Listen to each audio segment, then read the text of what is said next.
Obunu gini kama chozunu Imana chukwa koti womo Onyele miu Nyelu yumi What am I looking for? See my God, he don't bless me, yo. He give me you. Obunu kife la chasha so Obunu kife mi chasha me my baby, you know, say you go love for me. Hey, yeah. I do go. I could go. When I call your name, Shakara for me. Oh, Roma. I will be your Romeo. You go be my Julie.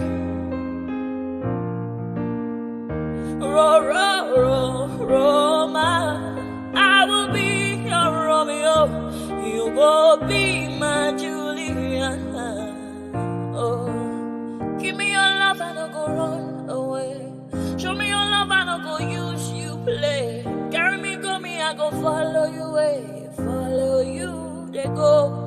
Maka Munagi, me and you. Okwa Munagi, my baby and me and you. Me and you, Aqua Monagi, my baby. Obuzi kife la chasha so, Obuni kife la chasha me. My baby, you know, say you go love me. I do go. I could go. When I call your name, Shakara for me. Oh, Roma, I will be your Romeo. You go be my Julie. Yeah, Roma, I will be your Romeo. You will be my Julia. Oh, Roma, I will be your Romeo. You will be my Juliet.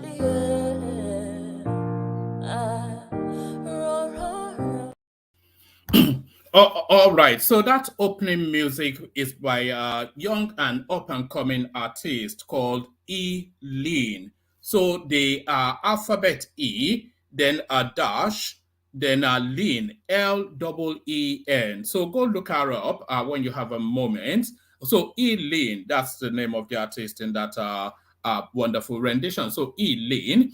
And just to forward post you to what is coming on Wednesday, we have the front-running candidate for the PDP chairmanship joining us to discuss matters Nigerian and his politics. Segun Showunmi, I don't need to tell you who Segun Showunmi is, one of the leading politicians within the Nigerian space, almost certain to be the next PDP chairman. So he's coming to discuss his politics with us on Wednesday.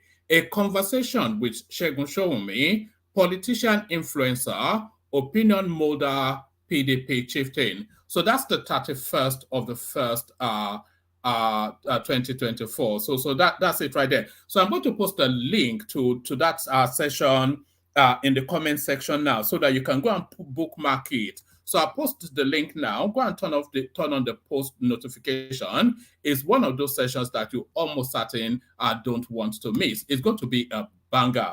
It's going to be a banging session. So Segun Showunmi joins us, as I said. So Segun Showunmi joins us as we carry on with the opening phase.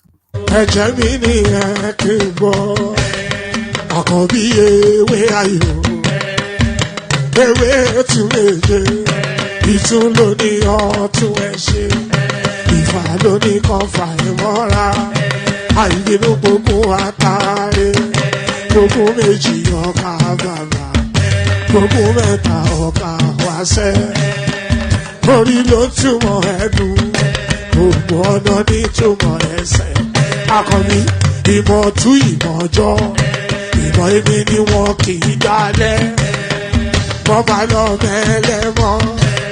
Wá fi jó ẹlẹ́mọ́, àkànbí wọn bá lọ gbé fèrè. Wá fi jó ẹrùkù, bọ́wọ́ wọn bá tẹ̀ mí. wọ́n á fi jòyè aláre. Àwọn mẹ́tẹ̀ẹ̀ta parapọ̀, wọ́n wá jọ ń pẹ́ mọ́, ẹ̀ẹ́mọ́ olóko jẹ. Wọ́n ń pa Akíntọ́lá, Akíntọ́lá ọmọ Ògún. Wọ́n ń pàdé Ìyàndá, ọmọ Àtàràbọ̀bà. Àkànbí wọ́n ń pàdé Ṣàtàdàdẹ, ọmọ ọba Ìjẹ̀bú Mèrè. Aṣíwájú odò gbólùkẹrẹ, ajagun lólòdì ọ̀run. Tó o bá ṣe pé tìyẹ, tó o bá ṣe pé tìyẹ, náà bá ń darí jọ wí. Àgbèrò ni kò ń gbọ́wọ́, ọ̀gọ́ ti ṣìgìdì máa gbé, àbẹ́tì ló máa ń gbé, àyàn ti ìlàyàn ewúrẹ́. Ọlọ́run dákun má padà lẹ́yìn ẹ, kó má gbàgbé ọ̀rọ̀ tẹ́. Aṣíwájú Ọlọ́run dákun má padà lẹ́yìn ẹ, kó má gbàgbé ọ̀rọ̀ tẹ́. Àkànbí Ọlọ́run dákun má padà lẹ́yìn ẹ, kó má gbàgbé ọ̀rọ̀ tẹ́. Ọkọ̀ olúrẹ̀mí. Ayandaba, ayandaba, ayandaba, ayandaba. Ayandaba, ayandaba, ayandaba, ayandaba. Ayandaba, ayandaba, ayandaba, ayandaba. Ayandaba, ayandaba, ayandaba, ayandaba. Susu, baby, subramia. Baby, subramia. Suku, sunu, baby, subramia. Suku, sunu, baby, subramia. Suku, sunu, baby, subramia. Ejembo, anamana. Ejemeje, anamana. Wana mejembo, anamu. Karatuba jodiri chukuma, tukutuba jodiri ndimmawu. Egummawu ego. Karatuba jodiri chukuma, tukutuba jodiri ndimmawu. Egummawu ego. Obodo jisike n'ụbọchị eruona. Oyibo. It is everyone. Befere. Ayandaba, ayandaba, ayandaba, ayandaba. Ayandaba, ayandaba, ayandaba, ayandaba. Asim ayandaba, ayandaba, ayandaba, ayandaba. Wanam ayandaba, ayandaba, ayandaba, ayandaba. Susu, baby, subramia. Suku, sunu, baby, subramia. Suku, sunu, baby, subramia. Suku, sunu, baby, subramia. Ladies and gentlemen, sometimes you just have to act like you are drunk, like you are crazy. Confuse your enemies. Confuse them. Obodo sanye ye we mo. Ye we mo. Obodo sanye ye we mo. N'ụbọchị anyị ga-akpọtụ mo ihe dị egwu ga-eme. Ọkwịtara kara m ịṅụrụ mmanya m ga-akwụrụ m ụgwọ ya bebi mo. Maria. Boy feeling. Ayandaba, ayandaba, ayandaba, ayandaba. Ayandaba, ayandaba, ayandaba, ayandaba. Asim ayandaba, ayandaba, ayandaba, ayandaba. Wanam ayandaba, ayandaba, ayandaba, ayandaba.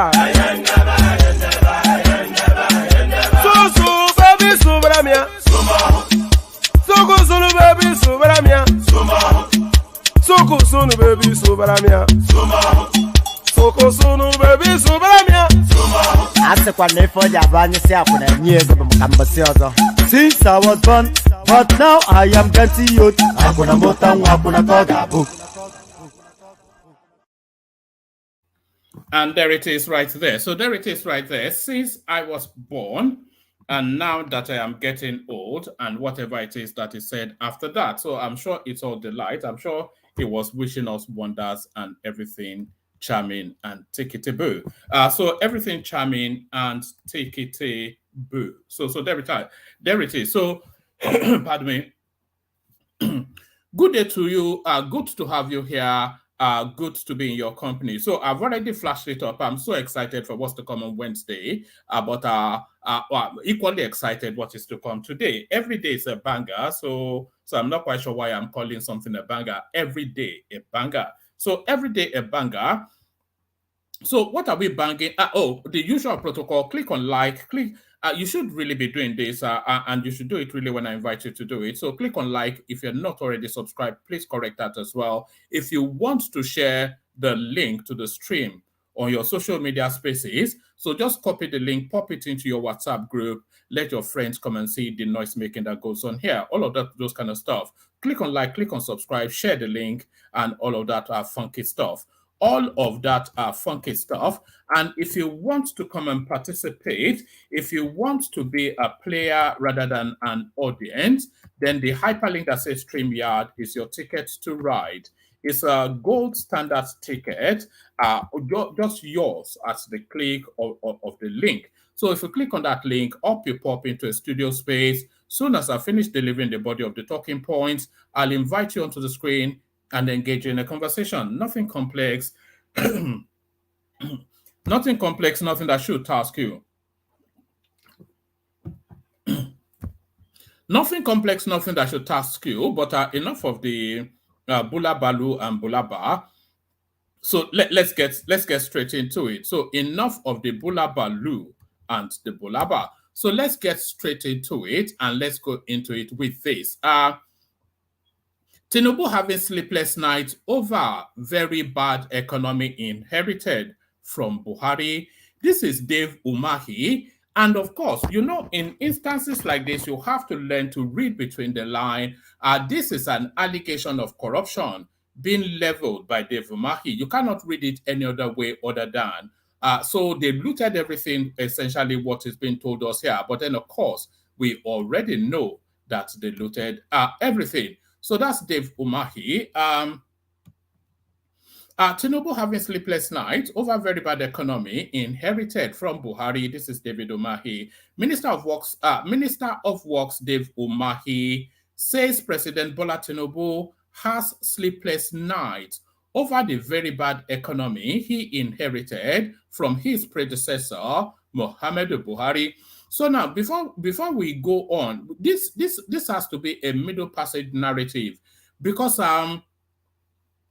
when Goodluck Jonathan handed over the Nigerian economy to Buhari, the Nigerian economy was buoyant. The Nigerian economy was one of the gold standard spaces for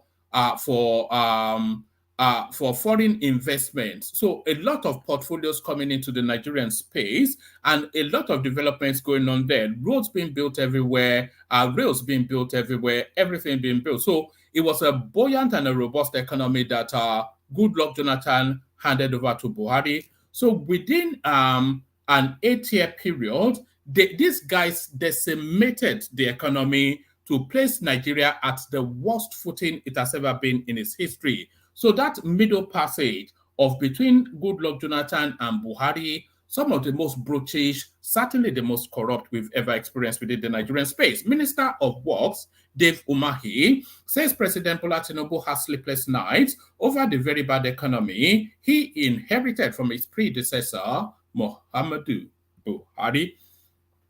Mr. Umahi, who spoke whilst inspecting some projects in Aba, Abia State on Saturday, urged citizens to support Mr. Tinubu's government. The citizens of this country will need to do their bit, while the leadership also does its bit.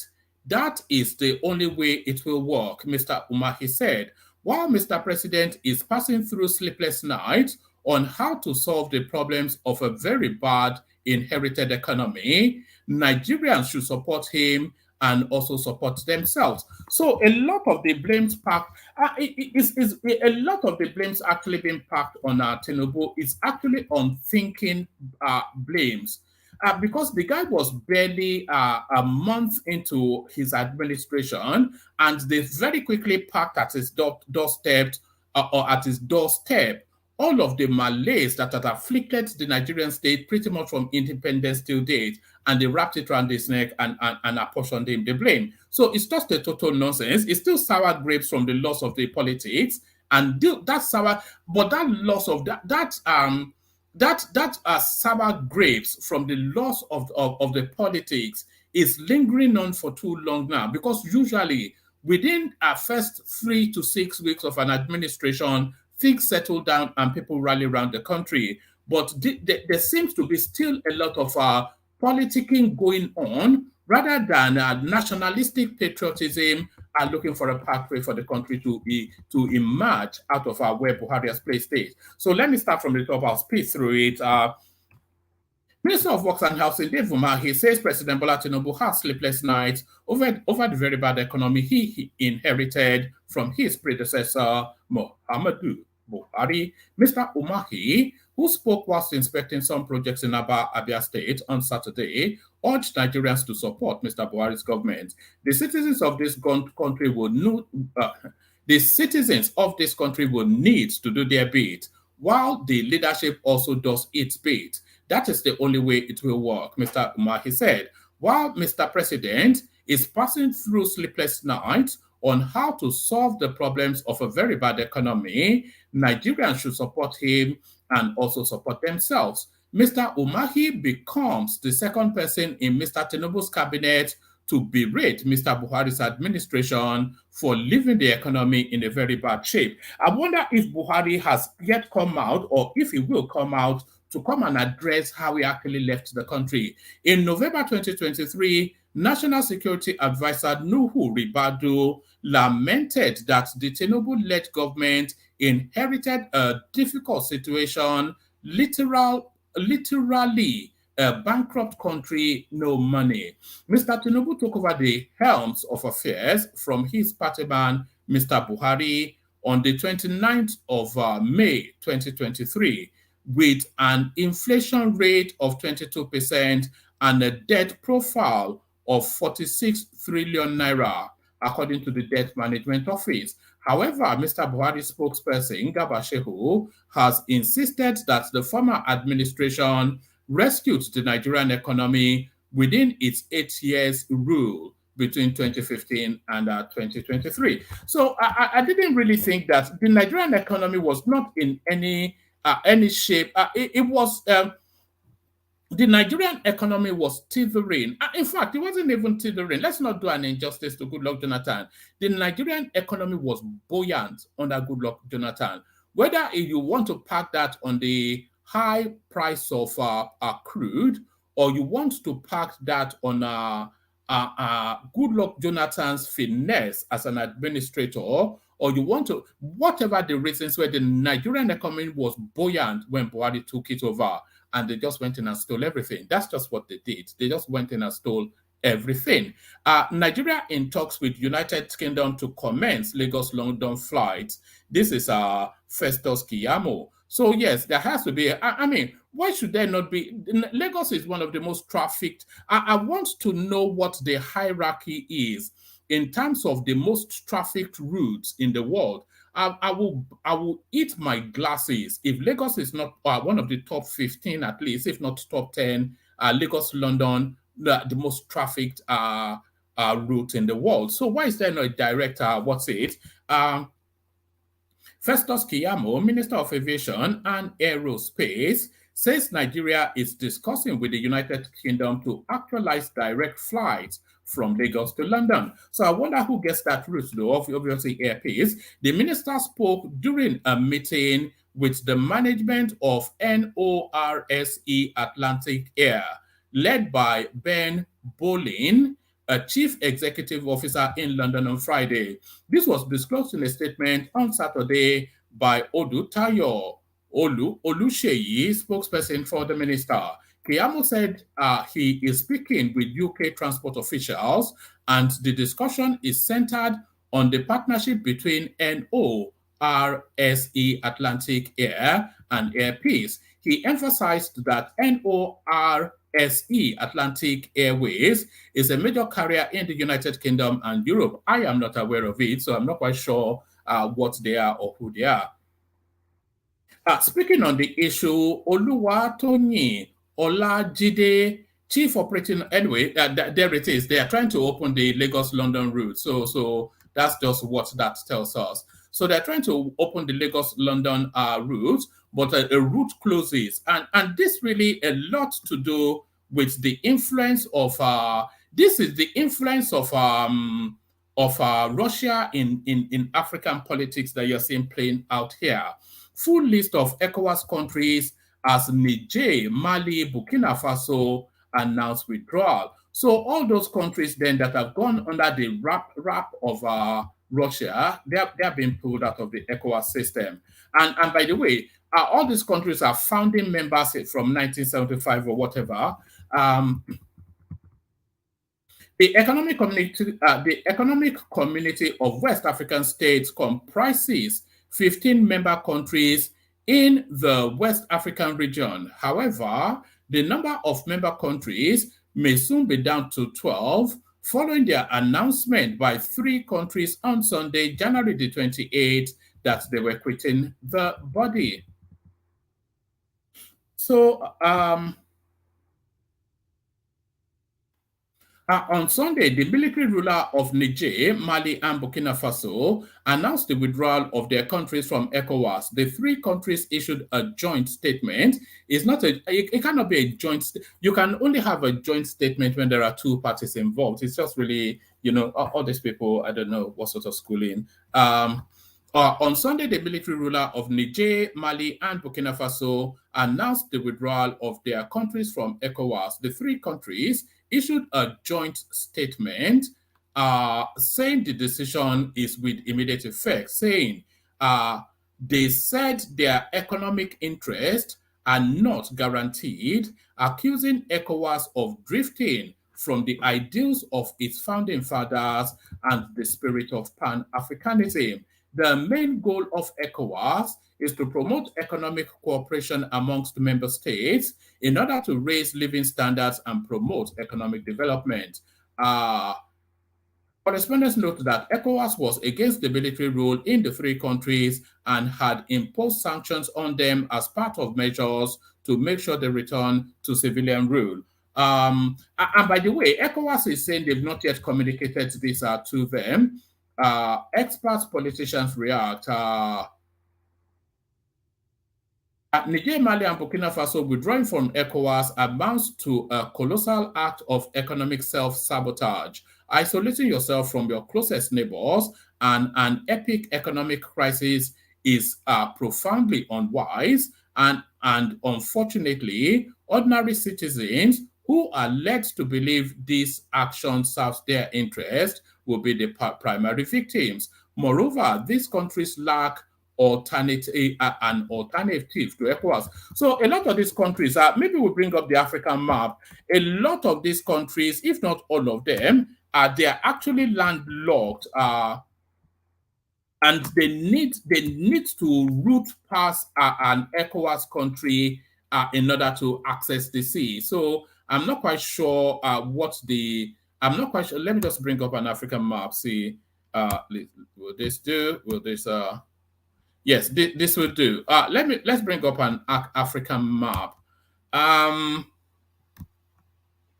Yes. So where are they? These are rascally. So that's Niger Republic right there, and that's Mali right there, and that's Burkina Faso right there, and of course all of these countries, they'll need to. It's either they go through the north through Algeria to access the sea via, and I wonder if the Arabs will want them to be part of them. So, but their route to the sea is usually traditionally via the ECOWAS route. So I'm not quite sure. And if they are fenced off, if Nigeria fences off Niger Republic, they will starve to death. But there it is. So rank stupidity then from people being deceived by the Russians. Rank stupidity from people being deceived by the Russians. So we trailed this conversation yesterday, but we did not really develop it as a talking point. But we're talking about high corruption within the Nigerian space. We are committed to upholding integrity. Federal government probes all theft allegation against naval chief. So this is Ogala. Bello Matawale, who himself just a poster boy for corruption, Bello Matawale, Minister of State for Defense, has directed an investigation into all theft allegations against Emmanuel Ogala, Chief of Naval Staff. A report by correspondents had alleged that Ogala was involved in a multi-billion naira oil bunkering and contract splitting fraud.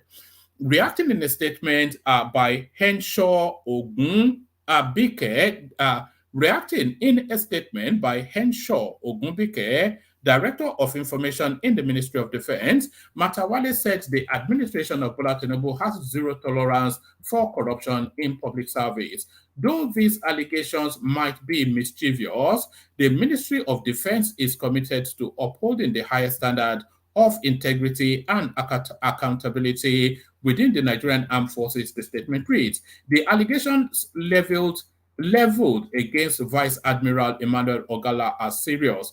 He added that the investigation will be thorough and impartial. We respect the role of the media in fostering transparency and holding public figures accountable, the minister said.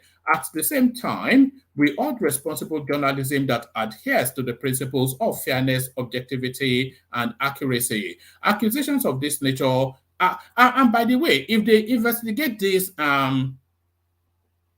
if they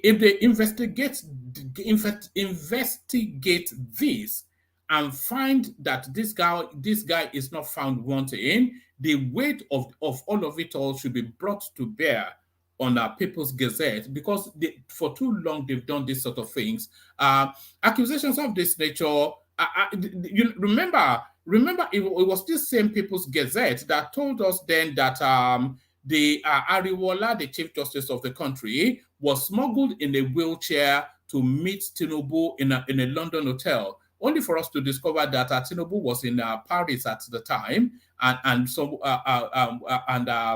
Ariwola was not even in London on the date that they said. So this is the sort of journalism you get from People's Gazette. But then, of course, we've had encounters with the owner of that platform, and it's told us that he just makes up stories. Accusations of this nature can be far-reaching. Accusations of this nature can have far-reaching consequences on the reputation of individuals and institutions, and thus it is crucial to avoid premature judgment. We remain committed to the principles of due process and fairness, ensuring that findings will be based on concrete evidence and legal standards. It is our collective responsibility to maintain the trust and confidence of the Nigerian people in the institutions that safeguard our nation's security. So our box standard response there. So allegations baseless, malicious, Navy reacts. However, the Nigerian Navy denied the involvement of Ogala in any fraud or shady deal. In a statement on Sunday, Ade Dotun Ayo Vagan, a naval spokesperson, describes the allegation as unfounded, baseless, and malicious. Of course, it will.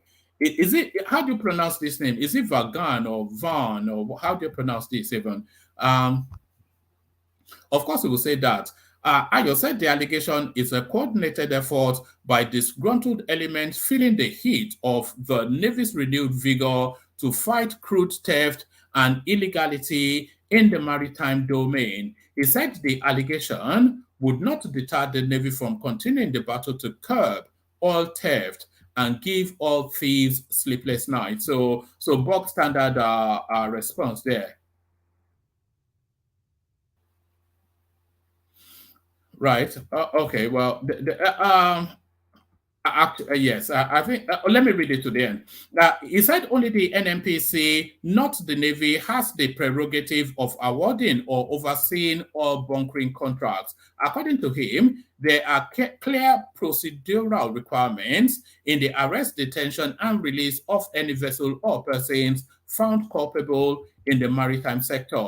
It is until these processes are duly concluded that such vessels are released to appropriate prosecuting agencies for further action. Indeed, all arrested vessels are mentioned in the publication that were involved in crude oil theft and illegal oil bunkering are being investigated, and none of such vessels has been released as alleged. Secondly, the CNS does not award or oversee any oil bunkering contracts. The award of such is the sole prerogative of the NNPC. Thirdly, all contracts awarded by the Navy follows due process in line with the laws of the Federation. Ayo said the Navy would remain guided by extant laws and regulations. But is it telling us that the Navy will go to court? Is really the language we want to hear. So there's that. Ayo said the Navy will remain guided by extant laws and regulations and discharge its role of monitoring Nigerian maritime domain and arrest any vessel that contravenes the law. Accordingly, members of the public are therefore enjoined. You see this word enjoined right there. It's a particularly Nigerian word. They use it a lot. Enjoined to discountenance completely the malicious publication. It is totally untrue and completely baseless, being a figment of the shallow imagination of the writer, his publishers, and their unpatriotic sponsors. So there it is right there. So that's Ogala who still stands accused. A lot of people are monitoring that space. So a lot of people monitoring that space. But now insecurity seems to be the bane of everything that is going on in Nigeria. But look at what is going on in terms of the people being asked to address it. So look at what is going on in terms of the people being asked to address insecurity. We are suffering. For some of us, our 50,000 naira salary can't even buy 5 kg bag of rice.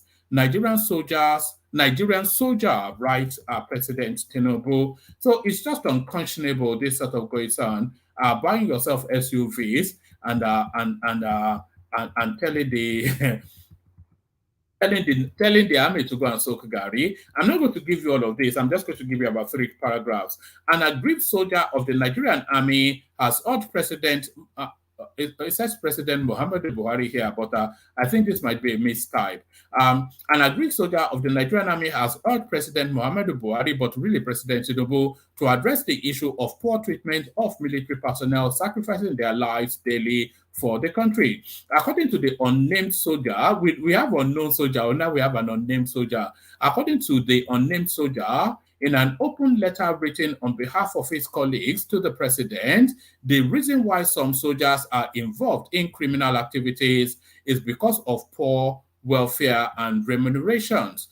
The letter dated January the 27th, 2024 was titled Expression of Concern regarding poor welfare and salaries of the armed forces. The soldier also urged Tinubu to take his anti-corruption war to the armed forces, lamenting the non-payment of the government's 35,000 naira monthly palliative to workers. The letter reads in full. We, the soldiers of the armed forces of the Federal Republic of Nigeria, are writing this open letter to respectfully express our deep concerns and disappointment regarding the ill treatment experienced by soldiers, particularly those serving in the army. We believe it is crucial for you, as the Commander-in-Chief of the Armed Forces, to be aware of the challenges we face in our daily lives. Firstly, we would like to emphasize the discrepancy between our poor welfare and salaries compared to the hazardous conditions under which we work. So this is an educated man. This is not an illiterate. This is a political, it's not a political move, but it's a politicized military person just alarming out. It is disheartening that a soldier is being paid a mere 50,000 naira as their monthly salary, which is insufficient to purchase even a single bag of rice in the market. As dedicated soldiers sacrificing their lives for the peace and security of our great nation, we find it immensely difficult to provide for our families and meet their basic needs. Some of us struggle to afford our children's school fees due to the meager compensation we receive. Furthermore, it is alarming that soldiers serving Nigeria must use a significant portion of their salaries to purchase uniform and other necessary equipment required to carry out our duties. A soldier's uniform costs more than their 1 month salary, leaving very little for their families' upkeep. We question how soldiers are expected to cope with the financial burden. So there it is. It's just a lamentation of Sodom and all of that. And just off the back of that, Tinubu approves inauguration of committee on minimum wage. So that minimum wage has to be a living wage. It is not a percentile increase of what obtains at the moment, but it has to be a means tested. The minimum wage in Nigeria has to be means tested. So means testing means that it has to demonstrate that it is able to function to meet the basic needs of the person receiving it. So it has to be a means tested salary. President Bola Tinubu's government has approved the inauguration of a tripartite committee to look into the implementation of the new minimum wage for Nigerian workers. George Akume, secretary to the government of the Federation, disclosed this in a letter addressed to XYZ ABC. The letter reads, I write to inform you that Mr. President has approved the inauguration of the Tripartite Committee on National Minimum Wage.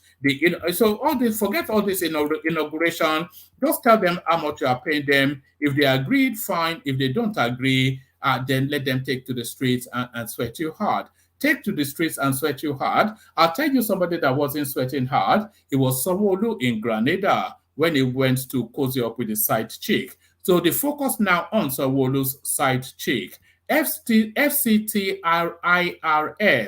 asks Aisha Achimugu to file tax returns after Grenada birthday bash. So we also saw clips of this woman flexing it like she was a puff daddy. The FCT Internal Revenue Service on Saturday reminded an Abuja socialite, Mrs. Aisha Achimuga, to fulfill her tax obligations. FEC IRS posted on its social media. So this is how governance is now being administered now on social. This is just the way it's going to be. And this is the way of the future. The government now communicates directly via social media because that's where the populace is. FCT IRS posted on its social media handle that it wished the socialite's warmest birthday as she lavishly celebrated her 50th birthday, setting the Caribbean state of Grenada agog in a 7-day bash. You know, I'm just, the mind boggles as just the level of money that they spent on. That's a $10 million spend minimum, if not more, just on a birthday bash for some side chick. But there it is. Achimuga is the founder and managing director of Abuja-based Falek Concept Group. So what do they actually do is more the question. She turned 50 on January the 22nd, 2023. The FCT Internal Revenue Service extends our warmest birthday wishes to you. May this special day be filled with joy and blessing. Remember to fulfill your tax obligations by filing your annual tax returns. They posted a dedicated website for the 7-day, let's see. You know, this is what annoys people, you know. This is what annoys people. They actually have a website dedicated to this girl's birthday. Who the hell is she? Aisha is the managing director, CEO of Falek Concept Group. She attended the federal government girls' school, Kuje, Abuja, and transited to the University of Jos, Nigeria, where she acquired a BSc in accountancy in 1998. She was awarded an honorary doctorate degree by the Commonwealth. That means nothing. That's not an academic credential. Aisha got married to Suleiman Akwa Achimugu, and they have 3 children. Amongst her shining accomplishments, Aisha received several awards one of which is the Youth Ambassador for Peace Award, which recognizes individuals whose lives exemplify ideal living for the sake of others and who dedicate themselves to the practices that promote universal moral value. So this woman, oh, that we saw flexing, I'll go and look for the clip again, that we saw flexing dollars in Grenada. She exemplifies universal moral values. This is what they're telling us. So this is what they're telling us. So let's go back to the piece. Right. A dedicated website for the 7-day birthday party included information regarding visa arrangements, available chauffeurs, travel schedules, and the nearest airport to the event.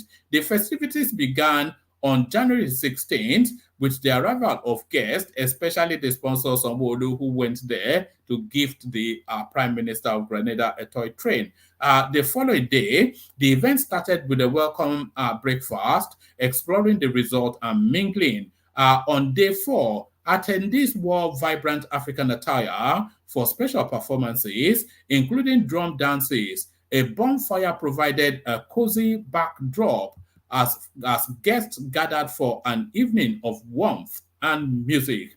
Day 5 showcased performances by a local band, various cocktails, and a retro disco party. On the 6th day, guests embarked on an island excursion. On January the 23rd, the seventh and final day began with an all-white breakfast, culminating in a luxury dinner themed glitz and glam before the guests bid farewell to Grenada. Many socialites and prominent Nigerians reportedly graced the birthday bash. Those who graced the birthday bash were said to have flown from Nigeria to Grenada in hired jets. Some of them described the birthday bash as one of the most lavish parties they have ever attended or heard of. Celebrants hired Kalivigny Island for a week and booked rooms for our guests at Silver Sand, Grenada. Aisha Achemegu was reported to have changed clothes at the party at least 30 times, with each dress reportedly costing thousands of dollars. These were in addition to the high-end clothes she wore for photo shoots with a celebrity photographer before the event. Throughout the evening, she wore costly diamond jewelries, designer shoes, and carried Hermes crocodile leather handbags, each estimated to cost between $50,000 to $80,000. One of the many gatherings occurred aboard the Silver Angel, a yacht sailing on the Caribbean Sea under the flag of the United Kingdom. According to reports, Aisha Achemegu spent nearly $1 million, more than $1 billion naira, to rent the island for the entire week. Quite a number of local and international A-list. I heard that Ashake was there as well, by the way. Quite a number of local and international A-list musicians and entertainers flew in to perform at the various events. Artists who performed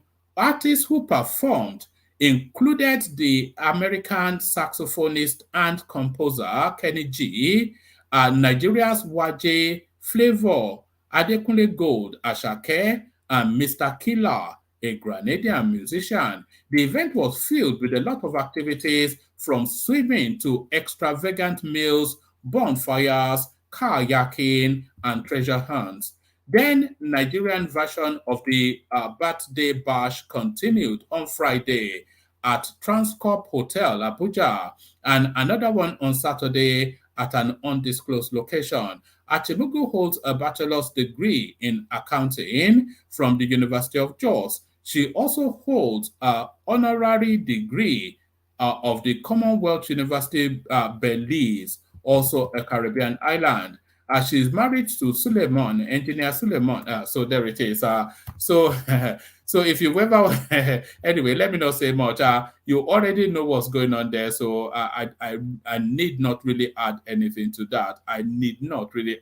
It's just unfortunate, but that is where we are, and that is who we are. So that is where we are, and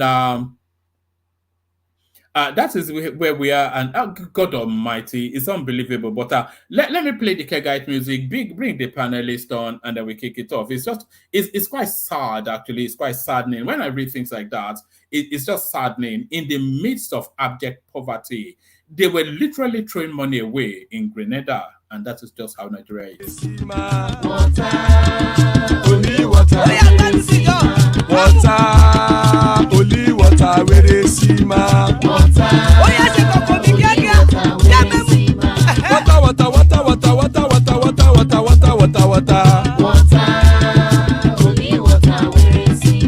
Hapa o naido.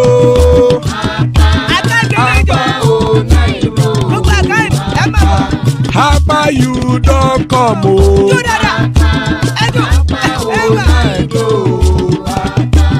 Hapa o naido.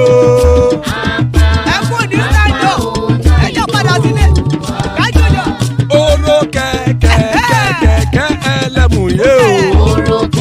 Ilé sọ́díyà kẹ̀kẹ́ ẹlẹ́mùrè o. Bobby master kẹ̀kẹ́ ẹlẹ́mùrè o. Chief Wailati kẹ̀kẹ́ ẹlẹ́mùrè o.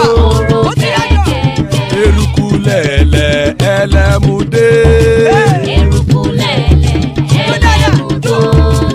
Eruku lẹ̀lẹ̀ ẹgbẹ́ ẹlẹ́mùdódò jàre o. Eruku lẹ̀lẹ̀ Ghana ti dé ẹgbẹ́ bọ́dì o. Ọmọ ẹlẹ́yẹ ẹyẹ o ó dilé o.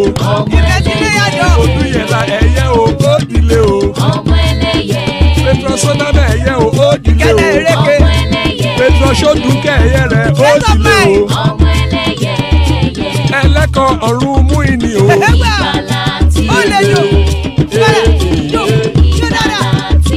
Àkùkọ ọ̀run méjìkọ.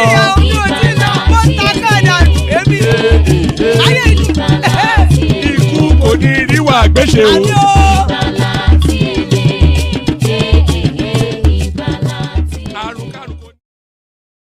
Ikú kò ní rí wa gbéṣe, may death have nothing to do with us. So amen to that about myself and you, my friends. So amen to that on behalf of myself and you, my friends. And some of my friends join me now. Bishop in the house, always a delight. The elegant Larry is here, so that guarantees a great session. Prince Daddy, the one with the voice that charms the ladies. Emeka with the scars of war joins us.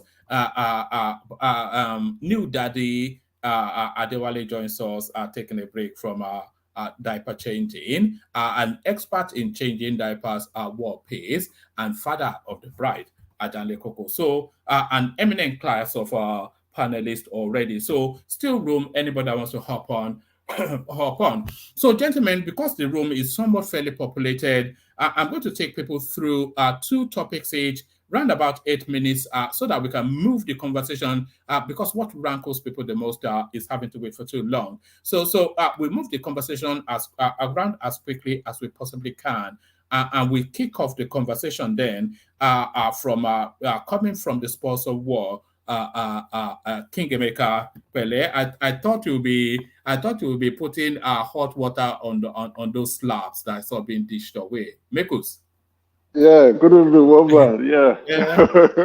You're a glutton for punishment, you know. I saw you on another platform being bashed around as usual. No, people don't like diverse opinions, and when you call them out for their ignorant statements, they begin to crawl in their wings and change their mouths. Anyway, I for one, I'm not afraid of taking a hit, and also I know how to dish it out equally. You understand? I'm not a coward. I go in for a fight and I'm prepared for one. All right, brilliant. And by the way, don't prepare for a fight, but come with best behavior. We've got Segun Showunmi joining us on Wednesday. Oh, awesome. Yes. That's a good one. Yeah, so I actually spoke to him earlier on, and I said, yes, set it Yeah, up. I want to come hang out with you guys. he's someone to want to hear from, and Yeah, his because views are. he's in play at the moment, isn't he? So, yeah. I hope. Well, let's see what he brings, and then the questions we are going to ask him. All right. So the questions for today then are: should Sanwo-Olu be thrown into prison for spending $10 million of Lagos State taxpayers' money on a side chick? This Aisha Achemu, just there's a life out there that a lot of us don't know about. They rent a whole Caribbean island and party it for 7 days, and they tell us to tighten our belts. What are you then making then of the imagined story of this? About this. I didn't know of this party, right? You understand? And I think I got the wind of it today from Falana. You understand? And the one thing that came to my mind, I was wondering, why would the governor travel all the way for a private birthday party?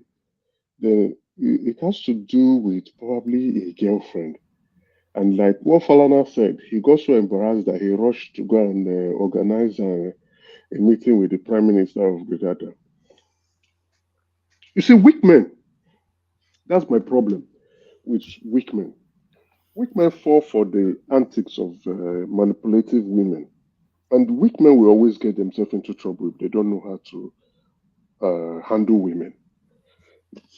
This is the woman in question, by the way, and this was at the event. There she is. Those are $100 bills that she's throwing at the barman. You can imagine. That's what's that's the silliness of weak men. You understand? You know, and it's a shame that the governor would get himself into this kind of situation. In all places where you want to throw a party in the country, you decided to be manipulated to do it out of the country. Now people are asking questions. If not for immunity sake, he would have been shown the back door. This is silliness in the highest order. This is silliness in grandeur. You know, it's annoying and it's painful to see what weak men do because you have power, you have money, and you don't know how manipulative women can be. You begin to, you know, spend it. Why would a woman convince you to go and embark on such kind of lavish stupidity? A 7 days party, and then you are flying private jet, and you yourself as a sitting governor decided to go and embark on that silliness. To you know, it's a shame what men, when you see some men talk, you just look at them and what the hell is wrong with you? Now people are asking questions on the way you are. Why would you go and goodness me, Lord? All right, let me take you to the space. We are suffering. For some of us, our 50,000 naira salary can't even buy a bag of rice. So this is the narrative of the Nigerian soldier. Yeah, One man, before you go ahead with the maker, I want to ask him a question. On the last topic that is spoke about, can I ask him a question? Go ahead. Yeah, Karen. Was any law broken by him traveling to Caribbean? Yeah, he's not supposed to be traveling to what he can go there for private capacity. It's not about the laws being broken, right? It's about the ethics and the morals that his office comes with. No, hold on, sir. Let me portray. You asked me a question. Let me continue with my line of thought, sir. Please don't be angry. You see, you know, when it is the silliness of what men expose themselves to that is getting him into this position. If he was a commissioner or probably someone who does not have immunity, you probably will be asking for his head now at this point in time. You are taking funds. There is no way people will not say these funds because that money does not look at like money that was made with the sweat, blood, and pains of an individual who is working. These are money that are loosely earned. Earned money is not spent in you don't in spend that kind of money. These are loosely earned money that you take around and you are flying around the world and you are throwing. Somebody is changing clothes 30 times. Your girlfriend is changing clothes 30 times to impress who? When you are using, let's call it a spade a spade. It's public funds. Public funds. Are you saying that? government money or money that belongs to the girlfriend, the alleged girlfriend. Where is the I money didn't get the from? question. Where is I the didn't The get the money question from? question. is that he was talking about the money being spent frivolously, and I said, I didn't get the question. was it the someone that was caught spending money lavishly, or the celebrant was the one spending the money lavishly? Look, okay, go for it, Emeka, because I'm not quite sure where you're leading with that. Honestly, No, myself, I'm trying to establish. The guy just said on moral ground that someone should. one Is the woman the man, public please official? correct me if I'm wrong. That is the governor's side chick. True or false? Yes, that's the Okay. widely No, reported. no. I'm not going to brief for governor, but what I want us to establish is this.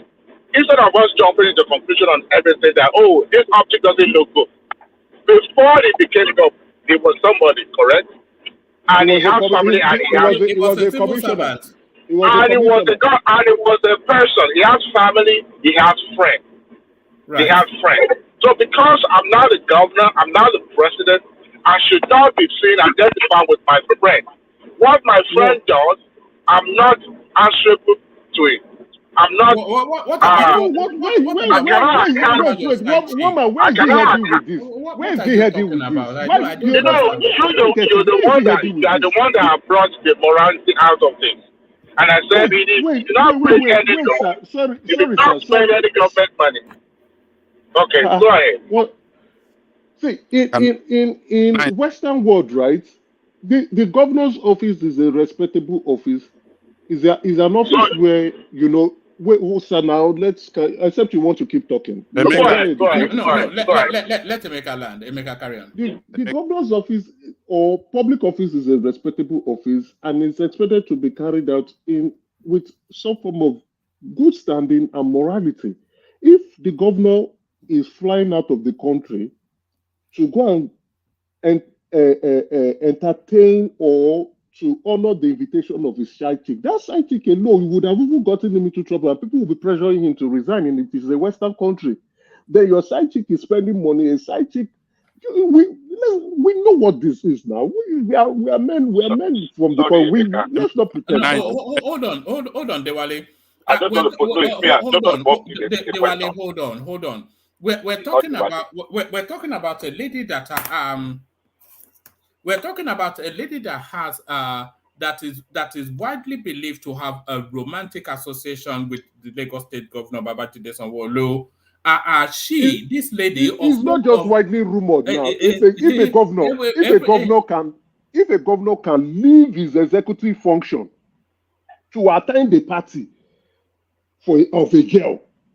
Can I put in a question? Yes, and then this lady, she has no real known source of income. No source of income. So that's no the source other of thing. income. And you're changing your code 30 times for a party. No source of income. She's celebrating our 50th. Can you hold on? She's celebrating her 50th. Can you hold on, please? She's celebrating her 50th birthday. She hires out an entire Caribbean island for a week, and then she's changing from Hermes to Gucci. Diamonds flowing everywhere. 30 clothes change per day. And then yachts, private jets, booked out hotels, and then the governor turns up to come You already read out those ones. Can we pop in the question, please? Yeah, go on. Good. You stopped somewhere when you were reading that is the whiteboard one engineer or something. Just allow me to begin that question. You did not conclude it. You said you were. I think it was so. I was expecting that you would mention the name, maybe the engineer Suleiman something. I did mention the name. So if the wife of one engineer, and we are publicly associating and saying confidently that she's the side chick of someone else. That area is a little bit sketchy to me. If you can mention the name of the husband, if you can establish the husband, I think the husband might be deceased. I think the husband might be deceased. I think he might well be one of the COVID. He's a widow. He's a widower. She's a widow. Husband died 2020 for COVID. It was a COVID victim. Yeah. Okay, the husband. Okay, the husband is dead. Okay, but then how can we confidently say she is the side chick? It's bad enough that the governor I did not support the governor going there. I mean, we have serious issues of ground. I did not. So I would tend to go align a little bit with Emeka on the morality ground. I mean, there are certain places you shouldn't be seeing some people, especially considering what we are going through. I will side with him on that. But saying confidently that he's the side chick and more insinuating like the governor bankrolled that outing, that's where I would differ a little bit. So the question I wanted to ask, you have answered it. So she's actually a widow, okay? Because you were saying the husband of one engineer or something, and you stopped there, and all of a sudden we are now saying she's the side chick. How can somebody be public official, and now we are still saying she's the side chick of somebody? That one a little bit confused me, but now that is clear. But yeah, I don't agree with the governor going there, but now saying that is the governor's girlfriend or side chick, and a kind of the government bankroll, I think we can interrogate that piece a little bit more. Thank you. You know, right. If I can interject, anything, I'm sorry for taking your spot. I promise you I won't speak. The reason why I'm raising all these questions is, just like Bishop just said, I would rather I have the fact in my hand than just insinuation and innuendos or what the newspaper reported. We all have family and friends that we know. Right now, I don't even know how one man is able to establish. So sorry, Dewale, how do you establish that somebody is a side chick other than it being widely known?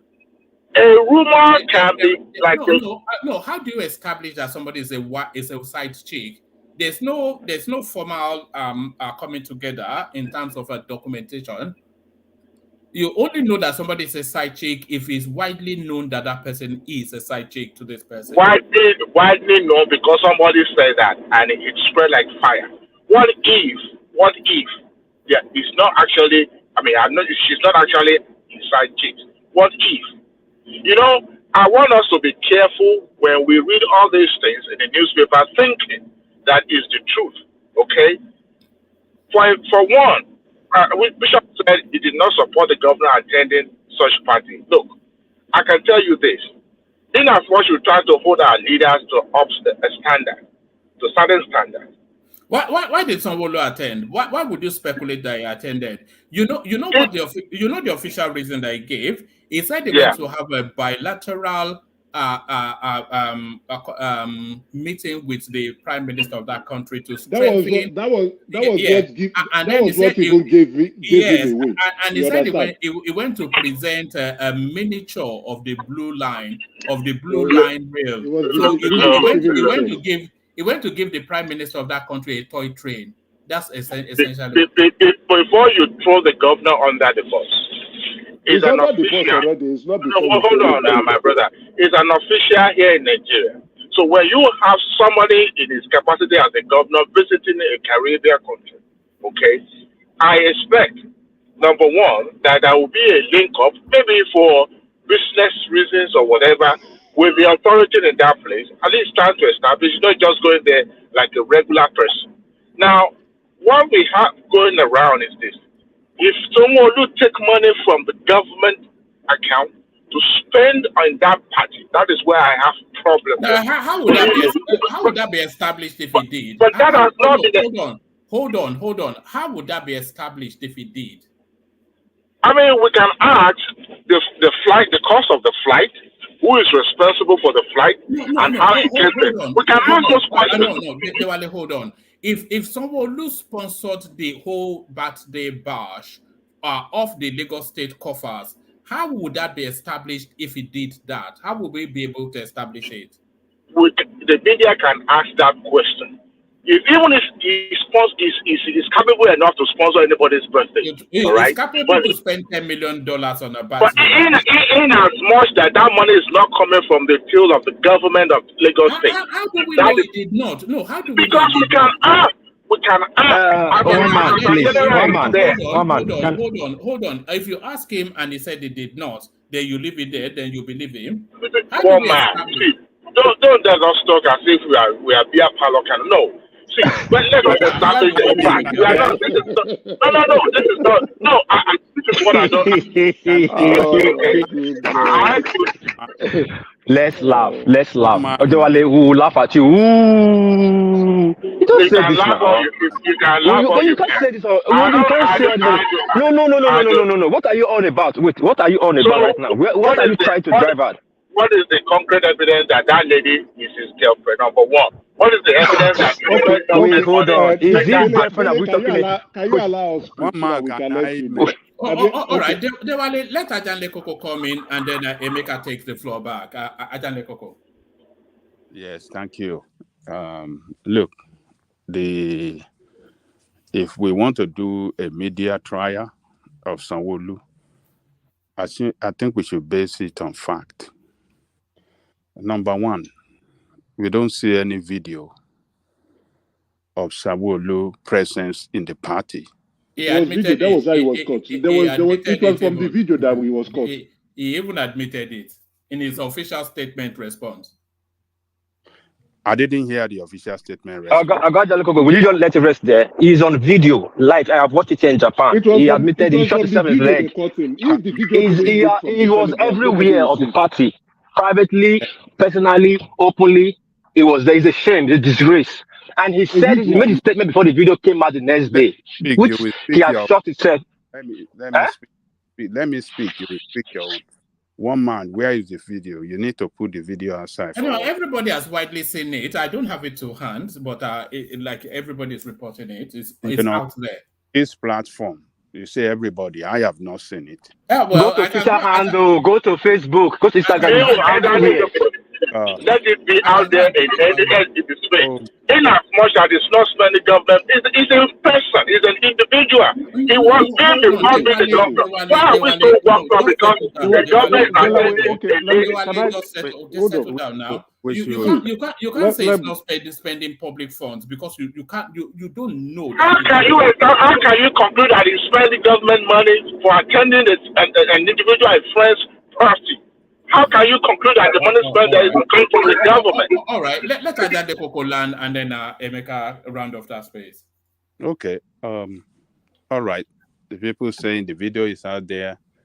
I think if one man can get it, since we are talking about it on this platform, we should be able to show it to our viewers as well for them to see. I have not seen it. And a lot of people are in the same position like me, but like to see it. So if they are followers of this platform, watch this platform, follow the discussion on this platform, I think it'd be good for them to help them in their to have a sense of judgment on this issue. So that's number one. The video, like I'm saying, number one. Number two is that morally, it is not wrong to attend party. I don't think there's anything wrong in that. But legally, if the governor is is visiting that country on official matter, I think it'd be good for us to know as well. I think you mentioned it that he met with the prime minister and stuff like that. So he met the prime minister. That's to tell us that he visited that country. Do you know why he met because he released an official statement, as I said. He said he met the prime minister to present him a miniature version of the blue line that has just been opened in Lagos. So a miniature version, and we will bring up the picture. Essentially, he traveled to Grenada to go and give the prime minister of that country a toy train. That's what that says.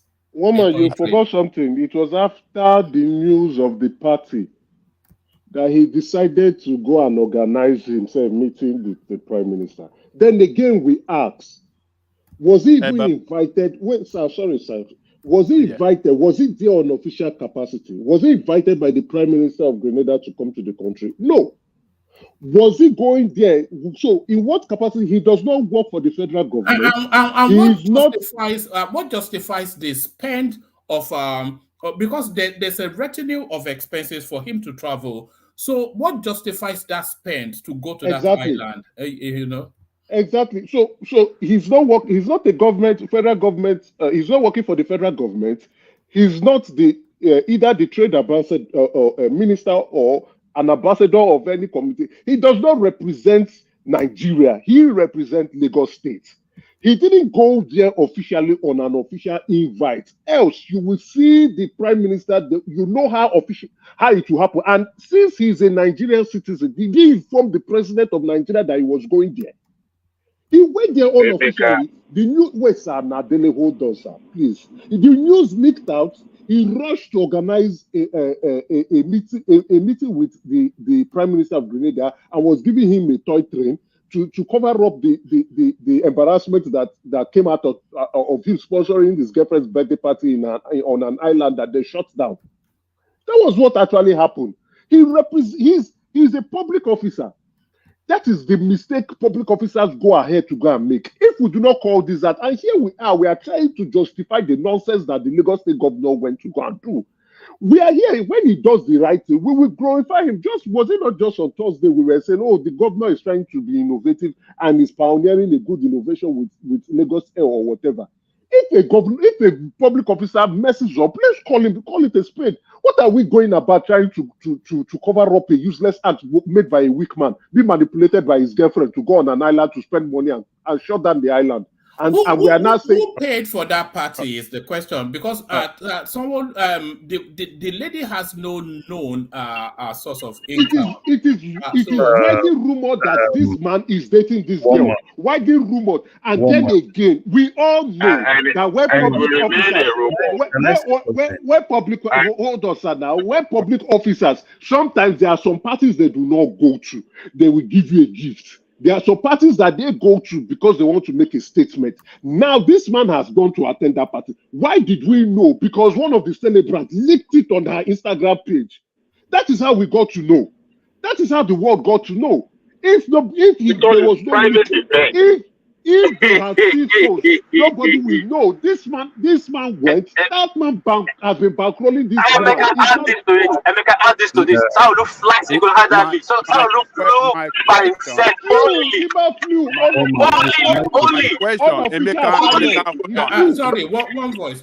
Yeah. Emeka flew. He left his job as Lagos State governor. He left his job. You see why I say weak men are very useless. He left his job. The job as the #1 citizen of Lagos State for a woman. Emeka, hold on now. Emeka, hold on. We have to establish that he committed illegality. That is where we can hold him. Is it illegal? Even if he committed illegality, he has immunity. Who is going to kick him out? No. If it's illegal, he has immunity. The issue is this. Look. We have to establish illegality. Our threshold for legality is getting low on this platform. If we cannot establish illegality for his visit to that country, then he's not supposed to be in that country. We are on the wrong but he's not supposed to be in that country. No, he is not supposed. No, he is a public officer. He did not inform the president he was going there. You don't know. He did not. Emeka, please borrow me this microsecond. Why can we say it's illegal? You see, Oga Coco, please. Oga Coco. Where can we say, oh, he has committed illegality for visiting a foreign country? I don't think that is illegal. Is it illegal of him to attend a party? Nobody is stopping. Nobody is. No, sir. Hold on, sir. Sir, wait, hold on, sir. We are looking at the morality here.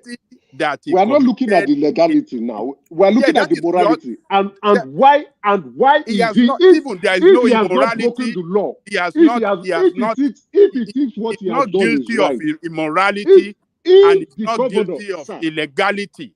Yes. If the governor thinks what he has done is right, why did he run? Why did he run? Please, can I just put this? Give him a toy train. Why if the governor thinks prosecution on it's not prosecution, yes, sir. If the governor thinks what he has done is right, if the governor feels that I am obliged and I don't give a damn, I must go to my girlfriend's party, even though I did not sponsor it. It is my girlfriend's party or it is my friend's party. I must be there. Why did he not go and organize a meeting with the Prime Minister of Grenada to give him a fake tour and then use that as an excuse to be in Grenada? If the governor is actually right, if he knows what he has done is right, because he knows that I am not supposed to be in this country unofficially. How do we know that he hardly went to organize that Emeka, please. Let me say this. Let me say this. Sorry. Let me say this. Sorry. Asawolu flying to Grenada was not on his roster. Neither was in Lagos State broker. Well, it's his event or this lineup. Is when the information broke out. That's how it came out. Like, hold on now. People, Asawolu is not the only person working in Lagos State House. Lagos State, what are they called? They have staff that look over those things. He wasn't there. Now, this information broke out, and he came out an excuse. Oh, I went there to go and show the Prime Minister trend. First of all, does Grenada have trend? What is the economy? They're not even trying to build a train in the next 50 years. They don't have train. Their economy don't have to want $300 million or before $500 million. They don't have train. They don't need train. There's no train broker in their 50 what they call plan 50, maybe in 50 years that will be train. There's nothing there. The president did not invite Sanwo. That is the international standard. Is on the broker. You see, if Sanwo has meeting with the Grenada president, you see by now you'll be seeing by next year. April, Sanwo will be going to see the president. He's not there. He flew a private jet. That is, first of all, he has established spending Lagos money on the party. He flew a private jet of $130,000 to go there, which is wrong. He flew alone, not without secretary, but he flew alone. With Lagos State money, the that's Lagos State money. Used, and the extra code for the retinue of staff that he took with him. He went there personally. One man. So now you are saying you're established. Hold on, I got Dalikoko. When we are talking. Hold on, let me land now. Let me land. Let me make it. Wait now, hold on, beg. Hold on. When something like this happens to a government official, most time we try to take like to court of law to look for legality or technicality. No, what is wrong is wrong. But the fact we say it's wrong does not mean they'll kick him out of the office. But when we can say this is wrong, that will hold them accountable to adjust, not to just do things on impunity. Right now we are trying to cut shortcuts for them. It's not good at all. In Western world, in Spain, I don't know if anybody remember, the Prime Minister, I think the Prime Minister was kicked out of cigarettes he received, cigarette gifts he received, cigarettes. He was kicked out. My uncle, I said, he's a retired Chief Justice of Edo State. If you are invited from some parties, he will not go. He will give you envelope. Say, I cannot go. Reasons why? Because I have handled a case for the person before or his wife before. If I go, you look like I did them a favor to give you that case or send them that case. For that reason, he doesn't go. He's retired though. He will invite you for parties. Now, he won't go. Not to talk about the person that is in government. No, you are dropping plane to go to Grenada. It's wrong. Let's forget. There's no one can justify this. Thank you very much for dropping the point. Our legality threshold is dropping. It's not when somebody we have this kind of likeness for what they do. I think we did the same thing with Bumi, and when they do something wrong, we begin to want to make excuses for them. What is wrong is wrong. This thing, the governor would have, if it's in United States, Canada, or the UK, or in Australia, the governor would have resigned the next day, instantly. He would have resigned the next day. Please, for Christ's sake, please. We live in the Western world. We don't even live in Nigeria. We live in the Western world where they hold their public officers with the highest degree of integrity and moral upbringing. If a governor who is not supposed to be in an event was found in that event, questions will be asked because taxpayers' money was spent. He's not supposed to be there, and he was there. What are you doing there? Then you leave your place and you flew 7,000 miles away to go and attend the birthday party of somebody. If that person is not so important to you, what are you doing there? Then again, you now back it up. You now back it up with more lies. You can't categorically hold on, say. you now back it up with more lies. Wait now, let me land now. The governor did not say hold on, sir. The governor did not say. The governor did not say I went to Grenada to attend the party. The governor said I went to Grenada to go and give a fake toy train to the prime minister of Grenada. You see how the silliness is. If he had said, "Oh, I attended the party," yes, I am wrong. I didn't know. I just went. It's for a friend, and I attended. Yeah, people will look at it and say, "Mr. Governor, come on." But he knew what he did was wrong. He knew he's not supposed to be there, and he decided to go and organize a stupid meeting with the prime minister. Probably spent more money again to organize that meeting because the prime minister would just open up his schedule just to come and meet a governor from Lagos State. He would have spent money to go and meet the prime minister, and then they can gather press and was giving the prime minister a toy train. Toy train from where? The prime minister will be looking and say, "Thank you for the $4 you gave to me, no problem." And then let's please, for Christ's sake. For Christ's sake. So hold on. Look, what Peace was saying the other time.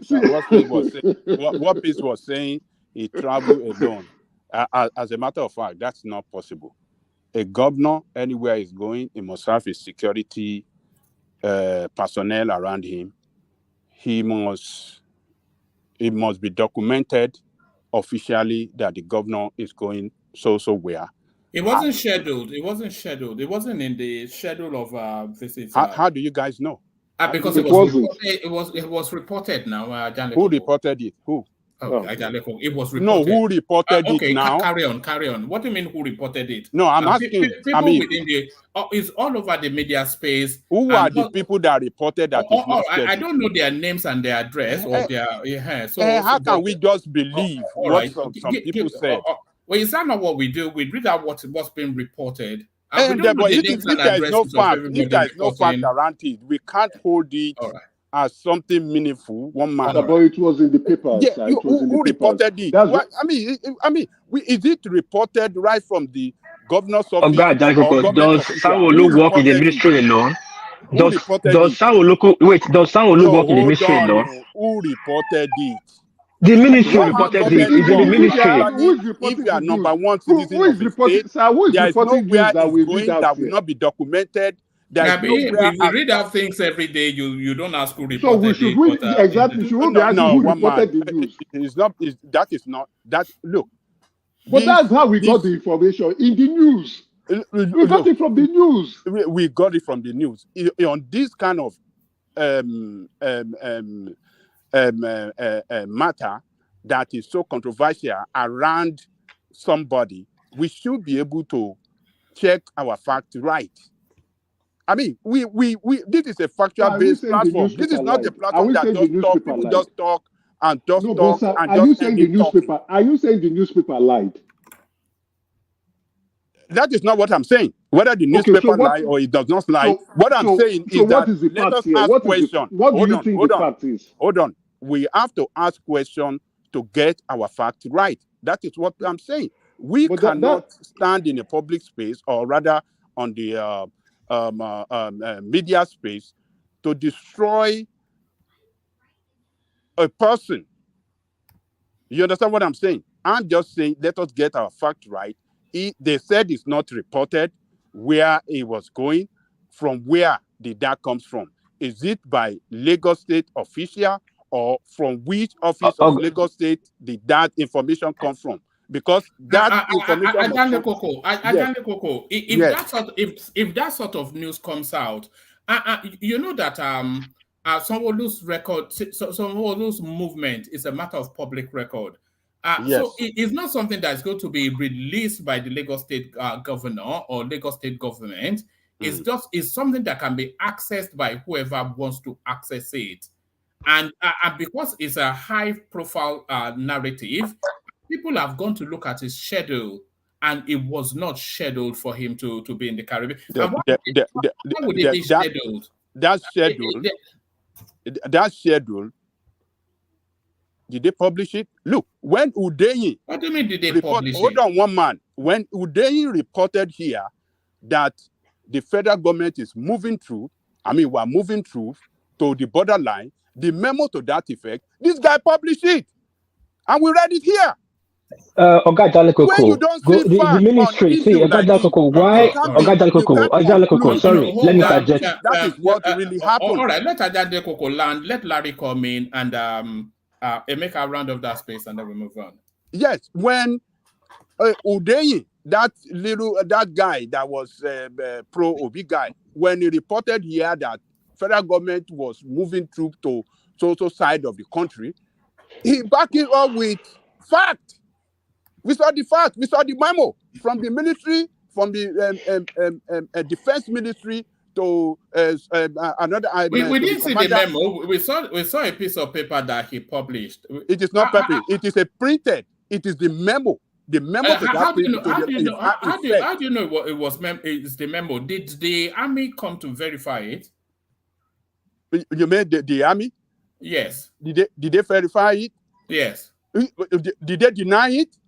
Oh, right. Did Sanwo-Olu deny it? Did Sanwo-Olu deny it? No. My point is that he published a memo to that effect. He published a piece of paper. He published it was not a paper, one man. Who verified it? Who verified it? A memo from defense stamp. We saw government stamp on that. Right. Memo. So that's the verification.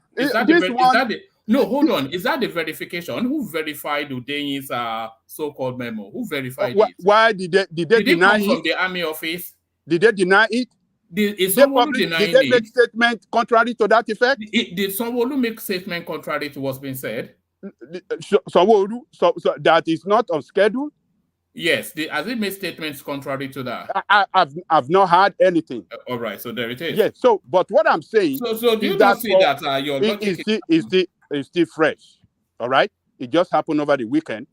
So let us wait. No, not this weekend. It happened on Thursday, Friday. Yes, it just this weekend. It just happened. It's been responding to it all the way through. He responded according to what you read that he went there to meet the prime minister and they gave him so. Yes. But what I'm saying here, what I'm suggesting here is that these accusations against him, let us search for our fact right that we can use to nail him down. When you don't get your fact right, and then you are throwing punches and all this against this guy, I think we are not doing a good job. So what I would say in this, sometimes sensational news on the pages of newspaper sometimes might not be right. No, but doesn't come right. No, Ajalekoko, you are going contrary to what the governor himself had. Let me tell you what he has admitted. He has admitted that he's in Grenada. He could not deny that. He said he was having bilateral meetings with the prime minister, and he said he gave him a miniature of the blue line, which is what we're seeing. And then he said he went from there to social events, and this was on his verified Twitter handle. Okay. So what he told me, I'm not quite sure what sensationalism when the guy himself is not denying. Okay, fine, one man, that is good. So what governor, tells me there is that he was in that country, or maybe he's still there, on a bilateral visit. Hold on, Ajalekoko, 1 second. That bilateral meeting just happened to, as a matter of coincidence, coincide with the side chick having a lavish party there. Sorry, one man. That's the coincidence. It's just a matter of coincidence that is where we have to do our research and get our facts right. But to conclude that his bilateral trade meeting coincides with a Nigerian party to now conclude that the governor is the one responsible for all the expenses on that party. Answer my question though. So Sanwo-Olu, you are saying he is on an official capacity visit there.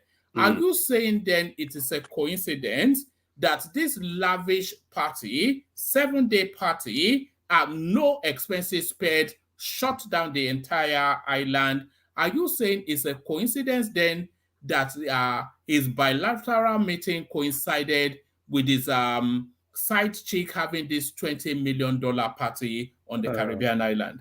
Yeah, that is where we have to check, get our. No, you don't have to check anything now. All we know speaks for what happened. All we know already speaks for what happened. Yeah, so let me tell you, one man. Why can I just say something? We have to check our fact right. Hold on, I will yield for you now. 1 minute. I will yield for you. So where I'm saying we have to check our fact right, particularly if you have a very good media, we want to trace the payment of all the payment for this party, and all this. Where did they come from? Did they come from that lady? Did they come from who? That is where the media, Nigerian media is Nigerian media. Nigerian media has done his job. They've exposed him. No, they don't get their part. Exposing him is to get to the root of it. Where they can they are only at the root of it. He spent $20 million of Lagos State money to throw a birthday bash for his side chick. $20 million. Where are the facts to that effect? They can No.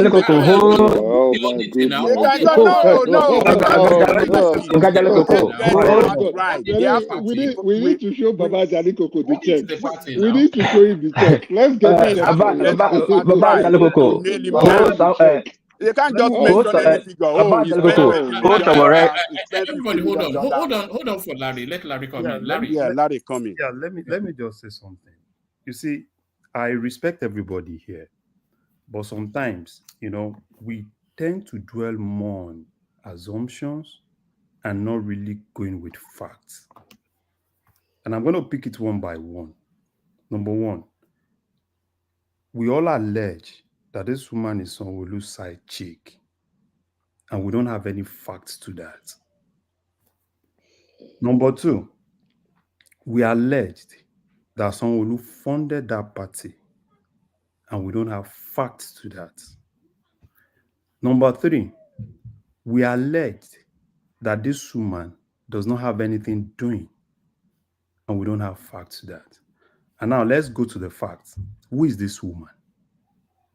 This woman is a big player in the oil and gas industry. She is not. That's where you coming from. Let him speak now. Let this guy speak, man. Can I talk? Let him speak. That's the problem. She's inherited money. Larry, you just made me laugh. I'm so sorry. Larry, go ahead. Larry, go ahead. Let people talk. But you Larry, go ahead. Hear people's voice. Larry, go ahead. Yeah, carry on, Larry. The floor is yours. This guy speak, man. This woman is a director in Altex Engineering Oil and Gas. And this Achimugu, if you've been following oil and gas, this woman has been at the forefront of deep sea port in South. And this woman's husband. Larry, what's her annual income? Wait, let me talk. Let's go ahead. Let's go ahead with that. What's her annual income? You don't need, wait. I'm just you let him land now, Emeka. Let him land. That's why you see we pride ourselves. No. We pride ourselves. Wait now. I am not holding. Larry is not the one that spent the money. We pride ourselves to protect things. What is the annual income of directors in oil servicing company? That's not an oil producing, that's an oil servicing company you just called. And the highest oil servicing company in Nigeria, which is even struggling now, is Schlumberger. What is the annual income? What is the annual income of a director? Okay, have you asked your question? Can I talk? Now, who was this woman's late husband? What has that got? No. What do you know? Larry. You were reading this woman's late husband. Who was this woman's late husband? It was a Suleiman something. I can go and Who dig was it up Suleiman? Again. That Suleiman something. Who was that guy? Engineer Suleiman. Who was Suleiman?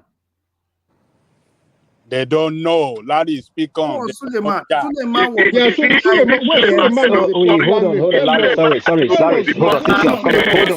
Sorry, Larry. Hold on. Hold on. We must question you.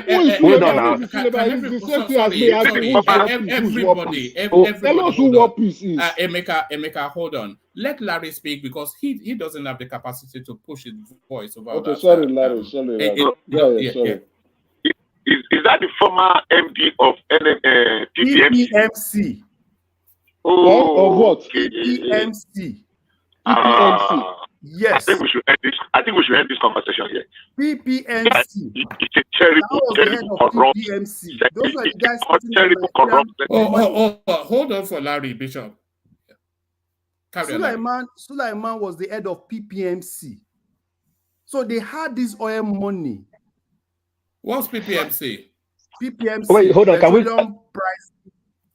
Can you let him speak up, please? Now, PPMC. I think it's petroleum pricing something. It's a key branch in NNPC. No, it's petroleum product marketing company. So it's a civil servant. One man. Right. So it's a civil servant. Yeah. Can you go back to that thing you read? A civil servant. I thought he was the owner. That's why I said let's talk to Larry. What this rules is going on.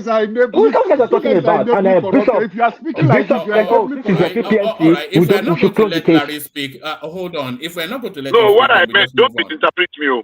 Don't misinterpret me, please. Give me 1 second. When I say it's PPMC, if it is Tinubu of PPMC, I bet let's just die the matter. They are horribly, embarrassingly. I don't know the adjective to qualify their level of stealing. Let's just die the matter. That's how we must speak about the matter. Please, everybody, please let Larry speak. Just let him speak, please, Larry. Okay, we'll let Larry speak, please. Yeah. Larry. Okay. So basically, right, you see, I want us to base things on facts, and I like fact a lot. If you're able to get me facts, I will definitely believe what you're saying. But if it's still based on this issue of, you read somewhere that this person is this person's girlfriend, this person is this person's child chick, without any facts. So for me, this is actually a public, this is a public medium. And I would rather want us to dwell things more on those facts. So for me, coming to Sanwo-Olu, right? For him to have even... So Larry, can I ask you a question? Are you saying now on this platform, and you are saying with all conviction in your heart that this woman's salary could afford this as a director of an oil servicing company?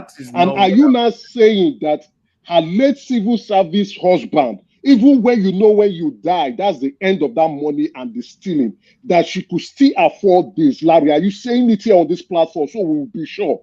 Okay, can you listen? Are you to spend $20 million? Are you saying this here on this platform? Is that what you are justifying here on this platform now? I don't want you to shout. If you want to I'm not shouting, I'm just asking you a question. Because your tongue is shaking now when I'm asking you direct questions. You can continue talking. Your tongue is shaking. You say we should start with facts, and you are telling us this woman is a director of an oil servicing company when we know how much director. Sir, calm down now, sir. Let's push back on what you are saying. Let's push back on what you are saying. All right. Let me read the super chats coming in.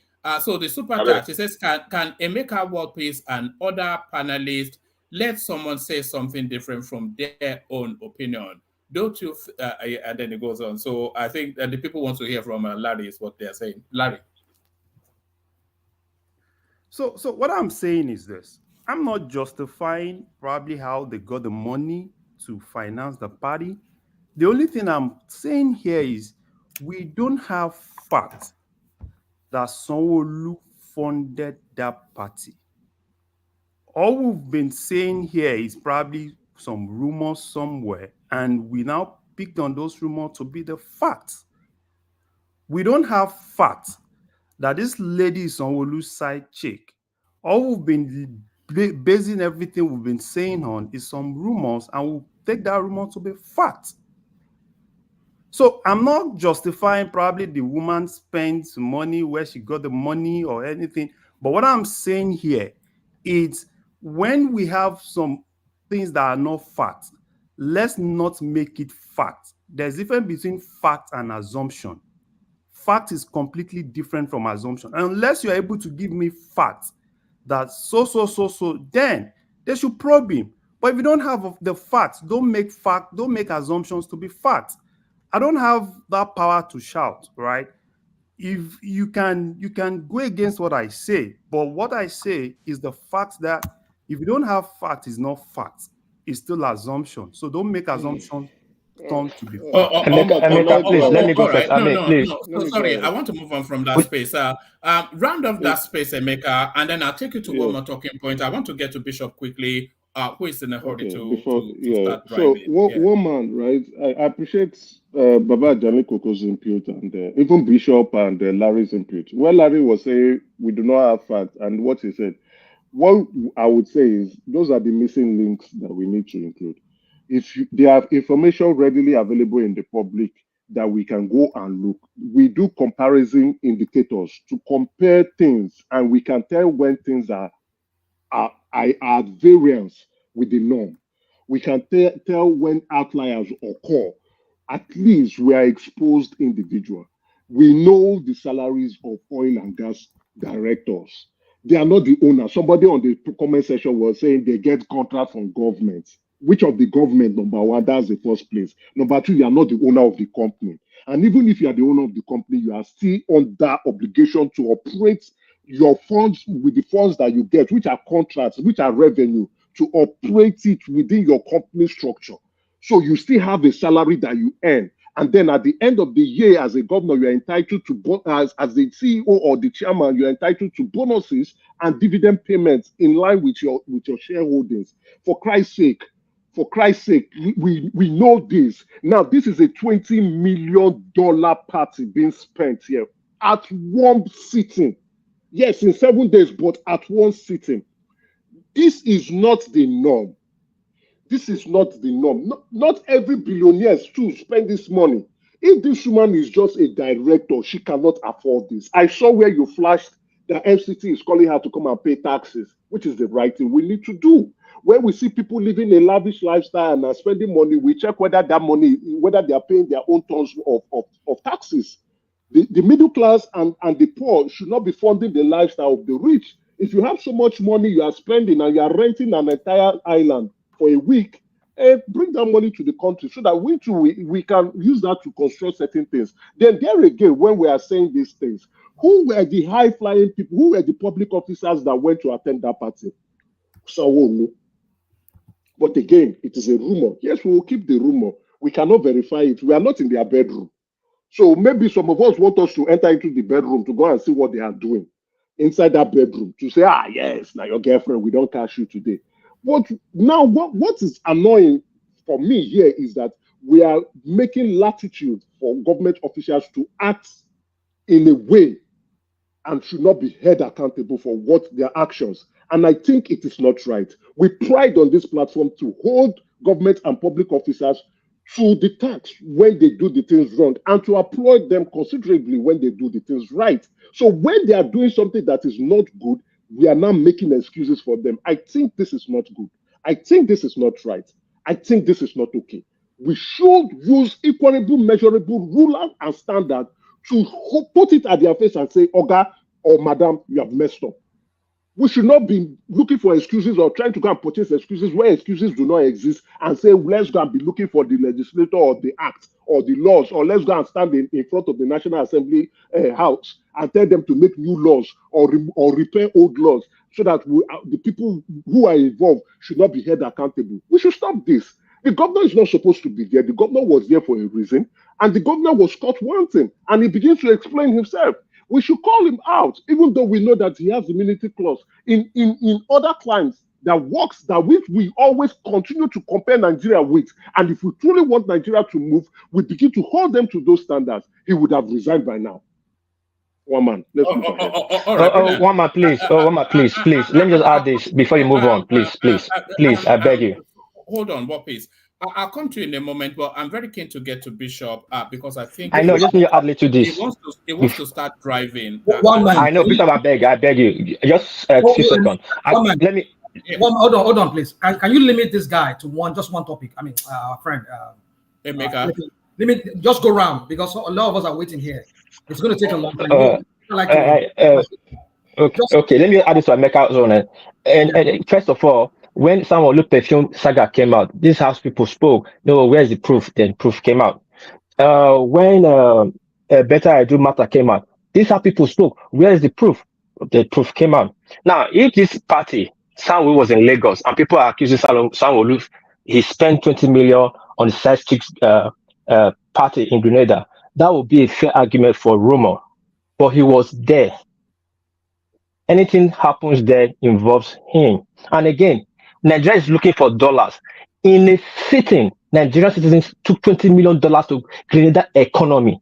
That is 30% of their economy of their budget was spent in 7 days. That economy went up in a particular of the eye.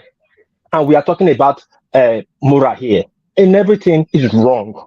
That much should be spent in Nigeria. Thank you. Imagine. Thank you, World Peace, for your addition. All right. Let me go with let me go with Rational Minds recommendation and get to Bishop quickly. But Emeka, hold steady because there's so many topics I want you to speak on. But let me get to Bishop and invite Bishop to take the floor. Do you want me to feed you topics or do you want to go straight at it, Bishop?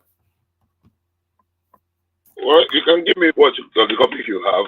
Of course, we'll not be able to talk because we've over-exhaustively flogged this one. I mean, Emeka was on for almost 1 hour on this Achimugu. So I don't want to talk about Achimugu again. I think we should bury that. All right. Do you want to speak on army pay? You are very passionate about the military. That army pay, I will just spend 1 minute on each. 1 minute, 60 seconds at the very most. Number one, it's just an individual that is hiding somewhere that wrote that.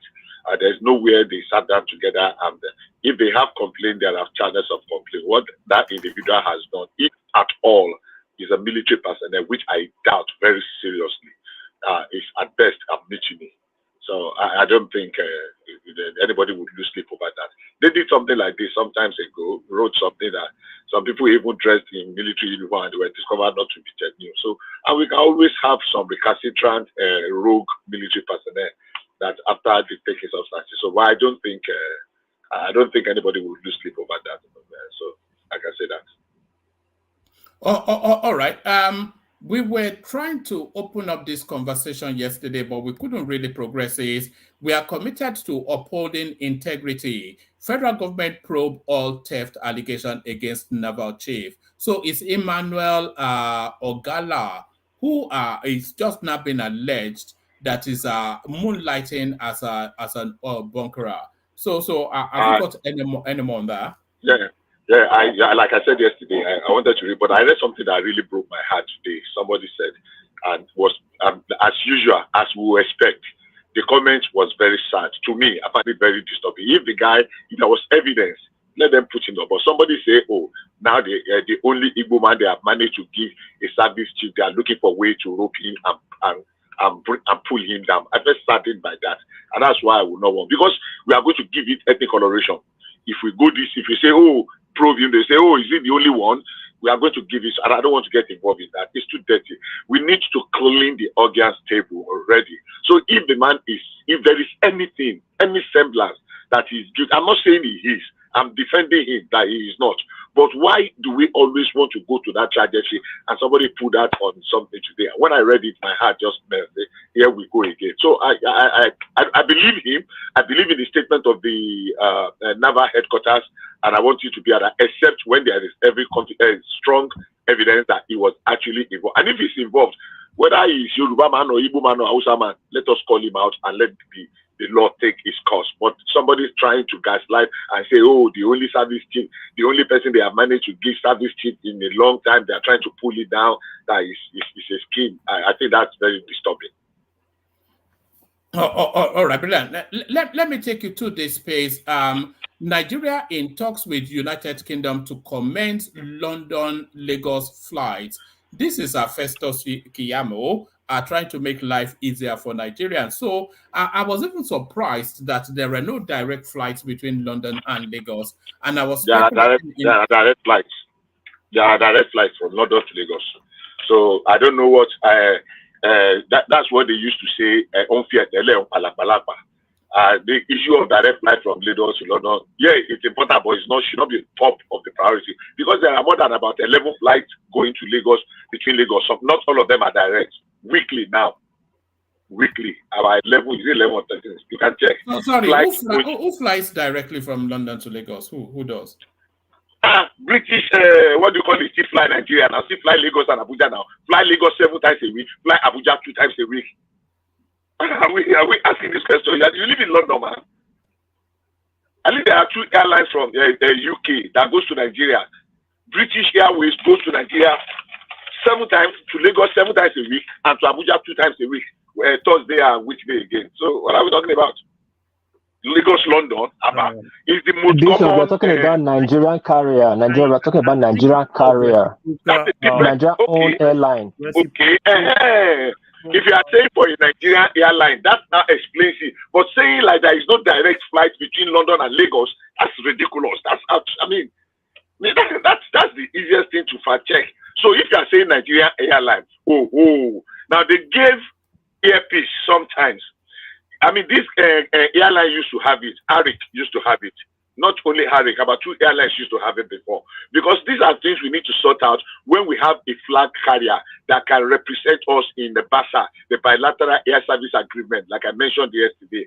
And we were propping up this Nigerian Air, the Air Nigeria, with the one that guy did. Look, he might probably not getting everything right.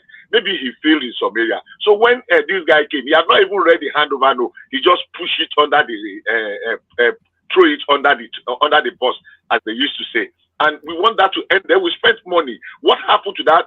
Our agreement with Ethiopia Air. And if we keep dishing our agreement with foreign bodies, when government changes, nobody will take us serious. Why can't he bring that one to the fore? It's been 6 months or 5 months that he's been a minister now. And he just made some casual, careless statement about it. Why don't you bring it to the fore and look at that first critically? If there are mistakes that were made, let us correct them. If people have issues against them, but you just put it and we seem to have forgotten it. Now he's going to start his own all over again. If they remove him as minister tomorrow, another person will come and throw his own. Why can't we sustain policy for crying out loud? So we are getting some things straight here. It is not about direct flight between Nigeria and London, because that is a fallacy, because there are flights between Nigeria and London, and I challenge people to bring out those facts. Now, if it is about a Nigerian carrier, then what happened to the license they gave to Arik and Earpiece before? Because at some point they gave Earpiece Arik. What did they do that made them to withdraw it? What are we not getting right? So we need to put our house in order to be able to call, challenge our foreign bodies that seems to be shortchanging us. Because Nigerians travel a lot. Nigerians travel a lot, and it's a very busy route. But we are not doing the right thing. And if you are not doing the right thing, people will be shortchanging us. They've been doing it for like forever. So for me, I want the facts about the Nigerian Air to be brought to the fore. Let us dig into it. What exactly went wrong? Why is it that the current Minister of Aviation seems to be jettisoning that and just want to now start his own jamboree again? So that's my take on that. Oh, all right. Let me take you to one more space, Bishop. Full list of ECOWAS countries as Niger, Mali. One man, you do more than one. I've just spent 3 minutes, so you do because I'm talking fast. I'm talking very fast. I'm not. You can spend almost 1 hour. Okay, go ahead. All right, but I don't think everybody can spend 1 hour. I think I'm not saying 1 hour. I'm not saying. Let me spend my 10 minutes. Yes, let me spend my 10 minutes. Of course. But that was the heat of that conversation. But so go to that Niger Republic then, because some of the commentaries coming from experts, industry experts, they are actually suggesting that these people are ultimately shooting themselves in the foot. This is a commentary by a lawyer and a security expert. It says Niger, Mali, Burkina Faso withdrawing from ECOWAS amounts to a colossal act of economic self-sabotage. Isolating yourself from your closest neighbors amidst an epic economic crisis is profoundly unwise, and unfortunately, ordinary citizens who are led to believe this action serves their interest will be the primary victims. Moreover, these countries lack alternative to ECOWAS. So act in haste, repent at leisure, Bishop. Yes, I mean, very quickly, too, that's very straightforward. I agree with what that gentleman wrote, and I'll just add to it that, look, it was very interesting that when some people were supporting them. Now, the simple fact is this, these guys are not ready to leave. That's their timeline. Within 18 months, we'll conduct election. It's not what they don't want. It's exactly what they don't want to implement. They want to stay there for as long as forever. The Anglophone countries of the African Anglophone countries, we have our own share. We had our own shares between the 60s, 70s, and the 80s of this incessant coup and the rest. We are just trying to break away from there. These people are going to run those countries now. I remember when we were having this debate, and people were supporting him because we have something against Tinubu, and they were trying to install, and people were saying, "Oh, we want to take Nigeria to war." Blah, blah, blah, blah, blah. We listen to all of the topics. All of us take our side, but the only fact of this matter is that these guys are not ready to leave. Look, they are going to settle themselves into power, and they want to be there for as long as that. And the only obstacle from them doing that in the immediate is ECOWAS, because of the hostilities of ECOWAS and the demand ECOWAS presented to them to make sure that you said there are some things, you can correct that one and organize an election in 18 months. Initially, they agreed to that proposal, but they have realized that, look, 18 months, this power suite, 18 months is too, before you know it, 18 months will come and go. And they have already agreed among themselves, the rulers, that's those new junta, that look, after you complete your own 2 years, me too, I will come do my own 2 years or 3 years. So they say that 3 years is not feasible. I mean, that 18 months is not feasible. So the only way is to let's get out of ECOWAS. So we are an independent nation. They don't have anything. They cannot have any input. So it's their own cup of tea. They are going to lose economically. They are going to lose in interaction, with other Africans. And those places are not safe at all. So for me, Nigeria should just do the necessary thing. Enforce the blockade. Complete blockade, especially because of the influx of insecurity. Because even in Niger, and Burkina Faso, I can talk on those two. Mali already is a pot of mess. In those other two places, they are chasing every opposition away now. And there are small armed groups that are that are coming off. I lost that word. There are some small armed groups because a lot of them are, they are opposing camps. And already before you know it, if care is not taken, one of them will descend into a civil war, and it should not be nice for West Africa. All right, brilliant. Let me take you to another topic, but before on my way to that other topic, let me do a bit of advertising on Wednesday, the 31st of January, at 10 p.m. UK time. Segun Showunmi, one of the probably the leading candidates to be the next chairman of the PDP, he will be joining us in conversation. So it's going to be an epic session. So the link to that session is being sent into the comment section now. Click on that link, go and put on the bell notification so that you're notified when that session starts. So let me take you then to this space. Tinubu is having sleepless nights over very bad economy inherited from Buhari. So this is Dave Umahi, who is backing up words spoken a few months ago by Nuhu Ribadu. Yeah, I mean, I heard when you were doing it, and I laughed. Yeah, thank God you even brought it up. I almost forgot. I laughed when you said that you made a reference that under Jonathan that Buhari inherited a very robust economy under Jonathan, and I laughed because I remember very well Okunjowela called me at least on the national television and saying that Nigeria is so broke that we were borrowing money. That particular month, she said, whether there was 678 and 783 billion dollars that was being borrowed to settle federal civil service workers. So we're borrowing to pay salary after we just came out of an oil boom. That oil peaked at over $143, and we were selling over $100 for over 3 years. We had no savings that Obasanjo left in the foreign reserve that clocked over 60 billion or 40 something billion. If you add the excess crude account of almost over 20 billion to it, we're talking of over 65 or 70 billion was depleted completely. There was no major infrastructure that was built. and 27 states, they were not getting money. 27 states were owing backlogs of salary. That when Buhari came, he had to give them bailout. A lot of bailout for federal government posts. Sorry, Bishop. When Jonathan was leaving, how much did he hand over to Buhari? 29 billion. 29 billion. 29 billion. Yeah, right? Foreign account. Yeah, in foreign reserve. Foreign reserve, I know. That's what I'm saying. Foreign reserve. I thought it was 32 billion anyway, but 29 billion is okay. It's close. Now, how much did Buhari hand over to Tinubu when he was leaving? About 29 or 30 billion too. Are you sure about that? It was about 400,000. Forget that 2 billion that people were. Forget that 2 or 3 billion that people were throwing around. Forget about it. I beg. What is it? Can we wagga? Can we do the bet? I want to eat somebody's money. Facts. Yes. That's it. Our money. Let's bring it out. Bring it out. The 29 billion that was artificial, that was already borrowed to JP Morgan. What are you talking about? Every money, every country. As a swap? Hold on. Can we? Ask a simple question. Listen again. Let me rephrase. How much did he hand over fiscally? No, fiscally. Cash. In foreign reserve. Buhari to Tinubu. Fiscal cash was in reserve. Our foreign reserve. Anybody can take up anything and look at our foreign reserve today. Our foreign reserve is still around 29, 30 billion, 31, 32 billion. You can check it.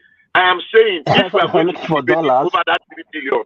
30 billion, of course, now do we count foreign reserve in Naira? You want to be pointing to that?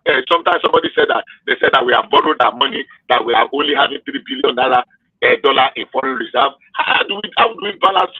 How do we do? What do you call it? I mean, with 3 billion. If anybody says that, let them bring it forward. So you can do that now. Just check your Google. Don't let us dissipate energy and waste time on that. Sorry, Bishop. The money we have there, we cannot touch it. It's no longer us. We already borrowed against it. It's just like the oil swap. We don't have. That's how our Naira keep depreciating. We don't have nothing to back our Naira. If we have $5 billion, our Naira will be pegged at 720. We have nothing. So let's stop all these kumbaya by accounting world.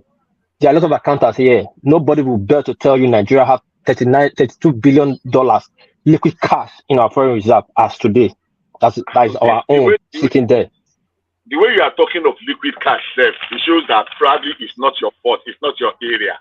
They are talking of liquid cash. See, if we understand what foreign reserve is, it is the amount of money that you have in your vault that you have printed your Naira against. So just to like I don't know what the word economists use. It's not my area. I don't want to go. But you talking like foreign reserve like this, foreign is sitting down there. Let's get the facts right. It is not 3 billion. It is either 30 or 33 billion. Forget that thing that came that time that some people said that our foreign reserve. So people plant news in Bloomberg now the way they like. They plant all manner of news. So if you want us to put a swagger on that one, that what is our current reserve today, or what was the current, or is it just between January, May, and now? Give me a second. Is it just between May and now that Tinubu has built it to 33 or 32 billion? Is it just there now? No. Forget that 3 billion. That's what I'm saying. Let's stick with facts. The fact is that when Buhari was going, our foreign reserve was around 30 billion. That's a fact.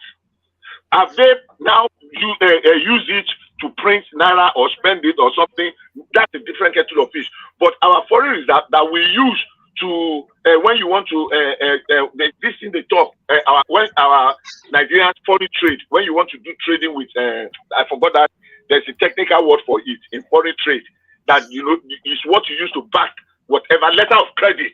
Exactly, your letter of credit in anything. We cannot have 3 billion and still be opening letter of credit. 3 billion cannot even do us for 1 month of letter of credit. We will have run bankrupt. We will not be able to even fulfill our financial obligations like some countries that have failed.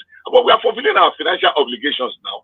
And we have not defaulted, not in any way. We have defaulted. So when people that have this the technical skill, I mean, the know-how in this area come, we can throw the question to them. But I challenge you that what you are saying is not right. So back to what I was saying. When sorry, Bishop. Yes, sir. Okay. Sorry, one. Sorry, Bishop. I don't want to sound like it. Okay, Larry, go ahead.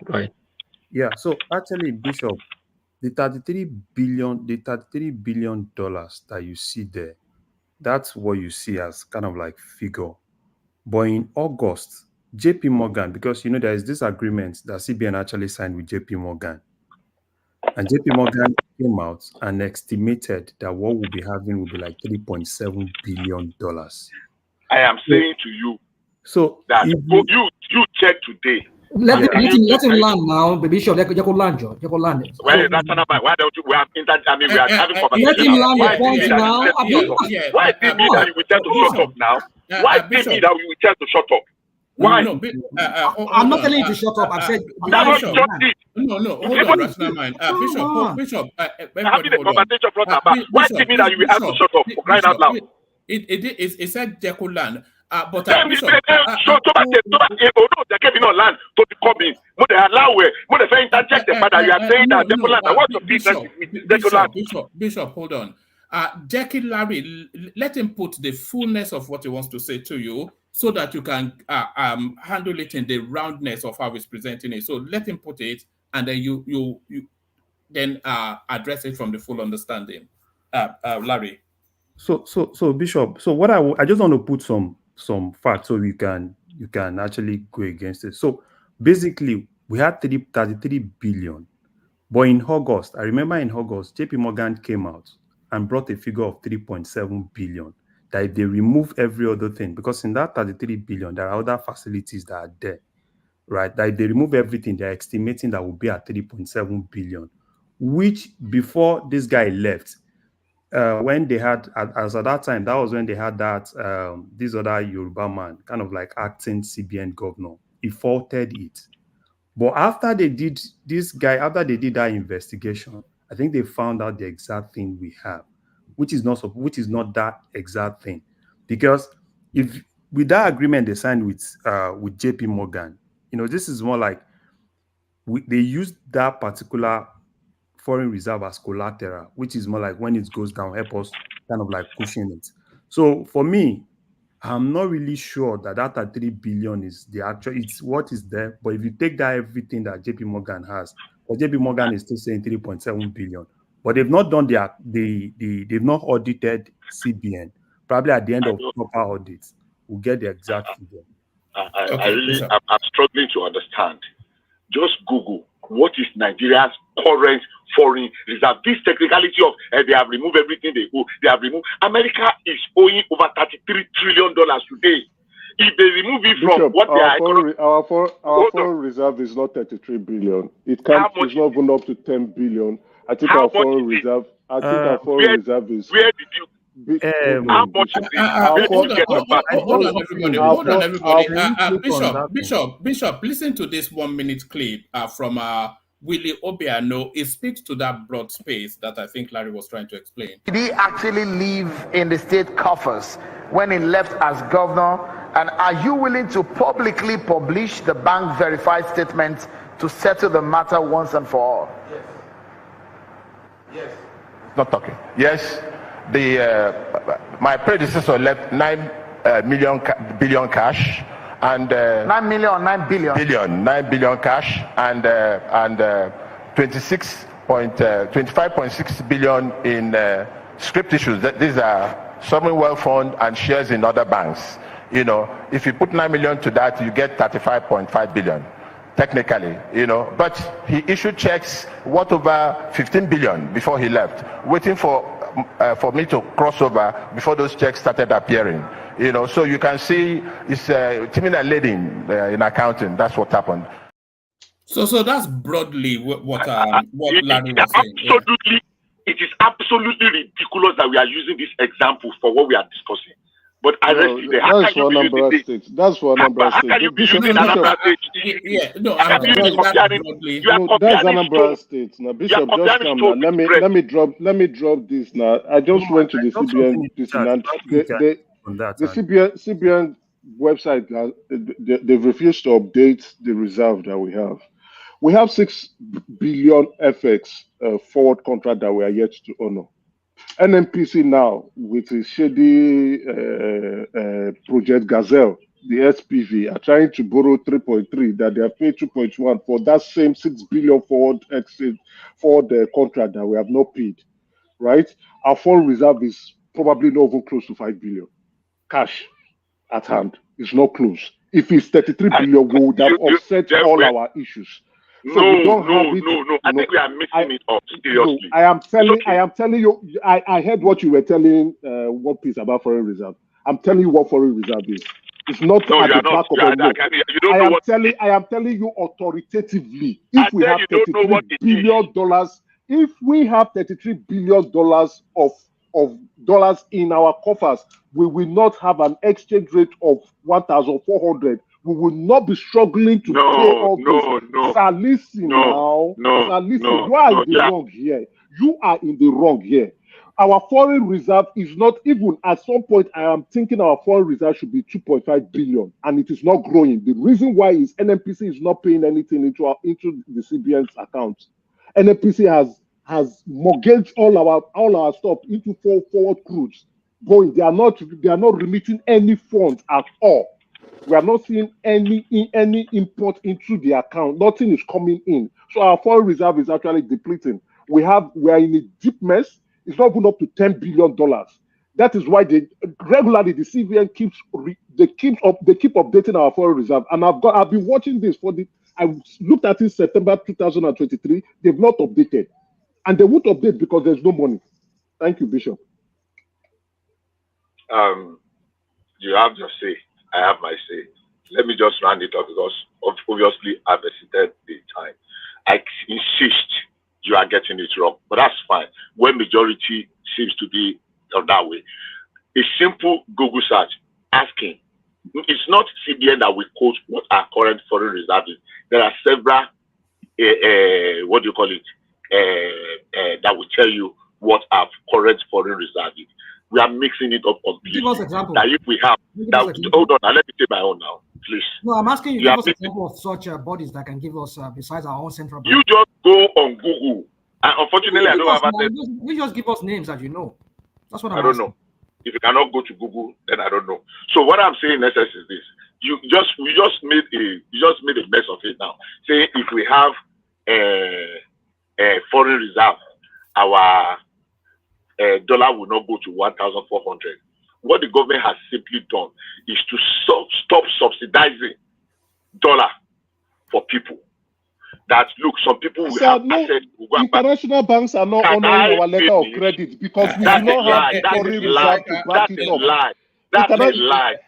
That's a lie. And then we'll go on to the next that one. They are not honoring our letter of credit is a blatant lie. If they are not, it will have overshown. It will have overshown. It will even affect IOCs and multinationals that are operating in Nigeria. You are just saying it because it is easy to say. Let me land. They are living where? Where are they living? They are living. Who are the ones living? Shell just sold the last book and they are living. Let him land. Where are you? See, Shell we are talking about. We pick things, we pick headlines. We don't dig to get the facts. Shell that you are talking about selling their onshore assets started way back in 2009. Way back in 2009, they were selling some of their onshore assets and they were selling some for their marginal fields. They did not just start today. Almost all our IOCs were living onshore for deep offshore because the cost of our production in onshore is one of the highest in the world, and because their area of operation. Because of security issues, the amount of money they were spending on security issue, the oil theft that was leading to continual and incessant shut-in and community hostilities. So Shell have started selling and winding up their onshore assets. Their biggest asset is no longer in onshore, and they were not running it profitably. So we just jump on some topics to make Nigeria look bad because we feel that is. So when they were leaving, they started long ago, and I won't say more than that because I know a little bit more than what I'm saying. And they put their, go and ask, Shell is still involved in about 3 or 4 major. In fact, they are pumping in 24, 25 economic something. They are pumping in additional almost 7.2 or something billion investment. They are in the gas. They are there in the LNG. They are reinvesting LNG, the Train 8. They are investing in it. They are in the offshore, deep offshore. Their well is producing very well. They are investing. So because they are shutting down their marginal operation that they started in 2009. 2009, not 2019. Go and fact check. I will be making reference that they are leaving. Which other ones are leaving? The ones that are leaving, the ones that were ripping us up, that they were enjoying the compromised business atmosphere. Business is competitive. Yeah, of course we have challenges. I agree. But to say that there is the worst case and because they are leaving, and you have just added something to it that you cannot back up now that nobody is honoring our letter of credit, that is blatant. That is blatant. So comparing that because our foreign reserve, that's why our currency, no, because Nigeria just decided to stop subsidizing, I did not hear what you say. What did you say? Can I ask you a question? Go ahead.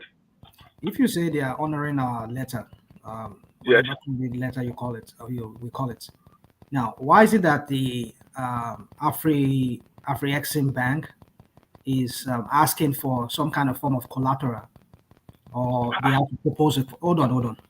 Some form of collateral, a form of, like, I don't know if you listen to, although we had that debate here like a month ago, even before the former vice president had to ask Tinubu in a letter about they should give to Nigerian figures as to what kind of deal are they making with Afri-Exim Bank when they ask for $3 billion US, and they are giving a collateral that by the time of that agreement, they'll be getting like $12 billion out of it.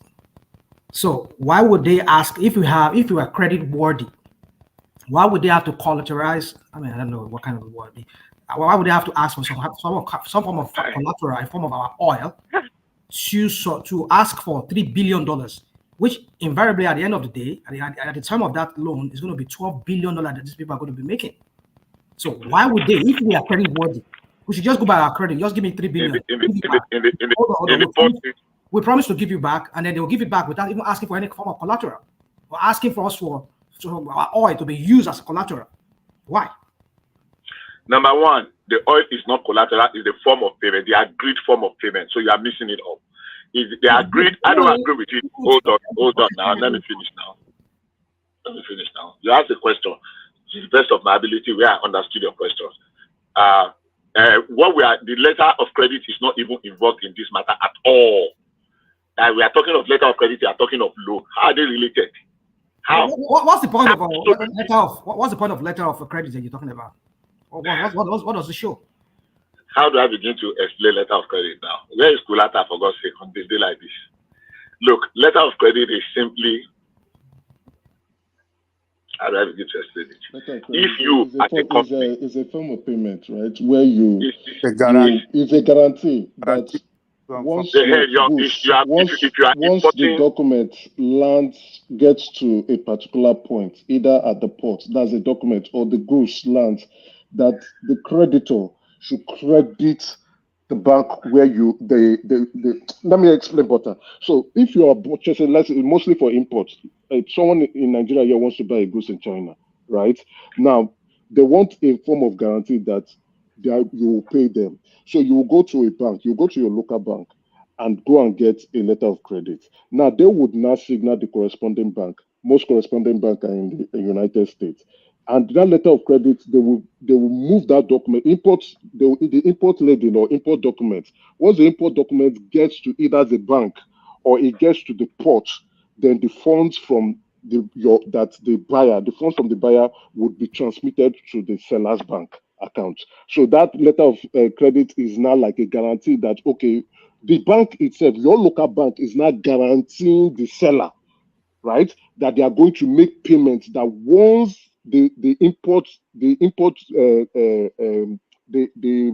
name for it, let's say import papers gets to the port, let me help you, Emeka. The goods get to the port. Let me help you, Emeka.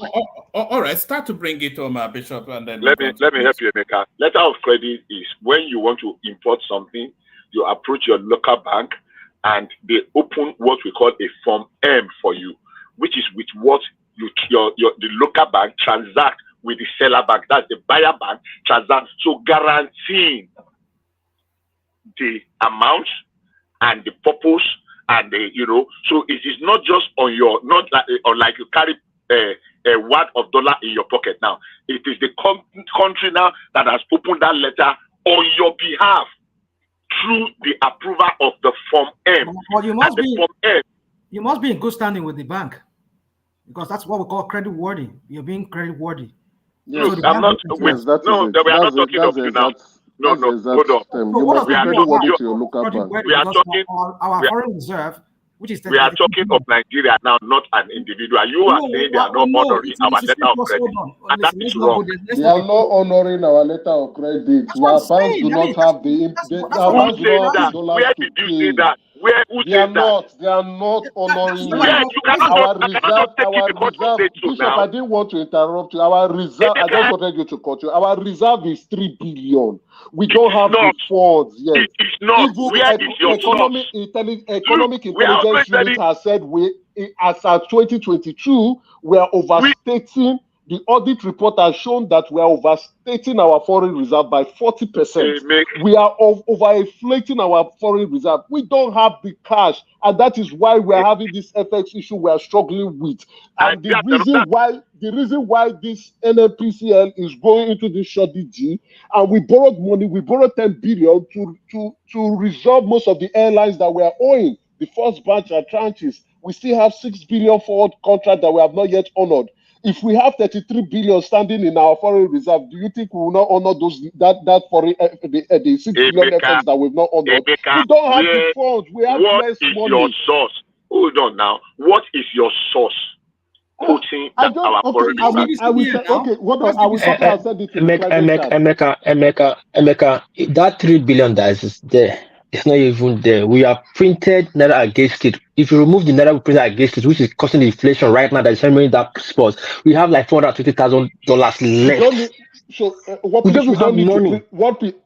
don't need to print naira against the foreign reserve. The foreign reserve are funds that you get from your exports. Once that money comes, it goes into the CBN directly. And if, like as a trader, you trade and you get $4, you send it to the CBN, you get your naira equivalent, and you move on. That money is there, and we're using. And major problem we are having, NNPC is not remitting any funds into any account into the CBN. They are not. And now what they are going to do with this loan is they are not saying they are paying upfront money that they owe the bank, the Nigeria as dividend and taxes. They are paying upfront to reduce the for FX liquidity issues that we are currently having. And that money is 3.3 billion, and it is not even enough. It is still not enough. With that schedule deal that they are doing, it's still not enough. When you say we have 33 billion, I didn't want to interrupt you. I wanted you to continue. Maybe when I have space, I will come out to say it. We don't have it. Even the 3 billion cents, I don't even sure say it is. It's 1 billion. Emeka, I'm telling you, that 3 billion, they have borrowed against it in that naira printing. Opacity was shouting and screaming on it. They went to deal for that. That was on the side. We don't have money at all. To the extent that we are already borrowing against our crude oil on ground untapped. We are borrowing against That's what NNPC is doing. That's what NNPC has done. They've encumbered our crude oil. We are not getting any revenue from it. All right. We are borrowed against our FX. We borrowed against our FX in a total of 6 billion. We have borrowed against our micro credit scheme. We borrowed that 3 aspect out, a penny to $1, and we are saying that we have 32 billion. All right, bring it home, Bishop, and then we go on from Bishop to Larry, and then when we get to Larry, we start to moderate somewhat the interjection so that we can get to people quicker. Bishop, back to you. Yeah, I'm not a banker. We're missing we're missing the understanding of the foreign reserve. Definitely, I've always said that we are not rich. And we've had this argument. Most of the people that say, oh, there's money. I was saying that we are not rich. Nigeria is broke, but we are not bankrupt. Now, simply put, I will just use a very simple analogy. I have 100,000, let me say 100 million naira. which I have put in a fixed something, whatever. And because I am currently my gas finished, does not mean I need to go and break my fixed account. Oh, because my Gary finished today, I need to go and that's not how I should handle my fixed account. What I was just pointing out before, I mean before the argument of the foreign reserve came in, I just use that as an example of saying when the issue of Umahi that woman asked about Umahi said that the economy was yes, and I was making reference to when he was reading out and he said that that Buhari inherited a very buoyant economy under Buhari. I mean under Jonathan.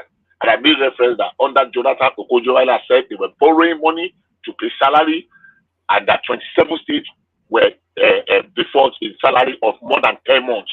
Some of them 20 months, 20-something months of salary of civil servants over 27 states. And that the foreign reserve has been depleted to 29 billion. And that that is after we have had about 3 years of continue over $100 crude oil sale, and crude oil was over 1.8 million barrels continuously. In fact, we crossed 2 million barrels continuously, and what again? SS crude account that Obasanjo left was still there. Then Soludo also even said about the economy then. So I was just trying to make a reference that the economy that then was inherited before this man did not even let me. Unfortunately, the time has gone now. Came in with it because I have not really got into the issue. But the fact of the matter is that yes, as they say in Yoruba, the rain did not just start beating us in 2015. We mismanaged our past, our economy, I mean our finances in the past, and the reality is beginning to turn on us now. This man said in his book, I used to make reference to Odifos in Sophocles. He said, we left our pots unwashed, our soup now pours. The issue that is leading to our burning of our soup today did not start today. It is because we have left our pots unwashed for so many months and years ago. Thank you. All right, brilliant. That's the excellent, Bishop. So thank you, Bishop. Let's go on from Bishop to invite Larry into the conversation. Larry, you're up next. Larry. Okay, yeah. Thank you, Woman. Where do you want me to start from? You can start from whichever tickles you the most, but do you want me to take you to let me take you to, do you want to start from Niger Republic, Mali, Burkina Faso pulling out of ECOWAS? Yeah, so for Niger Republic, Mali, and Burkina Faso, for me, I think it's just all the same thing. You see, these military guys, you see, once you allow them taste power, they don't want to leave. And that's exactly what is really happening. They are using every opportunity to keep themselves in power. And I don't know, and they have the backing of Russia, right? Russia is really pushing them and kind of like making them know that they're ready to supply them arms and everything. But the only thing I have, it's particularly with, the security along the Sahel. That's, and I think, and if you look at our military now, they are really overstretched. So that's my fear. So because, I don't trust those guys. Particularly along that line. So probably our military should use this as an opportunity to kind of like do more things within that area. We've been doing a lot of great job, particularly with Boko Haram and stuff like that. But with this, we don't know what's going to happen. So I think it's just more for our military to know what next to do. Yeah, all right, brilliant. And to what we were just debating quite fervently just now, Dave Umahi insisting that Buhari left a comatose economy and Tinubu struggling. It's something that is obvious. That's part of why, for me, I believe if Tinubu really wants to leave politics and face governance, it needs to be transparent to Nigerians. You need to let Nigerians know what the problem is. There's a lot of problem, and I see him trying to like cover things up. And that covering of things, because a lot of Nigerians don't really know the present status of Nigeria, present financial status. You know, a lot of things have really gone so bad. And I'm very sure that even him himself, saw a lot of things and he's still trying to cover. A lot of Barry he did a lot of bad job. But I think if Tinubu really wants to face it, this is every time he keeps saying, "Oh, I inherited as the asset and liability and all this." That's not what we want. We want to know exactly where we are and let Nigerians know what is happening. Because he's been trying to look for a way to support the dollar to naira and all those things. And if you look at it, there's no magic. There's no magic. Yeah, I don't see any magic that he's gonna do. Because what they've been doing, borrowing money to kind of like clear the backlogs and everything, there's a lot of sabotage even within that space. If you bring $100 billion to Nigeria, give it 2-3 months, those guys will mop it. And that's how bad it is. So I think for me, he needs to just face it. If we've seen some of these Buhari's guys, if they've taken what doesn't belong to them, let the FCC do their job. And him himself, he needs to focus on, there are some systemic. Do you think he's afraid of taking on the Buhari administration? You see, that's part of why I said politics. Different from governance. For me, if he really wants to focus on governance, forget about 2027, 2020. Forget about that. Forget about politics. Larry, can I ask you a question? Yeah. Can I ask you a question? Yes, sir. Now oh God, you continue. I forgot what I wanted to ask you. Just continue. I've got today. Look at that. Okay, well, anytime you can. So for me, things are bad. And even all the ministers know that things are very, very bad. Even the governors, they know that things are bad. So, but I just hope he's able to, and even himself. They are attending the side chicks party. I think I remember it now, real quick, before I forget again. I'm sorry, Larry. Okay, sir. Now, you said even though we inject, maybe we just make $30 billion. Yeah. Inject into the economy, it will be mopped up by these gluttons, these criminals. Now, if they mop up that 30 billion, and you wonder where are these 30 billion going? Now I say we don't have dollar in Nigeria, but some people are mopping up these dollars. Somebody just given us an example now, like what happened when somebody went to Grenada, and you saw at least that event that they had in Grenada, at least not less than $1 million to be spent on that event, just organizing everything. More than $1 billion. Now we complain we don't have. So like that. $20 million. My point is this. You say what? What did you say? $20 million. 20, just imagine. I was even saying $1 million. Yeah, if you think they are hiring, sorry, go on. My point is this: when they mop up that huge amount of billions of dollars in the system, now the question is how did that $20 million how did they go through Nigerian central bank? How did it just go out that they can't even figure out how it went?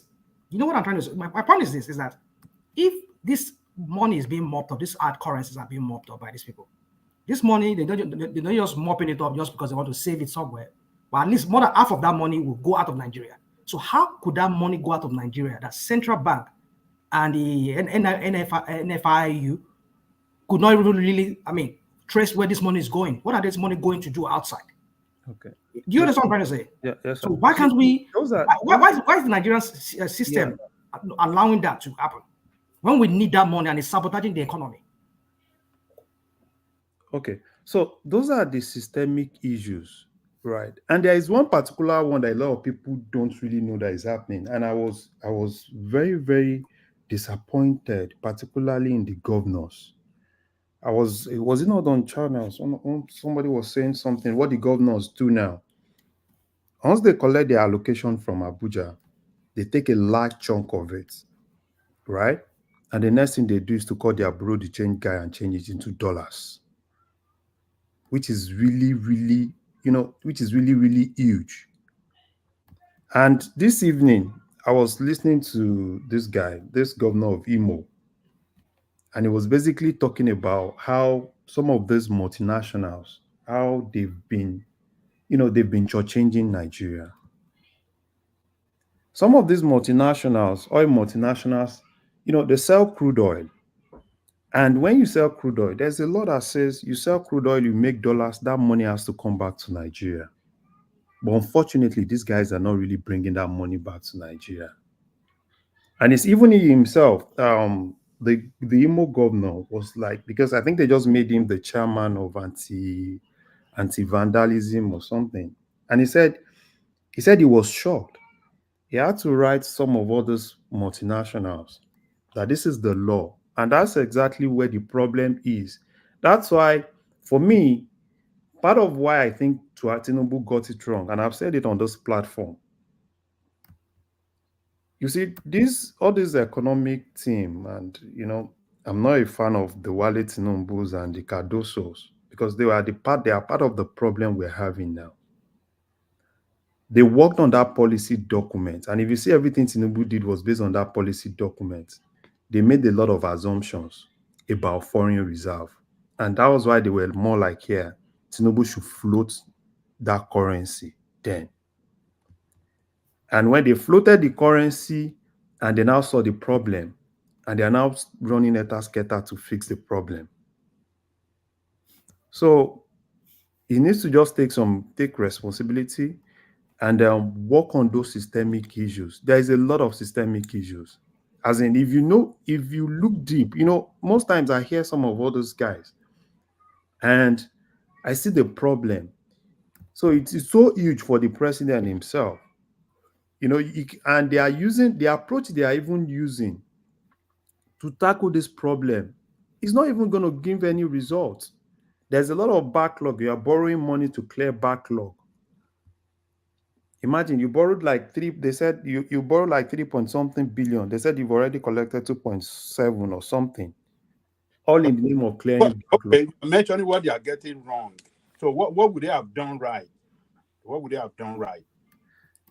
I think for me, what they need to do right is to focus more on how to tackle the systemic issue that are mopping that money. Take, for instance, now, do you see any country, if you go to some schools in Lagos, I have some cousins that goes to schools in Lagos, and when they say some of these schools charge dollars, Nigeria economy have been so dollarized that even some restaurants in Lagos charge dollars. And these are things that are within the government to really, go all out for. But unfortunately, the politicians are even the ones sponsoring some of those things. So if you bring the money, those guys, I'm telling you, you bring the money, it gets its way into the bureau de change guys. Those guys, they've stolen a lot of naira. The next thing they do, because they always look for a stable currency, which is dollars, they go in and buy. So this is more like, Yoruba people used to say, this is more like, you have a basket and you're pouring water in that basket and you are expecting that basket to hold the water until you are able to block those things that are making, you just keep doing the same thing. You're bringing the money, it goes in, the dollar, the exchange rate is not even having it's not really having any impact on the exchange rate. You go in again, you borrow, you bring it in, you say you want to get all the backlog off. At the end of the day, it will normalize for like one or 2 weeks. After that, it comes back to the same thing. I know if you remember, the exchange rate kind of like went a little bit down and people were like, oh yeah, it's good. After some months, it got back. Because as at that point, there was a lot of liquidity. And immediately those guys came in again, mop this thing. Now we are back to the same level. So that's what I see in this thing. So he needs to focus on those guys. They are powerful guys. Everybody knows it. They will come with all sorts of things, bring ethnicity, bring us all sorts of things, because these are powerful guys. They've been in bureau de change business for long. And for you to even face them, they have a lot of powerful people. So he needs to just look at a way to fight it. If he can fight it, I'm very sure they will get it right. But if they don't fight those things, you can keep borrowing and it's still the same thing. For me, that's what I see. Larry, you said you blame Wale Edo and Cardoso for the economic policies done in the manifesto of Asiwaju. Now, based on those assumptions, now you can clearly see that Emefiele lied that we had $33 billion as foreign affairs. Now, and that money does not exist. If they had based their assumptions on an unexisting fund, are you going to blame them on it? So yes, where the mistake? Okay, sorry. The mistake I would have said is the president who has not sat down to see the realities of things, taking action, even on his swearing day. He has not even see the handover notes or go to the vault to go and check whether this money is even there. He was not issuing policies. I will not really blame them. Right? Can I say something? Sorry. Can I say something, sir? You see, I'm not against, for me, for subsidy removal, I'm not against it, right? The only thing I'm against is floating that currency. And if you remember, floating that currency, that decision didn't come, during the first week. It took some time. It was when there was this acting CBN governor, right? That they kind of like, they advised him. Tinubu has always been more of like unification. But sometimes, right, this man believes in some of all these guys and he believes they are the best, right? So sometimes you are economist, right? You look at things and one thing you can do, because as at that time when you made that policy, you were not in government. So it's understandable. But now you got to government, which means that you have access to verify things. And when you verify the exact thing, not what CBN governor tells you, the president has the right and has the power to verify. CBN governor can tell you we have 100 billion, but you as a president, you can verify what you have. So, and immediately you are able to verify, you should be able to know if you have something to back your policy. So, but as at that time, I'm very sure if they had done their due diligence, they would have verified and advised the president not to take that decision at that point.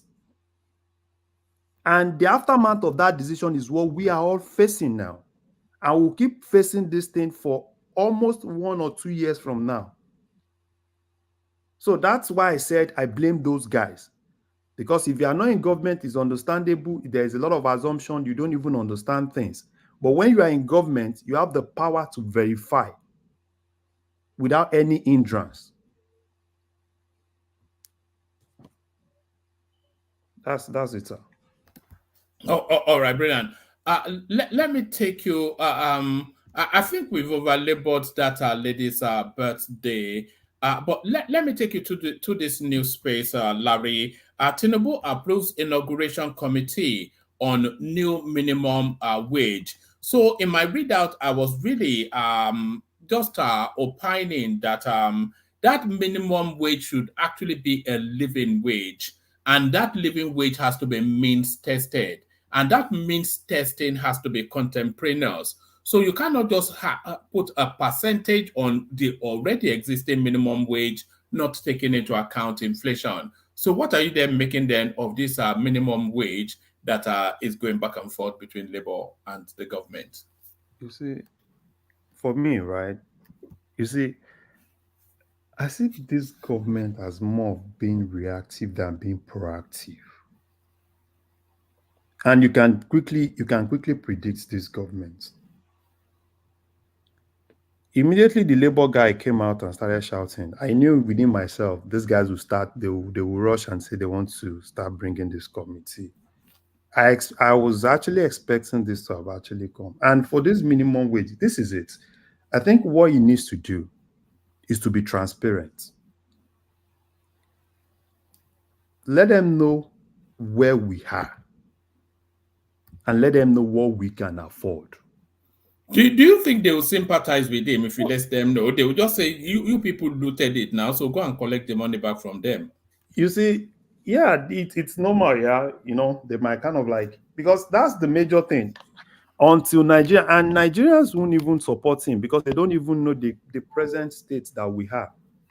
So, because he can say, labor, they were bringing some ridiculous, kind of like 200,000 minimum wage and all those things, which I'm obviously, sure that it's not going to be possible. Probably. How much would you say living wage is as a minimum wage in Nigeria now? Yeah. You see, minimum wage, I can't even say because with the present inflation rate in Nigeria, I can't even put a number to it. I wouldn't say 200,000 is ridiculous. I think that's just about right for somebody to be able to feed, pay rent, travel, medicine. No. I'm not saying it's too much, right? I'm not saying it's too much because if you have to like look that to dollars, right? That's even too small. But what I'm saying is you still need to look at Nigeria itself. What can Nigeria afford?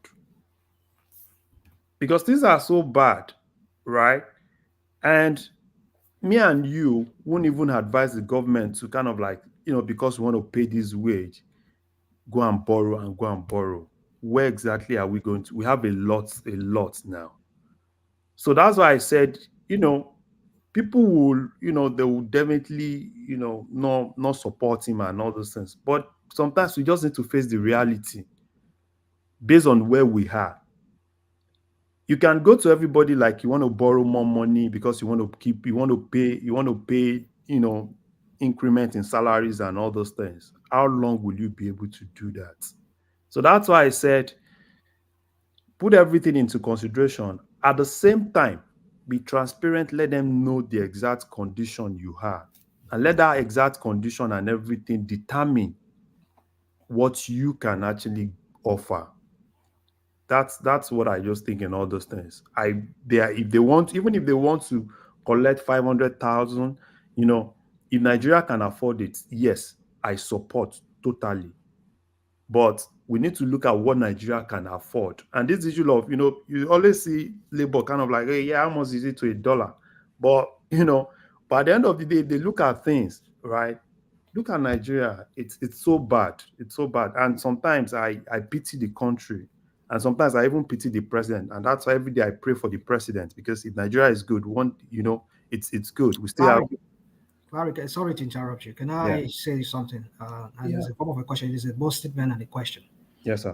You said something earlier about this whole thing with the forex matter, the forex issue we have in our country.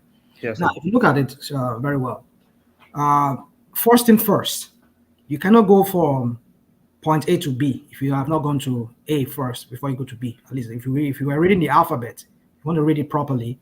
You don't read BC or ZD, like that. You start from A, right? So now, if the first thing is not done first, how do you think this you see, that's one thing about Tinubu and his propaganda and his propaganda machine. They will just throw things out there without, like you already said earlier, that they don't think things through thoroughly very well before they just act on impulse. Now again, we're seeing another impulsive movement here. Which is, for me, the timing for me is wrong, because first thing first, you can only say you want to review the minimum wage, or somebody was saying maybe living wage, if you have a stable economy. You cannot project what people should be, what should be a take-home pay of people in an economy whereby today the dollar is 700 naira to $1, and the next day it's 1,000 naira to $1. The next time it is 150, 120, like that, and then it goes up like that. So you cannot project, you cannot make projection, you just keep reviewing it, and people will keep making. So why don't you do first thing first? Tackle this issue of the forex. I've made that submission on this platform before, and I think this former Osun State governor, Ogun State governor, was also saying something like that in one of his recent interviews, that he has advised Tinubu that they should put in place some kind of law some kind of, and I know we have that law, but I don't know, maybe they need to retweak that law, make it sound like anybody is a terrorist act if you buy dollar and you have no business doing anything with that forex. You will be sent to jail and then make scapegoat of people. So my point is this, is that why don't you do what you need to do first? Stabilize the economy first before you can start talking about minimum wage. Because when the economy is stable, the dollar, the variables, maybe today it's like $700. $7 to $1. Maybe the only goes up by $1, $2, and then it goes down again. That way you can plan.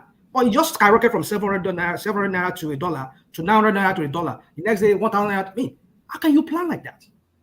So my point is this: do first thing first before you can start talking about this minimum wage. You see, it's just to make Nigerians see like, oh, we are working, we are doing something. These guys, they have no plans. Fix the forex matter first that is affecting the economy. That's affecting every areas of the economy. National Bank, can I interject for 1 second? I'm done. Go on. Okay. The issue of the review of the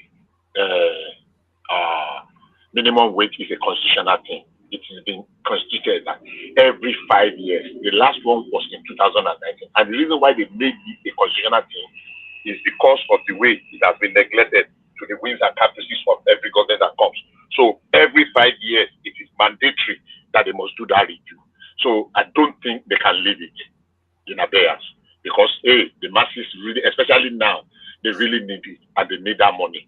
So if you remember, I said this in one of our conversations that the next one is due in 2024 May, and they should start preparing towards it now. So I don't think it's something they can just put off like that. Thank you. Yeah, back to you, Larry. Yeah, I think the major thing is just that all of us are actually saying the same thing, and I hope, and I just pray God just helps him, because for me, right, if I look at the whole thing, it's not adding up, and I'm very sure, that's why they said he's having sleepless nights, because he's having sleepless nights because the guys that told him that things are going to be good based on their recommendation are now coming back to tell him that it's out of hand. So now they are looking for magic. And there is no magic. There's nothing as bad as volatility of your exchange rates. So volatile that you can't even predict anything. Larry, tell me the names now. Government magic. Then go down everything. Government magic. They go turn the red into blue. So continue. So that is what so we have government of magic. That's what. Yes. They told him, Baba, don't worry, you just do this, you just do this. Ignore me sometimes. When you listen to them, they tell you, don't worry, when you do this, this, and that. And those are just theoretical things. But now they're now telling the man is now seeing it himself. But you guys said this will be all right. You guys said you are projecting. Imagine, you guys said you are projecting exchange rate to be at so 850 and all these things. But now it's not even 850. And now the guys are now saying, we don't even know. And that's why the man is having sleepless nights. So I just pray one magic happens one way and is able to really get hold of this. Even if the exchange rate is going to be 1,004, let it be stable. Let people have the ability to plan. There's no magic. There's no magic that is going to happen. If NNPC is not remitting funds to CBN, no magic.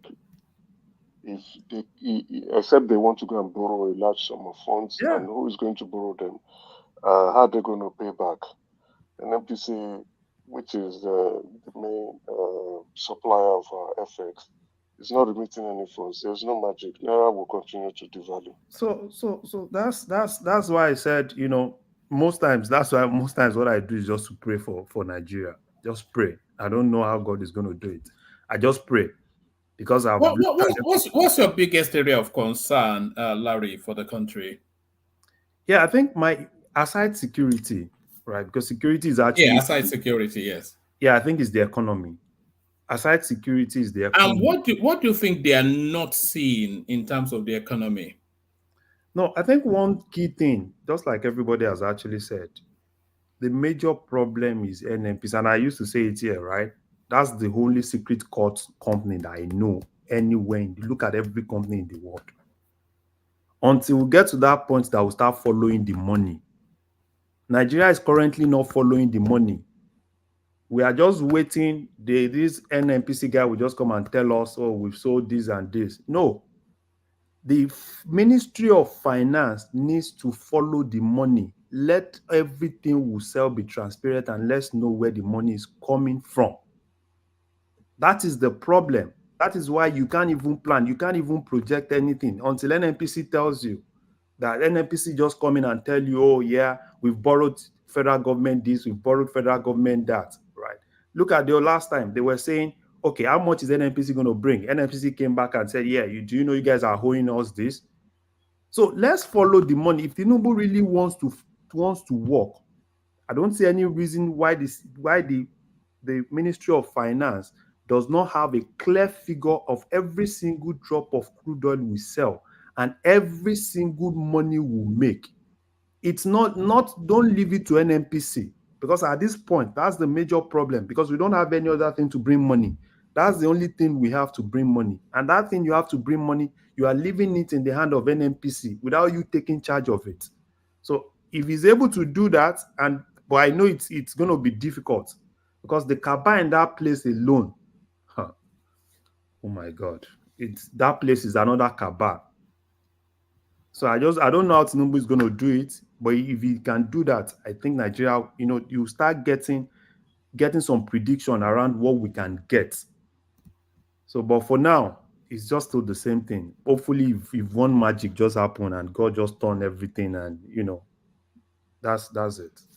All right, brilliant. All right, brilliant. Stay with us. I thought we had Prince. Did we lose Prince?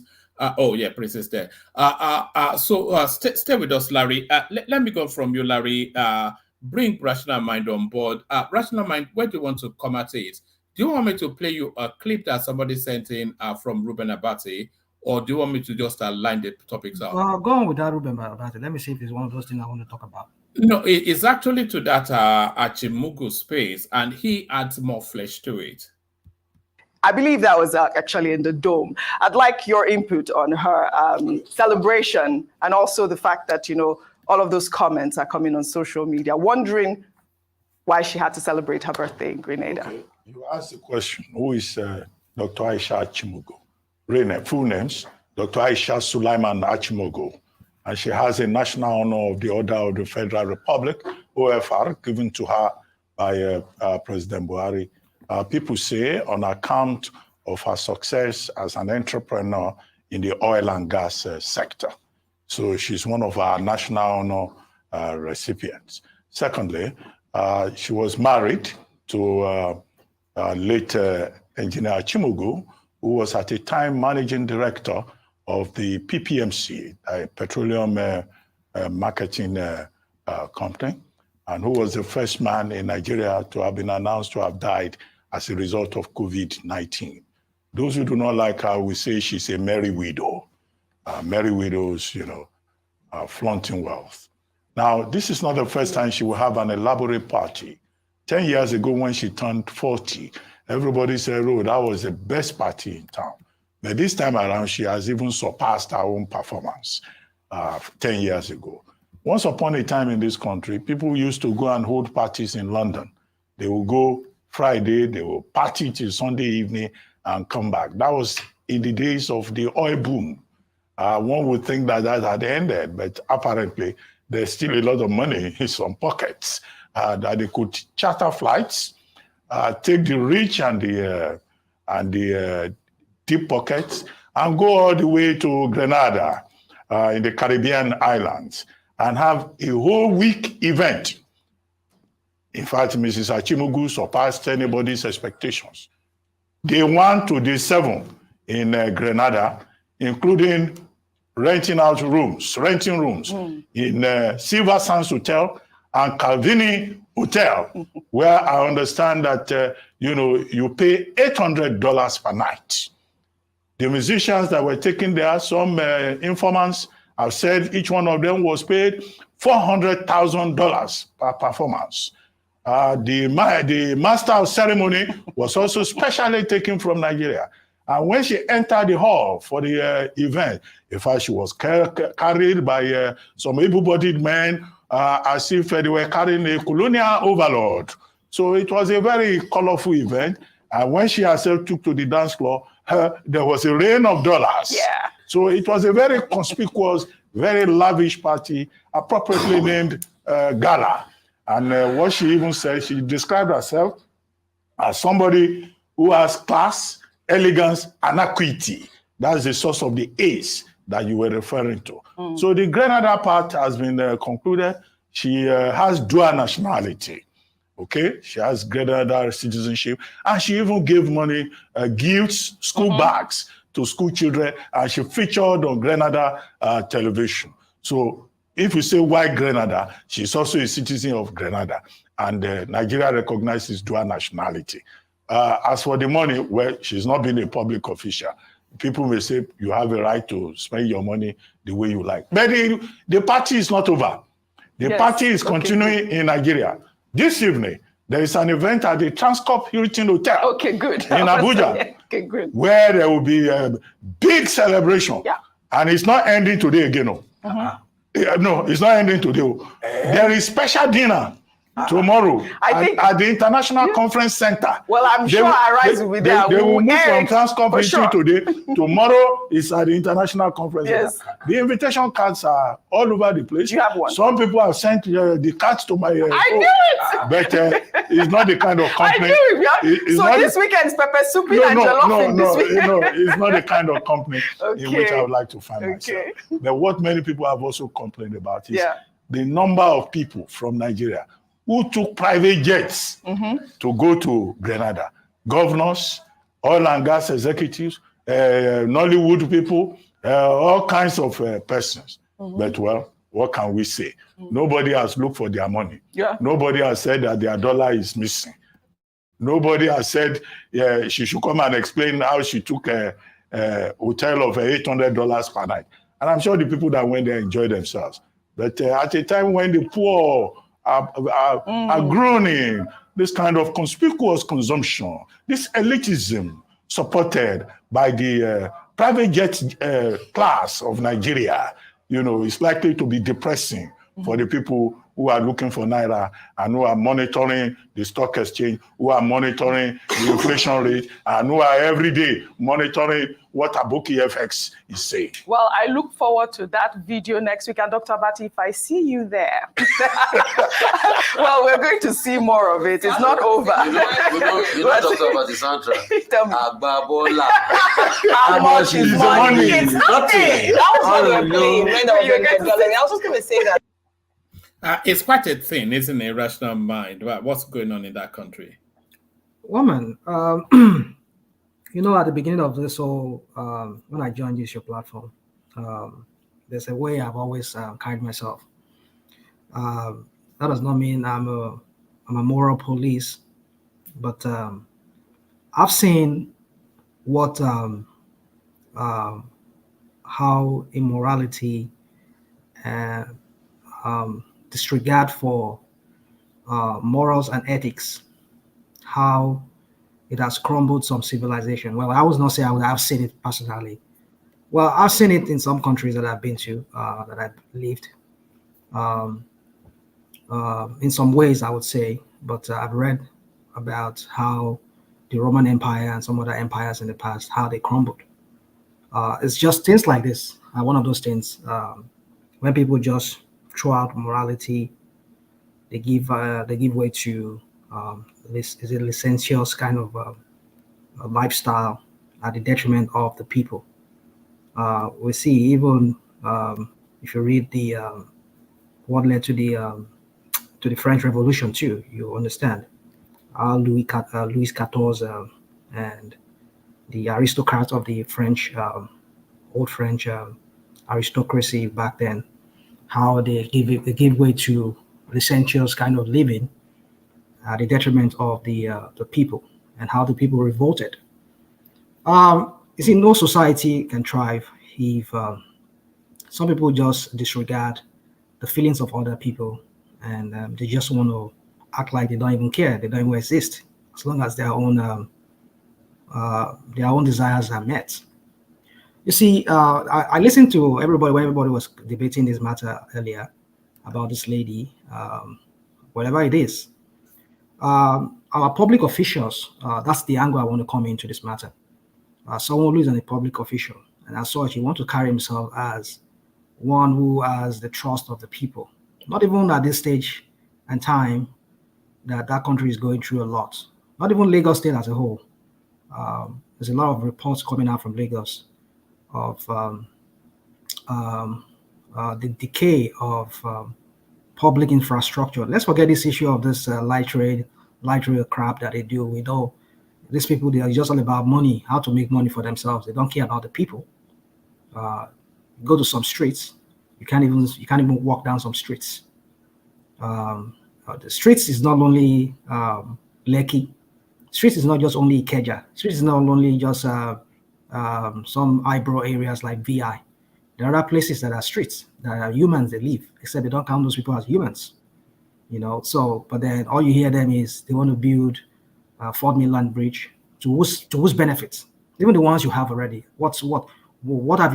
How have you demonstrated that you want to ease the life of people by even making it easy for them, by creating some kind of way whereby they could access this their already existing bridges? I was listening to the other guy, I was in Jandor during the campaign and everything, how he gave a very brilliant way of resolving that matter. That you can decongest people going into the island. I mean, what happened to that? But no, it's about building another fourth bridge where they will steal money. They would let it. They will be building it for 20 years and siphoning money. You see, man, it's and some of us come here, we just want to justify the lack of morals, lack of disregard for ethics by some people. And we just want to justify that. What is there? Is his money? Is it Nigerian money? Is it Lagos State money? Look, there are certain things you should not be seen with. That was what Ruben Abati was, I think he was alluding to when he said, this is another, I mean, don't get me wrong, I'm not saying I'm a Ruben Abati man, but sometimes I like to use people's comments or whatever actions they take to justify what I want to say. When he said, these are not the kind of companies that I want to keep.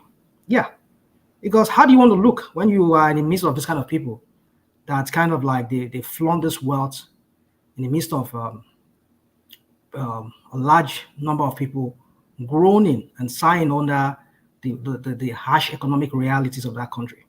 And you're living licentiously, living lavishly, flaunting this wealth in front of them. And you wonder, I mean, if he says that's not the kind of company he wants to be fired, well, I can understand. But maybe that's what he's talking about. I agree with him on that. Why would the governor of Lagos State be found in the midst of these people? I mean, they said. I think at the beginning of this very clip you played, I think they commented on earlier on it as to Sanwo-Olu was also in Grenada, I think for this very event, and he was caught also spending money, maybe at a casino or whatever. I don't know what they were doing. So my point is this, one man. You see, some of us, you see how they gradually they kind of how do I say? Some of us who are even living outside Nigeria, some of us within. Our people who are already in Nigeria, a lot of them have been captured mentally. But why would some of us who would live outside, we see how things are done? If what is done in Nigeria is done in those countries that we all live, I tell you, most of us will not be there living there today, because the society there will be as bad as that of our country too. But because we live here, it's because they have regards for what is known as law and order and ethics and morals. Don't get me wrong, I'm not saying they don't have money, they lack morals in some ways here too. But when it comes to morals, that's to the benefit of the generality of the people, they don't play with it. I mean, when it comes to what will make the life of every person here that's a citizen or a resident of the country here we live, they don't joke with it. They don't just let feelings or religion or ethnicity or tribe or whatever come into it. But we play with that in Nigeria. So you see, flaunting wealth like these people do, I mean, it's like Ruben Abati said, they even do well. The one in Grenada is not even enough. They still come into Nigeria and come and flaunting in front of the Nigerians, tell them that you people are just crazy. You're crazy. I mean, you are condemned to this poverty. I mean, I don't know what message you're trying to say. I'm just trying to make up my own message from what that. So, what man for me, it's just to tell you, Nigeria is not meant for the Nigerians. I mean, those people who claims to be. I mean, I don't know if we have Nigerians. It's only meant for this elites. These people who call themselves elites. It's also Nigeria is only meant for this. It's only meant for these people. It's not meant for the Nigerian. I mean, poor masses or the ordinary masses of Nigeria. It's all about their own and them. So it's up to Nigerians to start emancipating themselves from this mental slavery of saying, oh, it's their turn now, it's their life now. Let them enjoy their life. If you two are dead, won't you enjoy it? Look, certain things you don't joke with. Certain things you don't let come into public. To affect public lifestyle or way. I mean, I don't even know how to put it. Governance and all of that. I mean, I know this is not governance. I'm talking about the governor, the current president, the current governor of Lagos State, who was said to have been spotted at that event, and also living lavishly and also spending money and all of that. What's the message? I mean, this is your boss. You're the one who begotted Lagos to you. He's complaining that Nigeria does not have money. Look at the millions of dollars that they moved to Grenada. Just for, I mean, whose economy is benefiting that? Grenada's economy, of course. At least not less than $100 million would have gone into the Grenada. Just that single one event would have moved more than $100 million into that country just for this event. That is not an exaggeration. If you want to look at the numbers, a fleet of private jets, they hire the whole island for a week. Yachts, hotels, everywhere completely bought up for a week. And people are groaning, and they are just all lamenting, crying under this weight of economic ash. I went to check out this woman, and they said she's the MD of what do they call that company? Femlac Concepts. And I was like, okay, what do they do? I think Abati was saying oil and gas. I didn't see any oil and gas in the website of that company. What I saw was maritime, project management, training, water treatment, listing a lot of things to show that the company does not understand what they are doing. Then if you are even, yeah, it's true. Let's call a spade, because when you look at the company's website, right, and you say, okay, about us, they tell you this is what they are into. These ones are just listing things: project management and training, water treatment, maritime, and then you are in maritime, you are in Abuja. Your head office is in Abuja, your branch office is in Abuja. I looked at the team of people she had. What I saw, I just like, this thing is... Nigeria is a funny space. Nigeria is a funny joke. Who are these people joking? Who are they toiling with? Funny space, yeah. It's a you funny understand? Space. Then, they keep telling us if you want to travel out of the country or you want to travel into the country, don't come with more than $10,000 cash in your pocket, or else custom, you have to explain yourself anywhere you are traveling to avoid money laundering and the rest. But you are hearing about it saying that it was raining in dollars. So it is a class elitism situation that we have in that country. And I think, again, where the country is just pretending that it's a country. Let's be very realistic. We are not yet acting like we're a country. The president has appointed an individual, Oyedele, a brilliant chap, but we are not seeing any action. Where are the tax reform policies? Wow, that one I didn't talk. Didn't you hear what didn't you hear what the idiot was saying on that? Was it channel? He wants to train area boys. He wants to train Agbero boys to come and collect tax. See, that's the confusion we have. How is that a bad idea? How is that a bad idea? I think he clarified that. That what? What did he clarify on that? He clarified that. He said he's not saying he's going to recruit Agbero. He said presently those are the guys currently collecting some of those taxes. If you What go kind to of taxes those boys collect? They just collect levels from transport. The yeah, NURTW. those When I read it, I was let's come on, let's stop giving these Let guys. him learn before you just let him learn. Let him learn, please. Go on, please. So what he said was presently, those guys are already collecting several taxes, right? Collecting levies here, collecting levies there. So basically, what he's trying to do is to streamline some of those taxes to a single digit. And it's more like you've been doing these things, but you are actually doing it outside the official route. So how do we bring that unofficial to official? I think that's what he said, because I think he dropped something after that thing clarifying what he meant. But you didn't. Can I ask a question, please? But John, is disappointing me. You didn't answer his question. You didn't answer. No. Yes. Larry can't answer the question. What did he say specifically? Can I ask you a question? Okay. You and Rational Mind. Did you listen to Oyedele talk in that interview?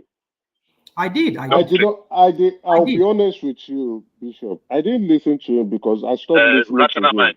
If you actually listen to him, you will not call him an idiot. And you are always to bring him up. Yes, you will not. If you listen to him, you will not call him an idiot. You did not. But that's okay. So let me address Emeka. Emeka, you've been in a very good position. I can actually address it before you move on with that. When I call people idiots, it's a way of just saying that they don't know what they're doing. No, but it's not fair. It's not fair.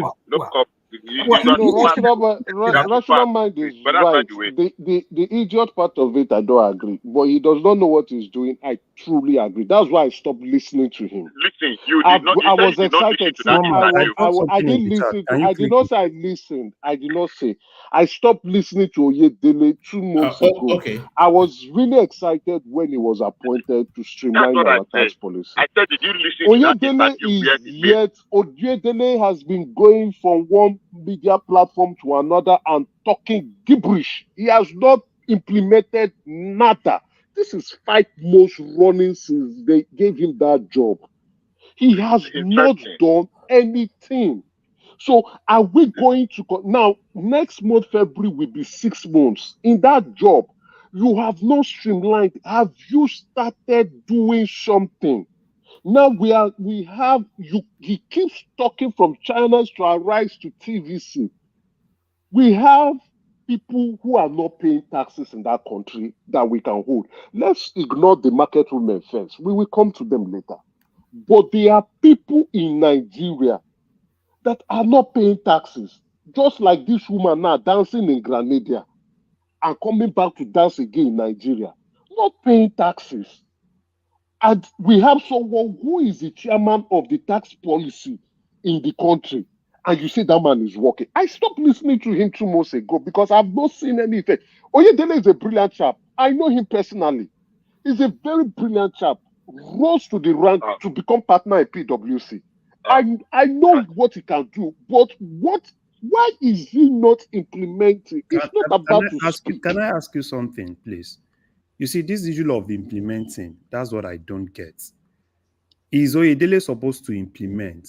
Yes, that's part of his job. That's part of his job. No, he said it himself. He said it, Larry. That's what you see. That's why I said I stopped listening to him 2 months ago. He said it that it is not just a committee. That the charge Tinubu gave to them was to devise and streamline our tax policy and implement it. I will send it to you. Wait now. I will send it to one man. Quickly, just go and type. Look at it. Look at it yourself. Can Oyedele implement? It doesn't work like that. Why you say it doesn't work like that? Who gave him the mandate? Now, what Oyedele, the mandate given to Oyedele was just to work on a policy document and submit it to the president. One man, please, pardon, to end this argument. To end the argument, just go to the screen and put Oyedele implementing tax policy. That was what he told. That was the first media interview he said. And that was the excitement. I said, okay, we are going to get things right. 5 months now. Maybe the use of word implementing is wrong, and that's Oyedele is intelligent. Oyedele cannot implement. Oyedele is not a fire. We understand. Let's Larry, let's not go into the word thing. Well, we know who has the mandate to really implement it. That is Tinubu. We really want to, at the end of the day, sign it into law, or maybe go to the National Assembly will sign it into law. But the point is this: he has the mandate to shape up our tax policy, the new tax policy that we will be using to generate income for that country going forward.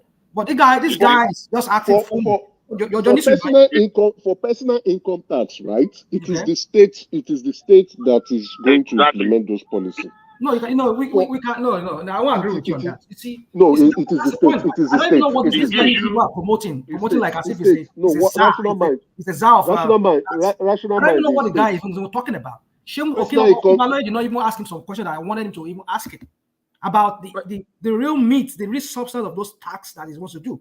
But it seems like this guy is just trying to bring a replica of Lagos State kind of a tax collection system. He wants to. That's why a lot of people have been suspicious that I hope he's not trying to bring in this alpha beta into this whole thing, because this guy is not even saying anything. If anybody knows what the contrary what this guy said, can you just tell us what this guy said in the last interview or any other interview as granted? Because when you talk about tax, there are many ways the federal can get tax. You can get tax through income, business tax. You can do that. Corporation tax. Or well, maybe like if you want to go through VAT, if you want to go through the VAT system, you can do the VAT system. But you cannot have all this double taxation of everybody. I mean, triple or three times, four ways of taxing the people when the people are not even making money. So streamline it. If it's income tax, basically you want to go by its income tax.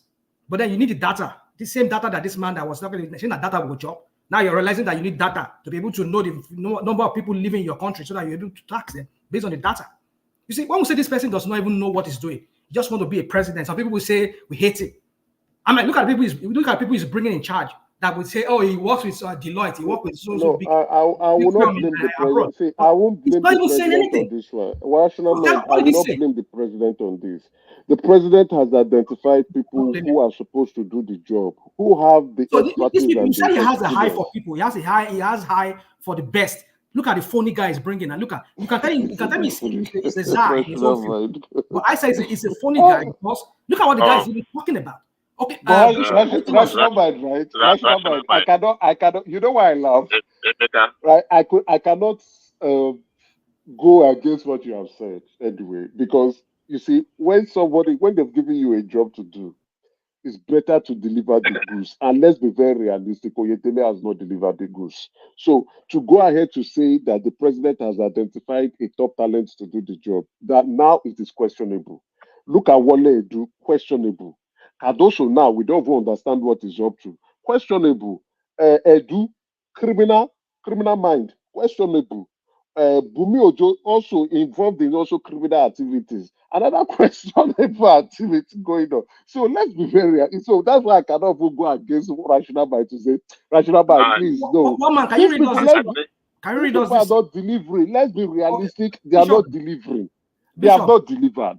Bishop, can you tell us what did this guy say? Can you give us, you and Larry, can you tell the platform, all of us? No, I'm not going to. I mean, you said you want Brett to say you listen to him. I mean, and the other, I mean, that you did not. I did. Now, let me say this. Okay, go on. Unfortunately, sorry. Sorry. Unfortunately, we expect probably in our next round of elections to actually look for miracle workers and magicians. Now, I followed briefly, and I still do, what Oyedele is working on. What he's working on is going to have multiple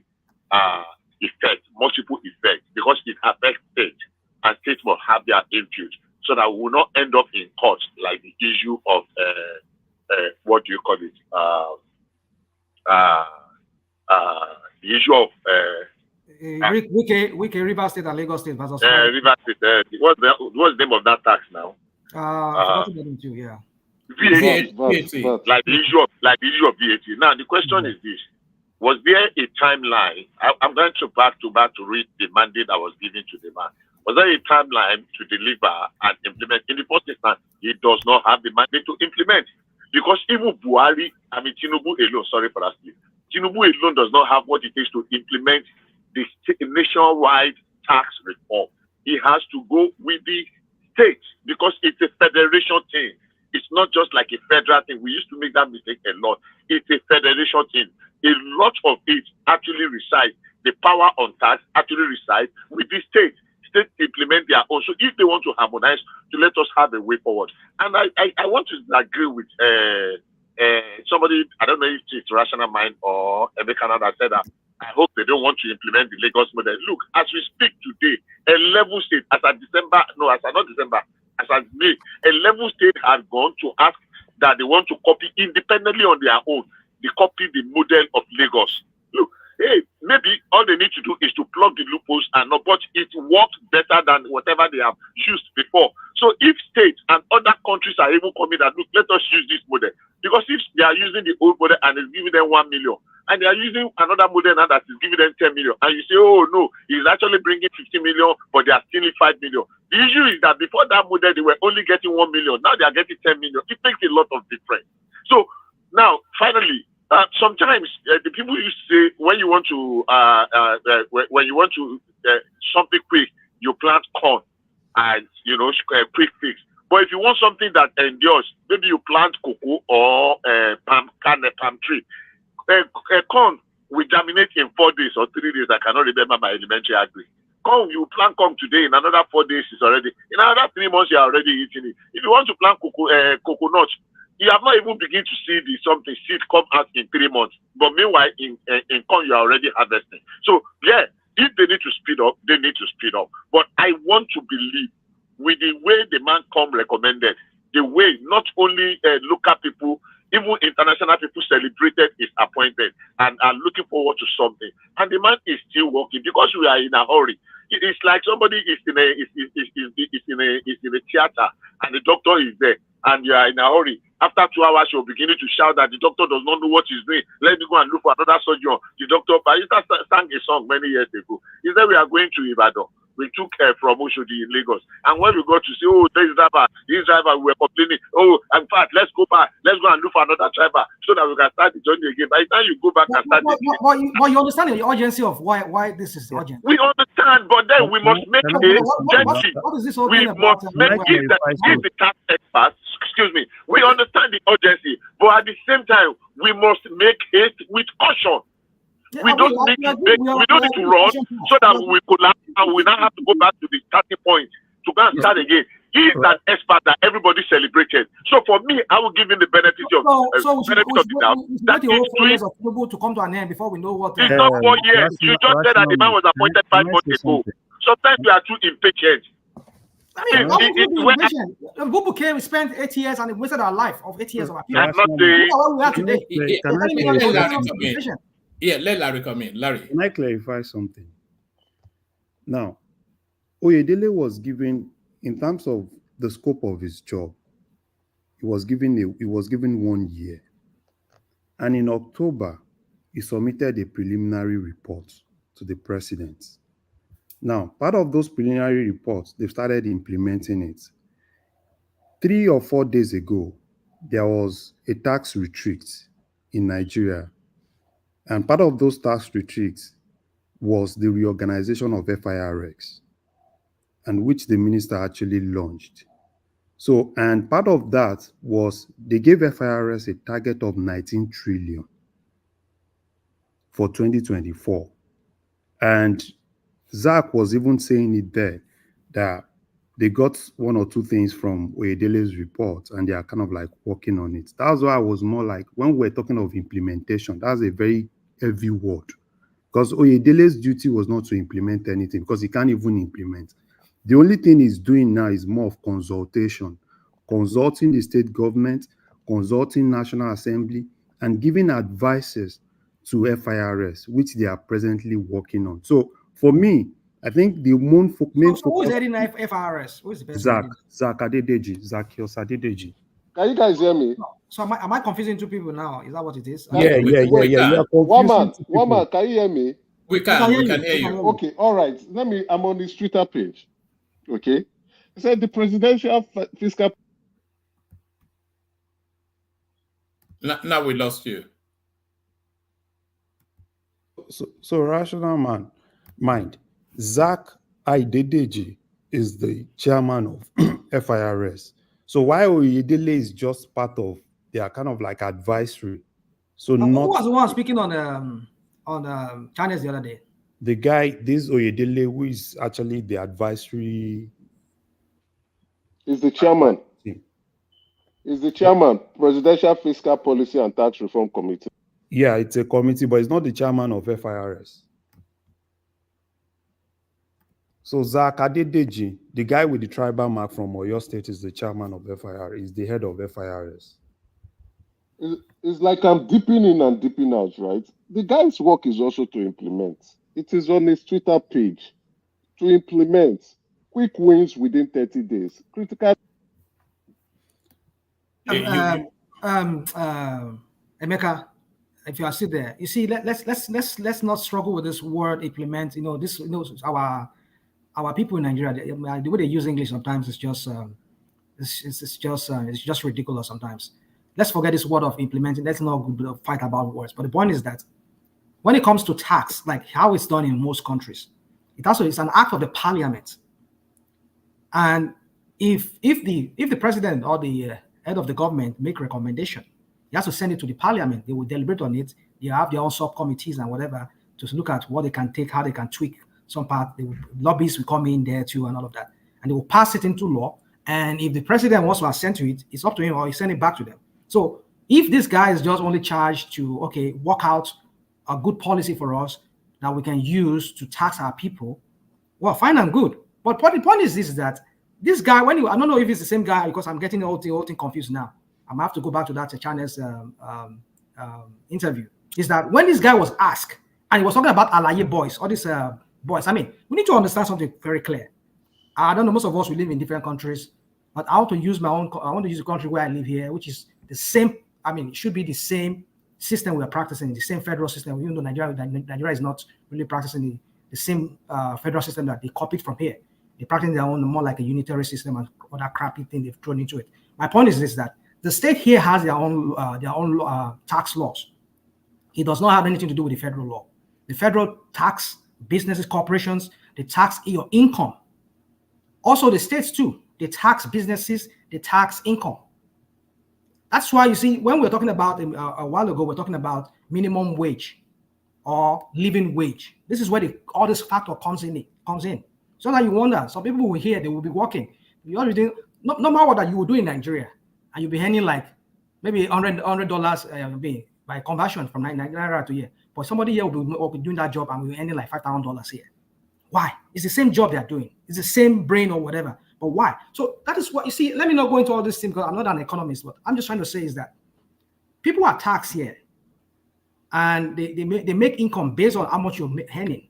They know how much you can pay for your utilities, your rents, and other things, your other bills that you might have, and they will tax you based on all of these things, so they know how they're going to take from your pay. Each state here, they have their own tax system.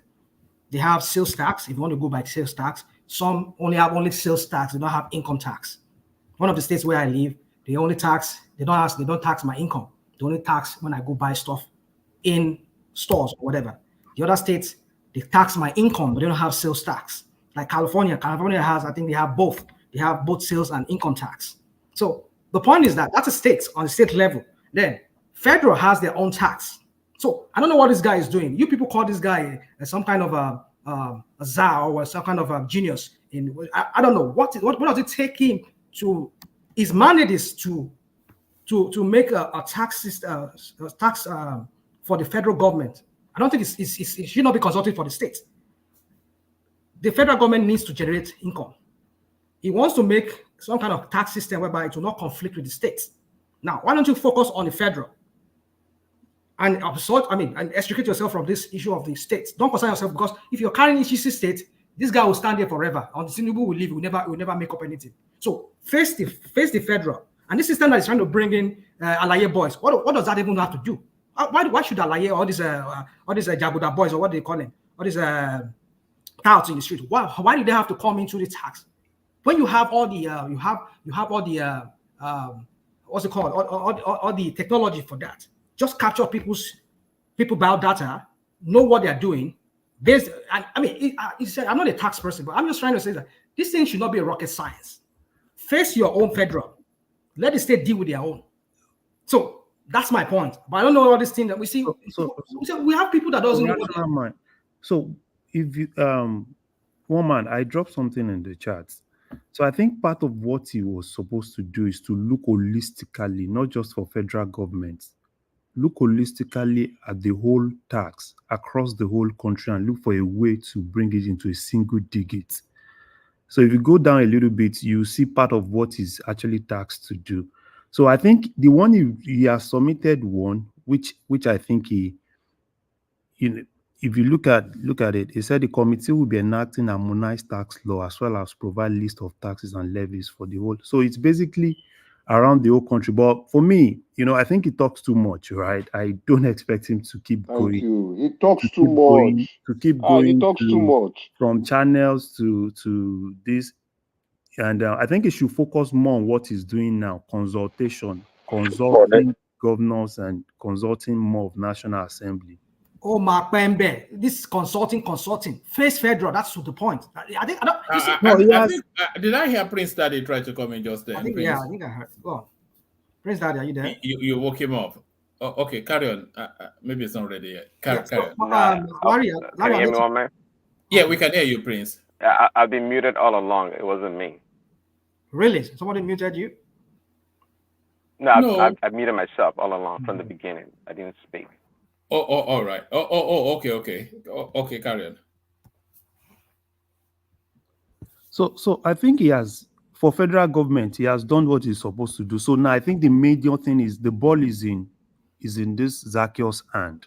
They gave him a target of 19 trillion, and he needs to put everything to achieve that 19 trillion. Oyedele, as far as I'm concerned, he has done his own job and he's doing it. His own job is more of advisory. The guy that is going to implement the job that has been given the mandate of 19 trillion should just work. If that guy can work, then I don't even have any problem with Oyedele. Oyedele can speak whatever grammar. The guy that should implement should start working and make 19 trillion. What about the woman that is dancing in Canada? Is she not going to pay her own tax? Abuja is after her, Abuja. FCT IRS is collecting our own tax now. They have to collect tax. Wike needs money, and Wike has told that. Exactly. He needs money for the. Wike is even happy to bring the party to Abuja. Now, bring that party. She has to pay. People cannot. You can't be all this wealth show. If you have the money, pay. Don't go and be spending it elsewhere. Come and pay it here. The country is poor. We are looking for money. You took $20 million to go and give to another island. Pay your share, I beg. Let everybody see what you are paying. Now that money even leave Nigeria, sir. How the money even pass through the central bank? They say they are going on private jets. Of course, now they will pack it. And then what is Nigerian customer, Nigerian immigration doing when they didn't search them? Because you cannot take more than $10,000 out of. They will search Mr. Big Man. You said what? I said they will search. Do you know what happened to me once when I was passing through Abuja airport? What happened? It would have, maybe it was the way I was dressed or something, and then suddenly I was approached, and then the lady took me into the VIP lounge, and you had picture of Buhari there and everything, and then they were not a word of a lie. They were serving me coffee and everything. And then when it was time to board, some guy came to usher me all the way. I still had to go through immigration. I don't quite know how that happened. I was just, One man. Maybe there's a merit to being a fat boy. Maybe it was because I was fat. You bought business class now. That's what they do for business class. She saw your body pass and she said, this man, why do you want to go and join economy when you're holding business class? Come to this side. That was what happened. Yeah, so one man for me. They will just pass them through now. They are not going to search their bags now. Maybe they want you to drop something for them. Sometimes all these Nigerian security people, they just want you so that you can drop some. Who knows? I don't know. I'm just saying it could be too. So yeah, it could be maybe they took you for some other person. I don't know. Let me not say. So one man, just in conclusion. So for me, we need to start asking ourselves some questions like people have asked here. are we a country? Are we? I mean, what are we? You know, Nigeria is just an enterprise only meant to work for the elites.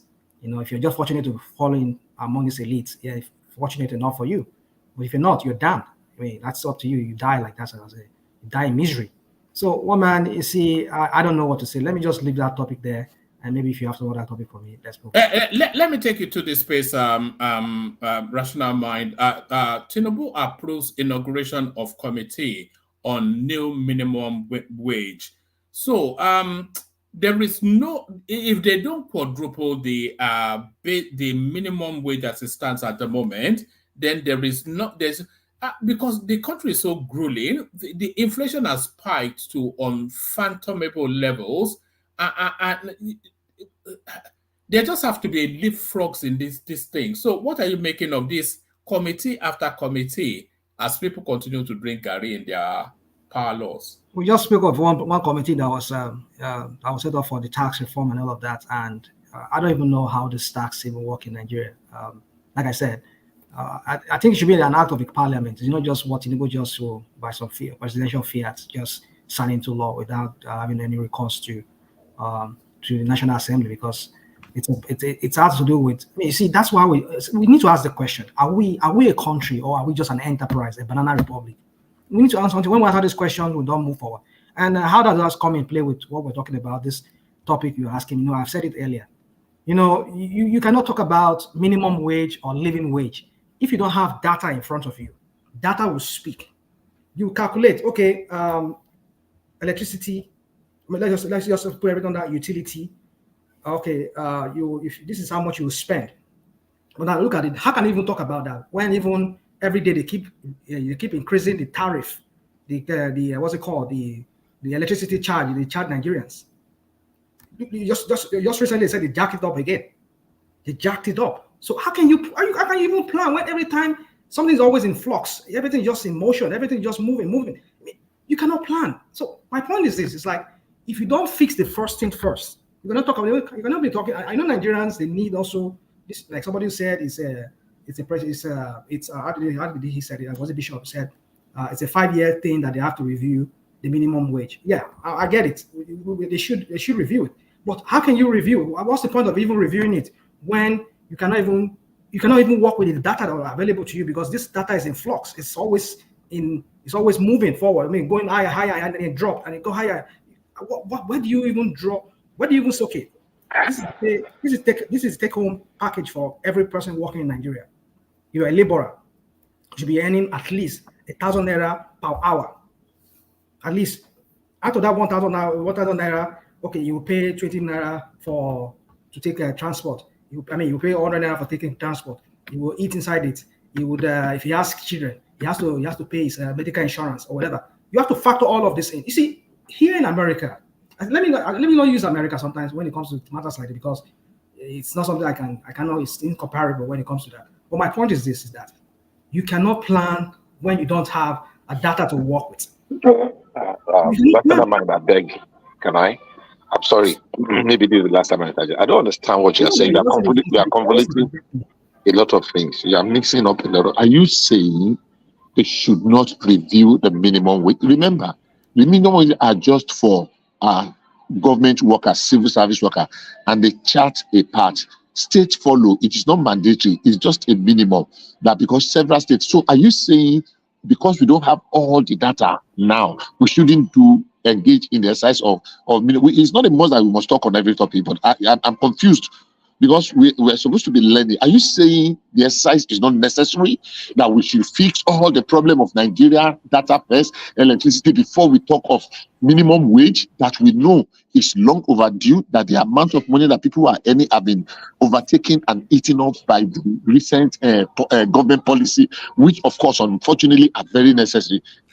Hold on, Mr. Speaker. Can I ask a question real quick? How many people do live in Nigeria? What's our population? Our population? Yeah. As of today? Yeah. I mean, they say we're about 200 and 280 million. Forget they say. What they say. That's what I say now. Listen, what do you mean themselves when they say, did you count? Hold on. You must invest in your data collection. You must have accurate figures. We know. Plan. Yes. Can't be guesstimating all the time.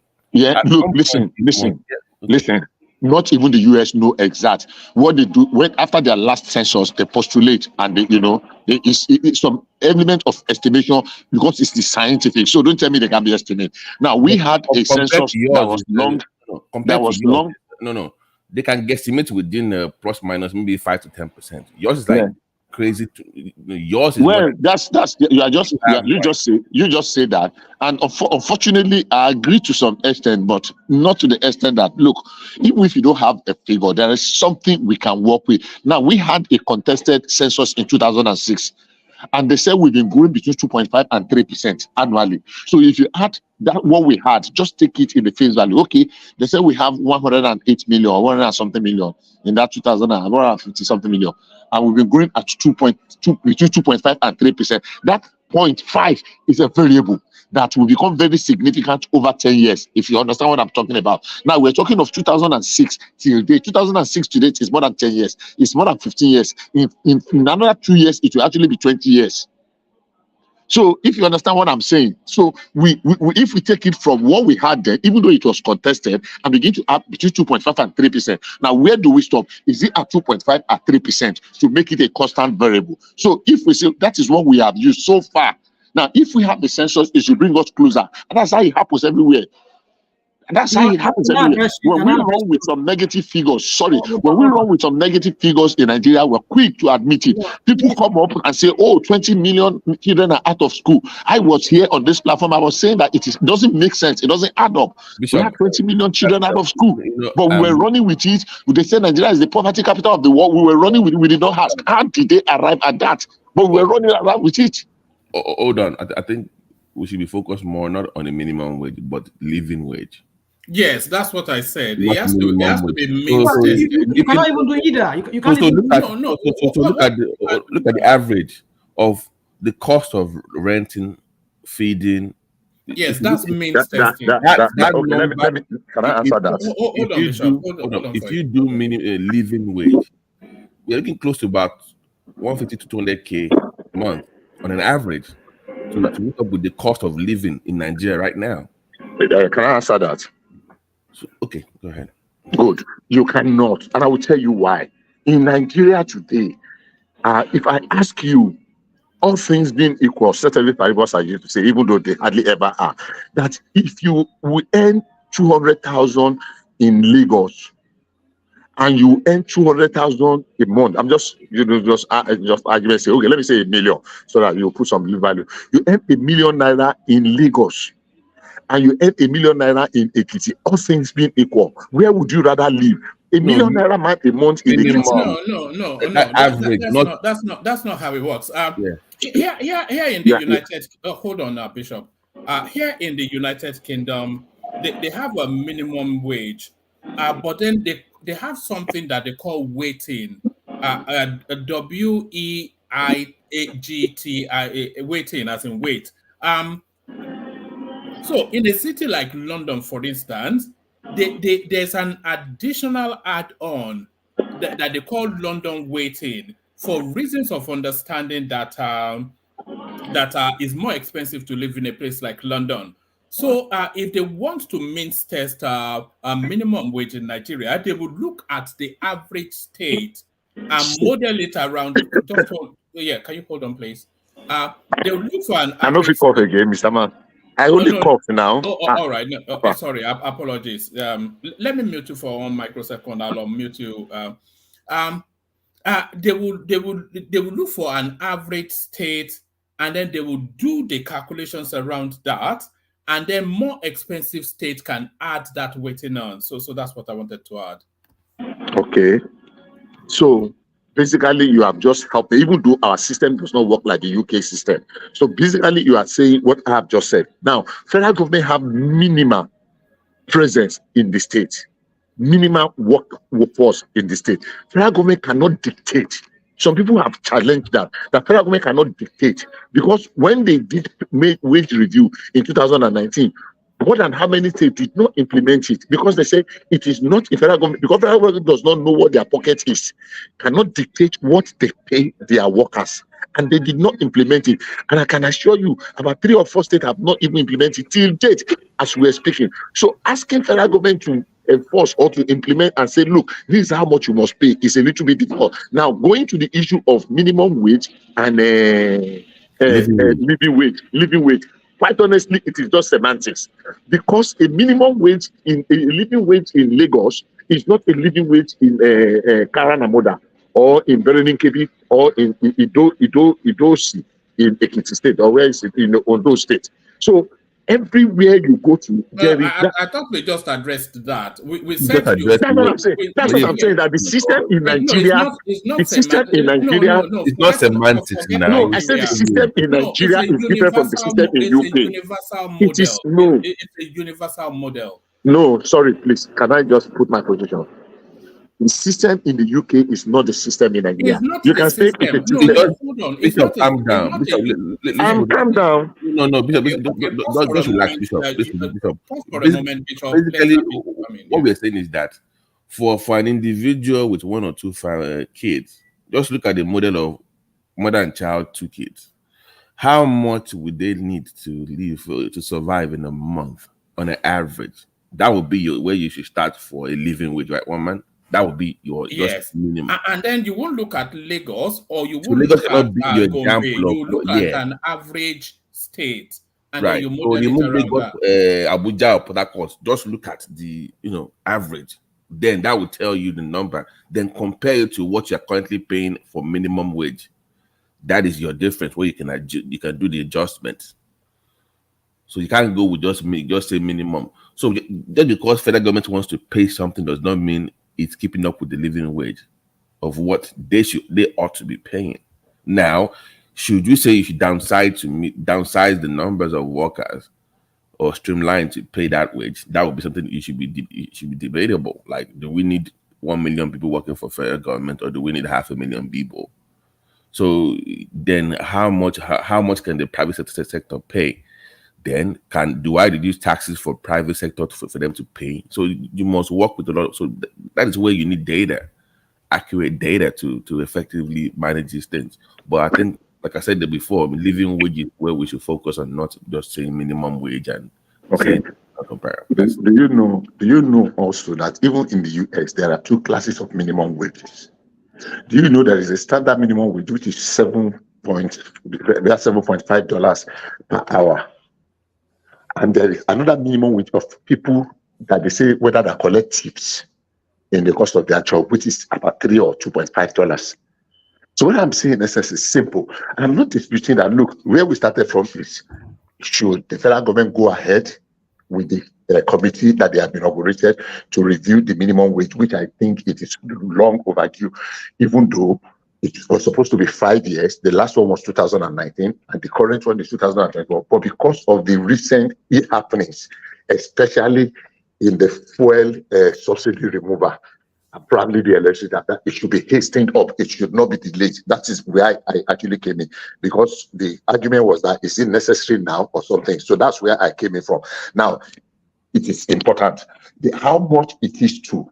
The context is of, okay, it is the federal government that is determining how much impact will it make on the state if the states are not independent enough to be able to arrive at their own figure. I'm saying it is going to be very minimal, because the percentage of federal civil worker present in some of these states is very insignificant. Just go and look at how many people are working in federal secretariat, except some very good, juicy parastatals and agency of government. So that it is going to be very minimal. So the state themselves are the one that will determine. So Edo State say they are paying 40,000 minimum wage or 40-something thousand minimum wage since how many years? And some states are still not been able to even go past the 18,000. And that is a fact. That is a fact. Let's check. Google is there for us to show how many states are still paying 80,000 minimum wage, and how many states are paying the current 30,000, and some are paying 40,000. I think about 4 or 5 states are above the minimum. Bishop, can we use that data in Ekiti? Okay. You said they're still paying 18, but it's supposed to pay 40 in Ekiti. Okay. Can you survive with 40K a month in Ekiti State? I did not say Okay, no. I'm just using that as an example of what I'm trying to get at. Now, another thing we used to make is this: we're using minimum wage. How many people are actually minimum wage? Let me tell you the category of people that collect minimum wage in all the states. Level 1, step 1, which is you don't have any not paid for it, because of course experience at work, qualifications matter. You will not get that minimum wage. Maybe about 10% will actually get the minimum less wage. that. I will tell you the people that are even getting it. Hold on, but what happens is when you push up minimum wage for the bottom tier, you also have to push up the middle and the upper. They move up as well too, right? They also get yes. So guys, I think we're missing the point here. When like here in America, when they say minimum wage, that's the minimum that any employer can pay anybody. They factor. Hold on, we know that like seven. Some I mean, some is 750 in some states. Some is like 850 in some states, and it depends. But the point is that they look at each state, look at what is obtainable in their areas, and they tell you that you cannot go below this amount. You cannot go below it. Any employer that does that, he or she will have to face the Department of Labor for that. So we need to understand that very well. The federal has its own, and the state has their own. Even cities now have their own. Like some cities here in LA. So what is the minimum wage? Well, hold on.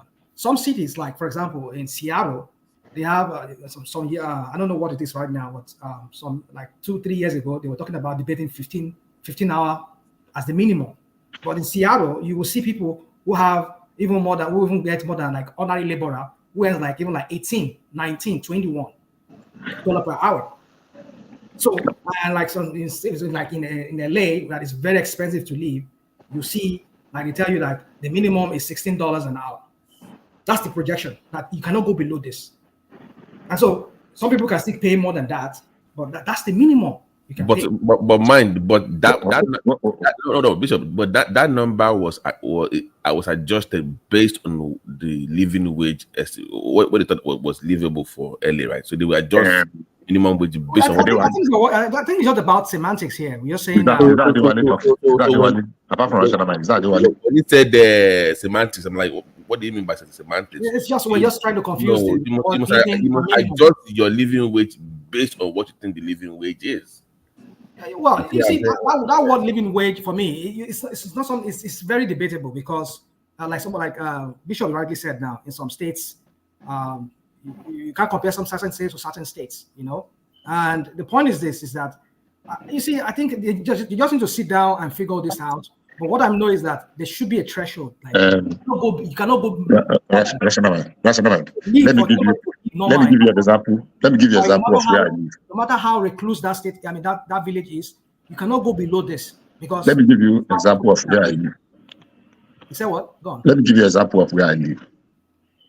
Now, federal minimum wage is $7.25 in the US. So we are expected to work 40 hours. If you are lucky, in some places you don't get up to 40 hours, and it's immaterial. There are several people today that in their workplace, they have caught it. They hardly manage to get 32 hours at very struggle, even in Georgia. So let's leave that. But Georgia minimum wage is more than 7.25. Georgia minimum wage is about $9 now. Now let's take $9 that you are lucky to get 40 hours. If you get 40 hours in Georgia today, no matter how remote place you are living, and after tax, if you are not careful, you cannot survive. You will barely be able to buy groceries after you pay your insurance, you pay your car insurance. That's if you drive a car. You pay your car insurance or you pay your health insurance and you can barely survive. That is assuming you are getting your 40 hours. But many people are not getting 40 hours today. I know people that are working in the airports today with, what do they call them? This airport authority. I know people that are working with that they don't get that 40 hours today. Badly they get 32 hours. So if we bring that minimum wage and living wage, we match it together, it will not work. Now, that is, I'm talking of Georgia. There are other states that earn more. But by the time you put their tax and their other expenses, the standard of everything, living, what do they call it, something parity, you put it into 4. How much does you get an average one-room apartment in a place like Seattle that we are talking about? I mean, somebody went from Georgia to New York. She was traveling a nurse practitioner, and she got the job, and she was so excited because I was working with her father, and she moved her car. After 1 month, she sent back her car because where she was living, that she was paying $3,500 in a month in a 2-room apartment. She has to pay $500 for the car spot where she was parking her car. $500 in New York. I don't know where it is in New York. So she sent back the car and she would rather use public transport. Why would she be after paying insurance of how much she's paying so much? So these things vary.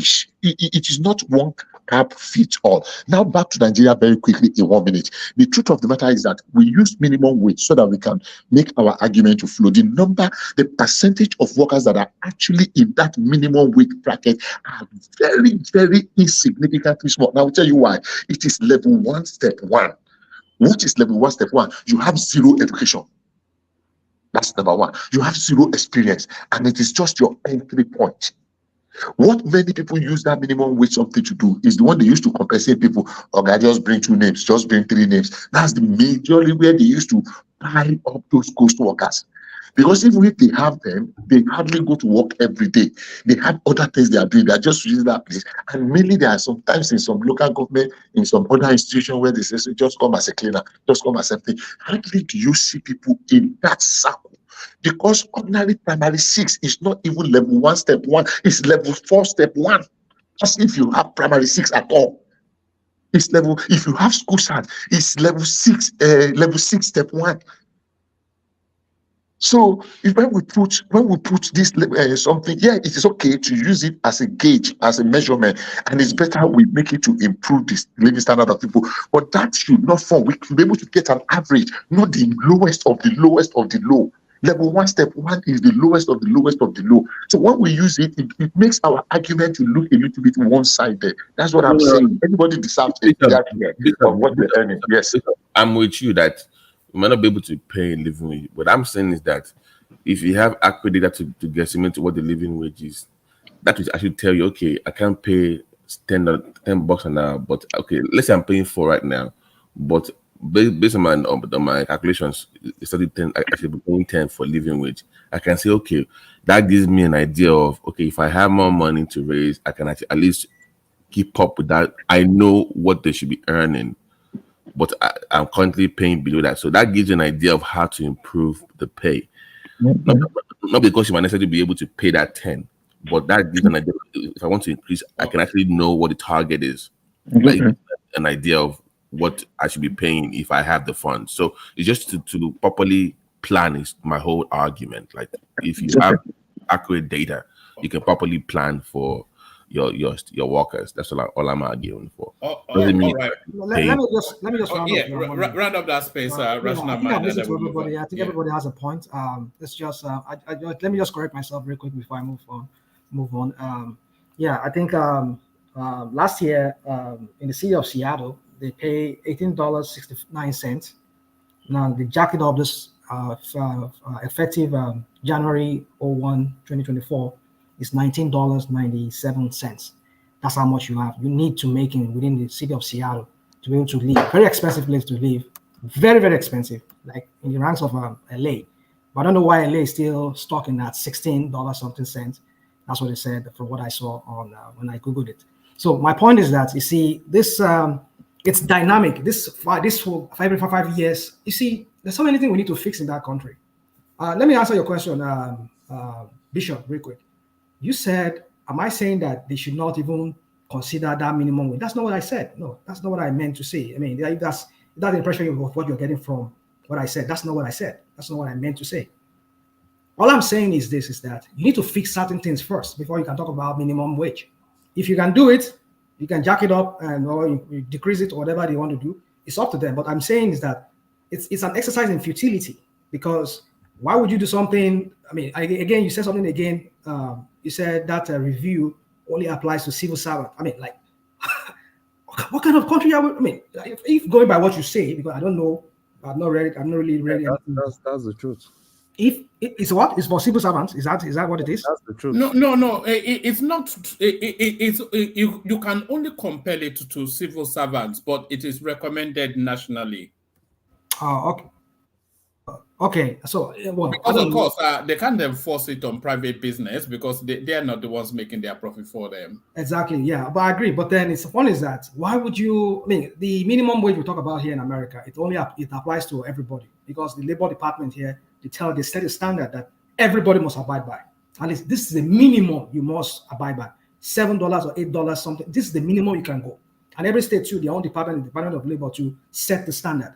Of course, they don't make their money for them, but they tell them for people to live in this state or in this locality, this is how much you need to live. This is how much you need to start paying them. But how many people get paid that? Because even some people get paid 3-4 times than that. Even some people 10 times that amount that is set. It depends on your level of skills. But my point is this: is that country called Nigeria, we come here every time we talk about this country, and however all of us have that love for that country, we hold that country dear. Despite some of us hold a different nationality of different countries, but we still, because we remember that was where we were all born, where we grew up there, and we wish the best for our people. But we cannot hope for anything to happen if the very, very core of it is not fixed. We can come here and these people will continue. I mean, just pushing us and merry-go-round, like just pushing us around, like with all this kind of committees, subcommittees that is keep forming. At the end of the day, we don't see anything coming out of it. I'm not saying they should not review it. If it's due, it's fine. But the point is that it doesn't even sound ridiculous that this minimum wage only applies to civil servants. No, it should not apply to only civil servants. It should apply to the generality of all Nigerians. Of course, they're not making this money for these people, but they set the standard that this is the minimum you can give to anybody working, because the Ministry of Labor, which we use in Nigeria, they should be able to wage in there and say, look, this is the minimum. We know we're not setting your money for you. You need to also adjust your prices based on all these things, these parameters of amount you're going to be paying people, which is the minimum. Of course, they're not setting, but you see, we're not running a country. We're just running some kind of banana republic enterprise that people just come in there, just do their own and go. People do his own, other people did their own. Now we have Oju your board there now, he's doing his own. We don't even know what he's doing. You see, the point is that we cannot build a country like that. Our people back home are suffering. We need to set a standard. You need to fix what you need to fix first before you can move to the other step, which is this minimum wage. I'm not saying you should not do it. You do it, but you do what you need to do first. Collect those data that you need to help you be able to fix the economy and be able to people who are sabotaging this economy by taking off the hard currency out of that system or mopping it up. You need to bring these people to book. But if you don't do that, how can you even plan of say you want to set a target of what people should earn? Because the naira versus dollar is always going up and down. Like the inflation rate is just crazy. So for me, I've said let's just give one information. Until we fix what we need to fix first. I don't see it's just an exercise in futility trying to say a minimum wage. This guy just throw out topics for us to talk about every day, and it's so sickening to me sometimes. I mean, I had to take a break from some video because I'm just like, what is going on in that country? Every day we come here, we talk, and then at the end of the day, we just see the reverse. We see the opposite happening. We don't even see anything impactful in the life of our people.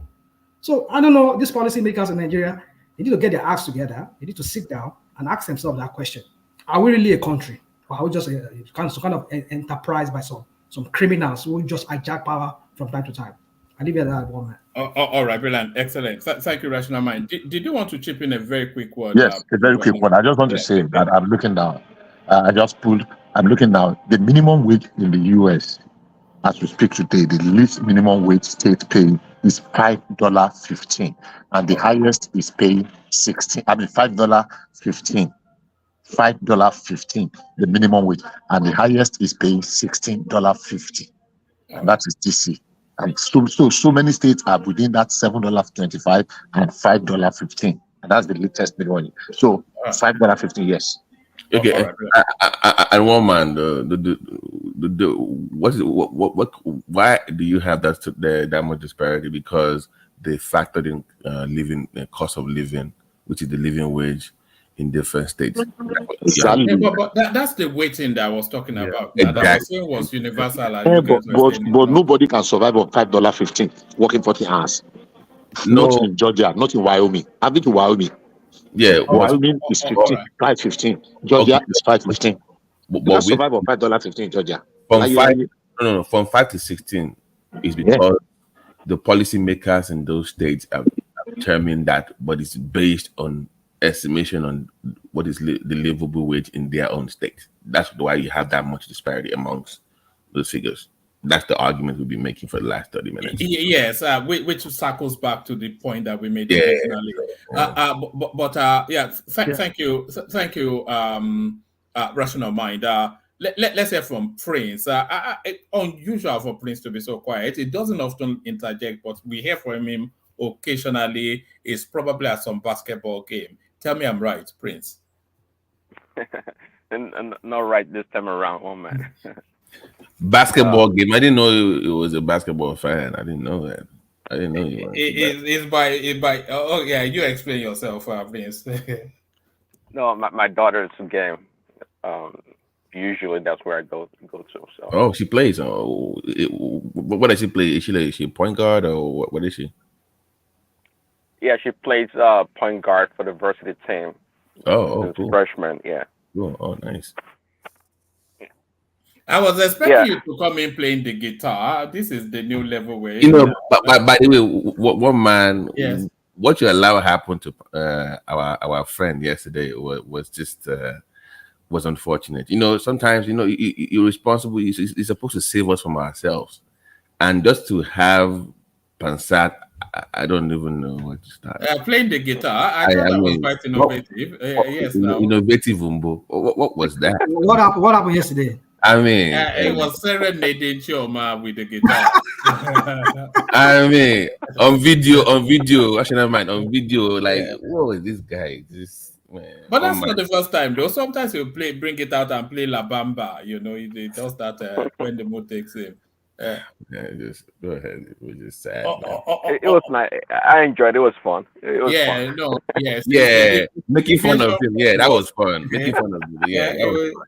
It was a deviation from just the noise making. So sometimes we just put him and Mike in the. Maybe that should be a regular feature of Pansat versus Mike in the ring.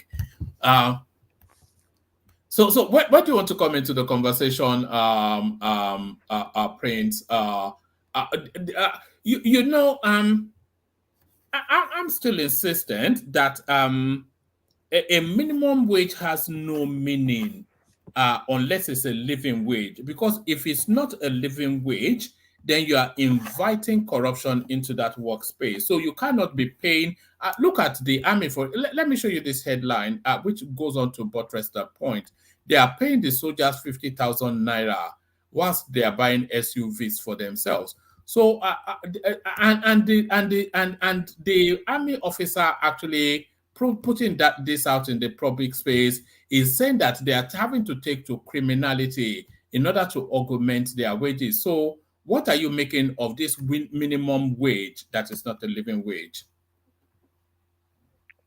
Yeah, thanks, man. Hello, everyone. Like, share, and subscribe, and love the show. It's quite clear. This is no different than any other sector for that matter. I mean, we're talking about wage disparity here in America. But the CEOs or the big bosses, they're making a lot of money. They cannot stop making money. I mean, with their parachutes, salary and all kinds of, largesse. And they say that the poor are getting poorer. So, but these people, maybe the common officers, they get paid 50K a month. But the reality is that, the big boss in the army, the major generals and whatnot, they have a lot of money. They get paid a lot of money from all the deals they make with the weapon purchasing that they never buy anyways. So they're doing very well. The people on the top, they're doing very well, and they've always done well anyways. So to these people, I don't know what to say. I'm not sure what is an ideal amount for a military personnel in the low ranks. But at the end of the day, it's usually, just like Baba T said, it's living wage that matters. But as good as that sounds, not every employer can pay that. Not every employer can pay living wage. How do we determine living wage anyway? I mean, it's, of course, it can be figured out. You can have a basket of certain commodities or expenses that you can argument and determine what should be a viable minimum living wage.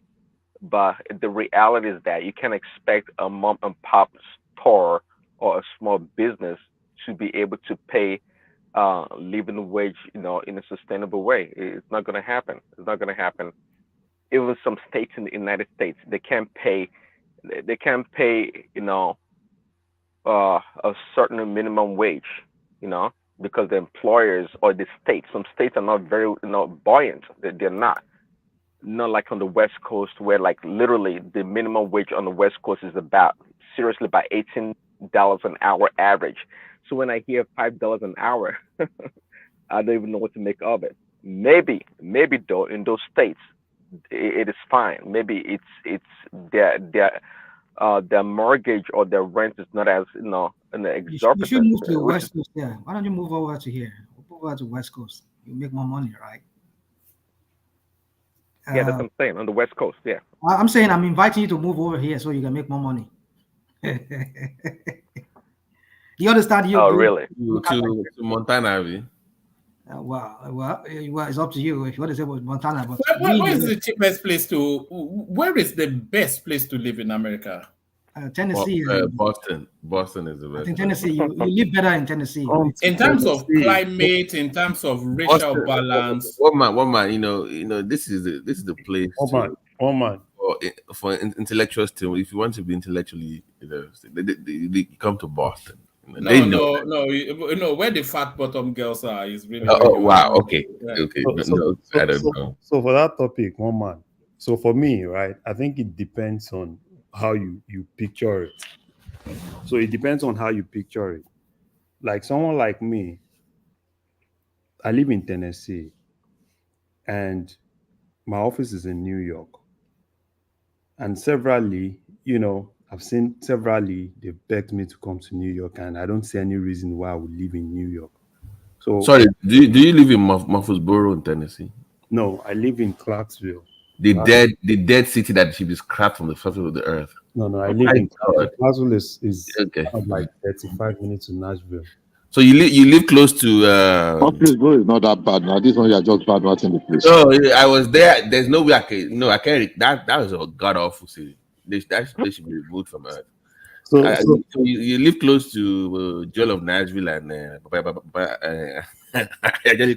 Coco, right? He lives in Tennessee, I believe. He lives in Tennessee.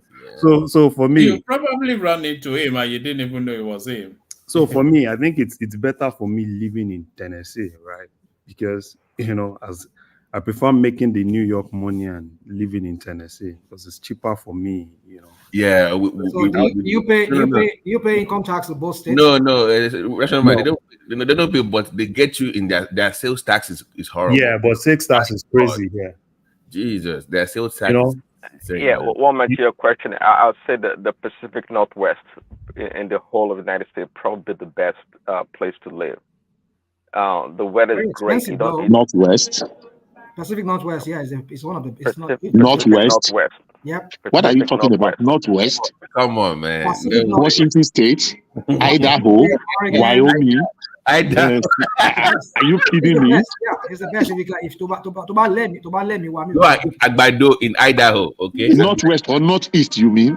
They have corn farms over there. They have corn farms and all that. You can eat enough Agbado. No, not east is New York and those areas, those New England states. It said northwest. It said northwest. Yeah, we're saying northwest. Yeah, that's what we're saying. No, because you live there. That's why. So be objective. No, nobody lives in there. No, you yeah, but see, okay, I know about the intellectual, capacity or whatever in Boston. Now is this kind of clustered around there? Yeah, I agree. But now tell me, what is apart from you guys going to the library and go to the museums, what else do you do that is so warranting to want to live there? No. Hold on. We have the Boston Celtics. We're going to the finals this year, by the way. You better believe that. We got the Boston Celtics. Boston Marathon, right? Yes. No bombs anymore. Because we stay healthy, we help. I mean, come on. No, you guys, no. You see, you guys are always on. What do you call you guys? You guys, you get your power through. Your lifestyle, like you power through everything. Look, if you want a more relaxed life and want to deal with nature in its best form, not like the terrible snow they have in, I don't know, Wyoming or New York or the northeast corner or corridor. In the Pacific Northwest, it barely snows. When it snows, it's beautiful, but the weather is great. You talk about greenery, greens everywhere, nice, beautiful mountains. If you want to go skiing, snowboarding, the mountain is like an hour away. It's not that far. If you want to go to the rivers and fish, you're gonna leave. No. Have you been to the Boston Harbor before? Have you been to the Boston Harbor? And I've not been to Boston Harbor, no. Yeah, so Google Boston Harbor, you'll see how beautiful it is. Well, why don't you Google one man as Google a Nigerian? Google the lakes in the Pacific Northwest. Go to Texas. Google the lakes in the Pacific Northwest and see what you're gonna see. Talk about Boston Harbor. Google the lakes in the Pacific Northwest. If you want to live at least that is close to Nigeria. You can say that one. That one Nigerian. I'm surprised that people that are living in the northwest are posting. Why is it that place, if it's so beautiful, why is it that place is so sparsely populated? Because we have a state. We have Bishop. The entire woman. Listen to this. The entire west coast of America is covered by 3 states: Washington, Oregon, and California. Do you know how big the states are? Do you know? Do you have a clue? Do you know how big they are? No. Oh my! You don't have a clue. No. Prince. It's a huge state. Prince, no, Prince. Where do you live? What state do you live? What state? I'll tell you in the chat. Okay. Please tell me. I want to know. Maybe I'll visit you someday. You don't want people coming to knock on your door. No. Just even though you say, how do you know exactly where he lives? Well, you do that a lot as well. Now, rational mind. When people will ask you a question and you why like expecting them to come and knock on your door. Oh, the man lives in Montana where nobody lives. Why is he even allowed to talk in this? Even allowed to even discuss it? Nobody lives where you live. I live in the Pacific Northwest. No, where? I just told you Pacific Northwest on the coast. Oregon? For real? Yeah, I said on the coast. It's beautiful here. We got 3 states in the entire west coast. When you call me, I'll bring you. We go see the grizzly bear. This smoke with weed smoke in Montana. I don't know. Well, we have grizzlies there. Montana has a lot of grizzlies. Also, even Washington State does have grizzlies. Where is the whitest part of America? Midwest. You want to probably where Hideout is very Bishop Space. No, I live in Georgia. I live in That's not Midwest. I thought I heard Wyoming earlier. I think Kentucky too is. Wyoming too is. Anyway, let's go back to the Nigerian army. I don't know what to make about these guys. Did they made an offer to how much should be ideal to be paid? 200,000. No, what is they've not made an offer. Their outcry is that their wages are too small, and if you think that an army at whatever level is earning 50,000 naira a month, then isn't that higher than the minimum civilian wage? I don't think 50,000 naira is correct, but I don't have the figure. I don't think it's correct. Well, I can tell you very confident. Well, this is coming from an army personnel, so maybe you cannot tell now. Anybody just write something saying the army personnel. One man, let's do. Maybe we should have a verified committee. Bishop, if we have to go by your logic, it means that everything we're talking about here, we should just discard them. No, not discard them. We should dig a little bit more. We should be a little bit more painstaking. Army is not private. It's not any 50,000 naira today. I can tell you that for free. And if you want to dig, let's do some mental exercise and dig. You can have people that you can ask. It's not. It's not 50,000. It's not. Why would there not be earning 50,000 when the minimum wage is about 35,000? Army is not number one. Nobody in the army, even you see, when you enter the army, we call them tradesmen. The people that entered at the 0 level, the one we call recruit, they are tradesmen. They have some level of skill. When they are coming in, they don't have. When they get there, they give them some skill. So they are different from the people that are minimum wage. So you cannot use minimum wage. It's not just like Iruwa Giriwa. And the duties they are subject to is different. It's a little bit different. We just describe who are the people in the minimum wage. Zero education, primary one. That is level 1, step 1. There's nobody in the army that is level 1, step 1. So if you want to use that logic, let's use that one. But immediately they enter, we call them tradesmen. No matter of the call you are entering, there are 5 truth arm. The armor corps, the infantry, the signal, the one we call the truth armor corps. Now they have their own specialized training. Everybody from the depot, if those people they go to number one, they go for 6 months depot training. Now their 6 months depot training, and you are not going to enter without without school cert. The fact that you even have a school cert, you are not going to be recruited as level 1, step 1 in civil service. So you are not minimum wage. If you have school cert, you are doing level 6, step 1. So we cannot use the army to say they are any. The comparison does not work. It does not add up at all. Let's just apply some logic. But what I'm saying is this: to get better fat, we can dig and we can get the fat. No more of them. So the minimum wage does not apply in the army because they are not ordinary people. They are If not we are primary digging on everything we discuss here, we would not have a conversation. But I can't verify. Okay. I dropped something in the chat regarding the salary and everything. All right. Let's leave that to let's say Bishop is an expert on that. I can't help Daddy, even forget the salary for a second. What is the package? Healthcare package, retirement, all those things that come with being in the army. Like in America, they have all this package, school, paying for your education. So what is that for the Nigerian army? Do we have information on that? Because I really want to know. Like, do they have?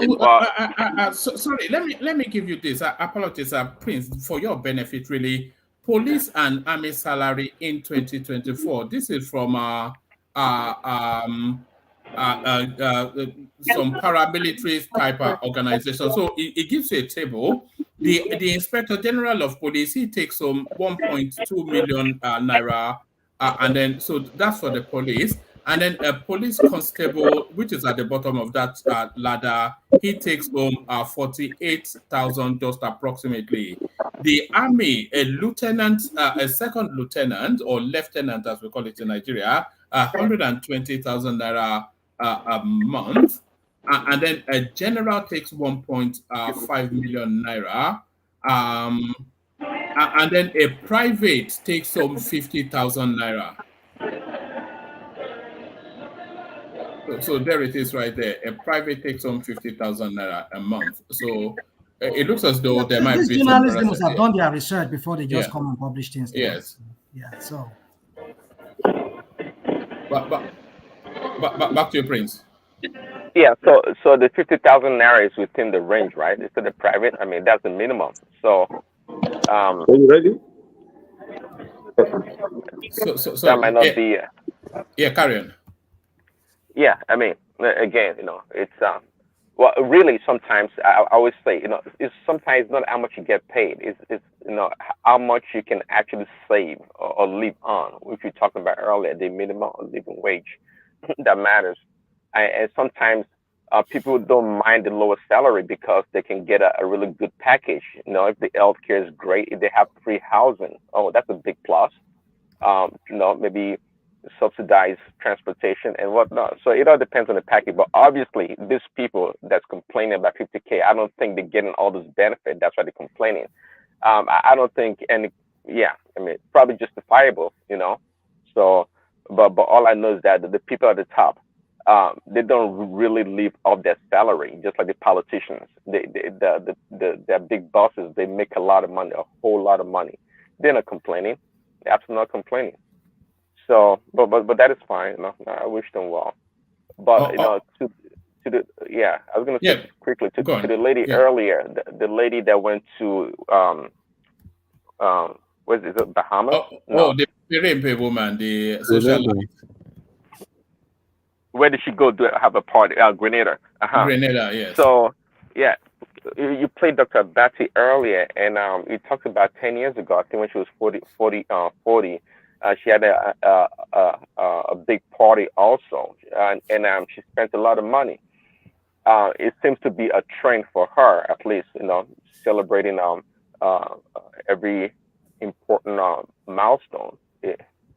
And she had a big party. So 10 years ago, I'm assuming that she wasn't someone loose girlfriend as for being purported right now. And 10 years ago, she must have had a lot of money to have that party. And according to what he said, it surpassed the party this time around from 10 years ago. So, but there's been a lot of, the people's submission earlier, some outcry about, the country suffering, why this elaborate, expenses and wasting money and whatnot. I wasn't understanding that those people complaining, like Emeka and Rational Mind. I'm like, I don't get it. Are we talking about somebody's private or personal money that is spending to have a large, luxurious party? Is that what we're talking about here? And for the governor going to the party, I'm not sure what he did wrong. The governor is not to be taking permission from the president from leaving the state. I don't think that's the way it works. And he of course, being the governor, you assume that he hands over to his assistant or the vice governor, and before he leaves. But this time around, it may have kind of abscond somewhat to go party, to go do one day, maybe that's what happened. Not because he committed any crime per se. And he went to a private party. Now, if we're questioning him for using the state money to fly and spend the state money for having a party or funding the party, then that's another case. But I'm not sure if we have any anything to support that. And people are saying he's spending this Lagos state money for the party and all these things. It's not fact. I don't think it's factual. Well, there'll be an element of Lagos state money there, Prince Daddy, because he'll be traveling with the retinue of staff, his security details, and the cost of the flight, of course, will be. I doubt if he'll be paying that out of his private pocket, because of course he has packaged some sort of interaction with the governance there. So at the very least, the cost of that travel will be invoiced at least 700,000, if not more, to Lagos State. If it was just the travel alone. But one man, so that sounds to me like an official engagement. Then, well, if it's official, my question is, what is that? It's using an official cover for a private visit. But then, what was that official about? Like, did he go there to seek investment for Lagos State, or there's a partnership that they have? What area? What was it all about? He went to update the Prime Minister there on the blue line. I'm not the one to when we have encourage. In government, this is what happens. People that just now who swear for. Well, I'm not the one to encourage those kind of jests, but as a governor, he has that discretion.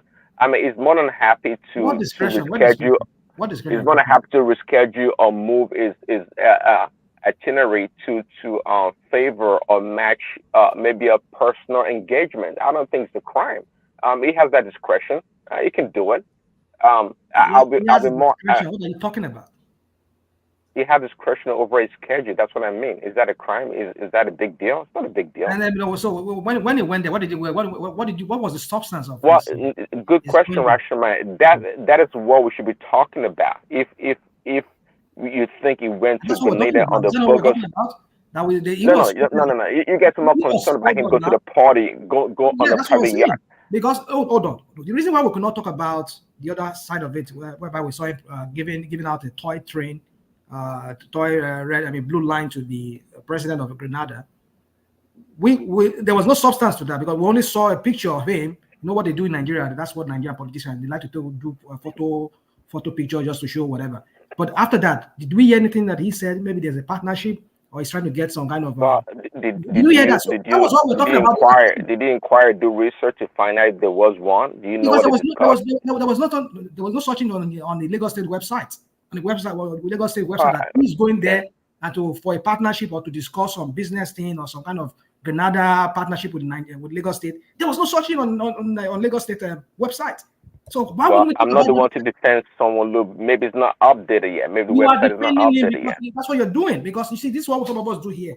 When we talk about these people, you don't want us to talk about them because they don't give us anything to talk about besides what we're talking about. Because if he had said, okay, I was in Grenada and there's a picture of him maybe on the Lagos State website that, oh, the governor was in Grenada with the president and they talk about this bilateral whatever, that partnership about this and that. There was no searching on Lagos State website. That's why we're talking about the other side of it that coincide with what he went there to do. Because they saw him at the party, at the lavish party. People say they saw him. In fact, there's a video trending online. Well, sometimes, the question will be again, was that travel sanctioned by the house or the committee? That should be what we should be looking at. Or he just jump into the plane and grab a bunch of his minions to go along. But if it was something sanctioned by the state, by the Lagos State, it's irrelevant really what he goes to Grenada to do. It is totally irrelevant. And if he goes there to a private engagement, that is fine also. Come on. Sometimes we want to be robotic and pretend that this kind of things don't happen. Do you know what goes on in Washington and around the world? In fact, in one man's country, I understand during COVID, that guy, Boris Johnson, was hanging out with a bunch of his parliamentarians or lawmakers in a private place where other people have been forced to wear face masks or nose masks, and they're having cocktail and doing all kinds of stuff. These people are human beings. They just like common people for the most part. Yes, they have power, but let's not pretend that they're these robots that they can just stay in the room and do everything exactly. No. Again, but at the same time, let's be more focused. Let's not be like Peter B and want to play this fake opposition that's not meaningful. Let's be substantive in what we do. Let's bring out more really, something we can bite on, to hold them accountable. Not go to a private party because they're spending dollars, private money. Who cares? Who cares? People are suffering in Nigeria and somebody's spending their own money. How does that even colorate? It doesn't match. Let's move on. I just thought I'd throw that in the one man. What's next?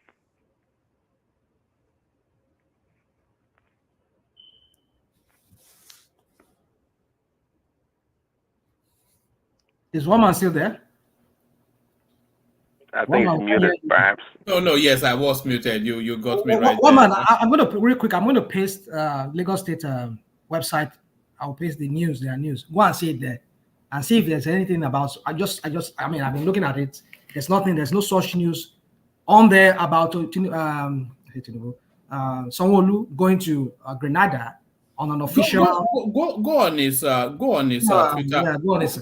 On his Twitter handle, it explains it there. On his Twitter handle, that's where we're going to get information. Why is it not on the Lagos State? You see, because governance communicates via Twitter now, both in your country, my country, and Nigeria. Yeah, right. I hear you. Is that by other than by Twitter? Oh God, it's okay. All right. So Prince, yes. I was saying that what did they actually have to offer? It was saying that essentially Nigeria in talks with UK to commence Lagos London flights. So I'm wondering what this has to offer anything, because I was somewhat excited to hear that until people started to point out that this already exists, BA Virgin, etc. I thought you would know that already, one man. How do you fly? Don't you fly directly I from fly London the cheapest. I fly the cheapest I can buy. Also, usually I go via Dubai or whatever it is, wherever you know. Oh yeah. So well, and what is the benefit? Obviously, what is the benefit? I mean, direct flight, okay, is of course. Yeah, Prince, can I say something? Yeah. One man, probably you need to read the major context. I think what he went to do is more like represent helping earpiece. So if you look at, he's trying to like earpiece one way or the other. I think if right, to create that that route for earpiece. for Okay, earpiece. that makes So, more woman, sense. you did not read it before you start telling us about No, I read it, but I didn't digest it quite in the manner now that Larry. I don't have the brain function of somebody like Larry. So yes, so yeah. Okay, all right. So go on. Yeah, so that's nothing much to talk on this.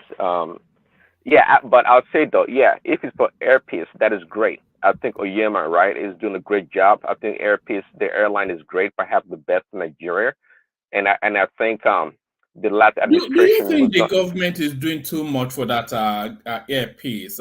They always seem to be favoring them. I was going to say the contrary, actually, because during Obama's, Buhari's term, I don't think Airpeace was getting what he wanted. It seems to be at loggerheads with some of the Buhari's No, people. they already fought for him to get a route to Dubai. Right. Well, a route to Dubai, but there came the Nigerian Airways with partnership with Ethiopia, and I think that was meant to bypass Airpeace, and it was kind of a mumbo jumbo a deal, and I think kind of slided on War Peace or Yemen somehow, but maybe they did. But I think Airpeace is doing a great job. I think yeah, this is what, see, if that's the case, what Keyamo is doing, that is great. This is what you call a partnership between private and government agencies, right? Because at the end of the day, they will be creating more jobs in Nigeria that benefits the economy. So this is what governments do. Yeah, I'm totally in for that. Let the government go out there and work for the private sector. Symbiotic relationship. It goes, it goes together, because the governments, they don't really necessarily create jobs. So when they do such things, it benefits the economy. So I'm all for it. Go Airpeace, yeah. One man, please. I'm sorry. I know my getting a lot. I just want to say this. I don't know why it's not making headlines too. Was it this week? I read in the news that Airpeace also had a route to Abidjan. There was a real big. Oh yeah, I saw that. I wondered what the commercial value was when I saw it. Well, that road too. There's something to it, because there are Nigerians, a lot of Nigerians in Cote d'Ivoire.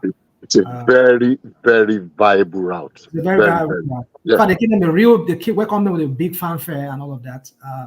We used to have Air Afrique. I don't know if you are, but it's moribund now. It's like it went just the same way as Nigerian Airways. Those are one of the best airlines in Africa. Then Nigerian Airways, Air Afrique. But Air Afrique went just the same way, and that's why I think they've never been the same. Like that those francophone countries, especially in Abidjan, I think they have Air Cote d'Ivoire. That's something I don't know. But what I'm trying to say is that if the federal government is doing what they are doing, I think it's another way of trying to save the country, because they're holding this foreign airline over $6 billion to pay them, to settle them. The money that is lodged within central bank, they don't have. So if our local airlines can be making up for those areas, whereby our money will be trapped within our country, these people will not be taking our money out, will not be holding them, because the money is still within the system.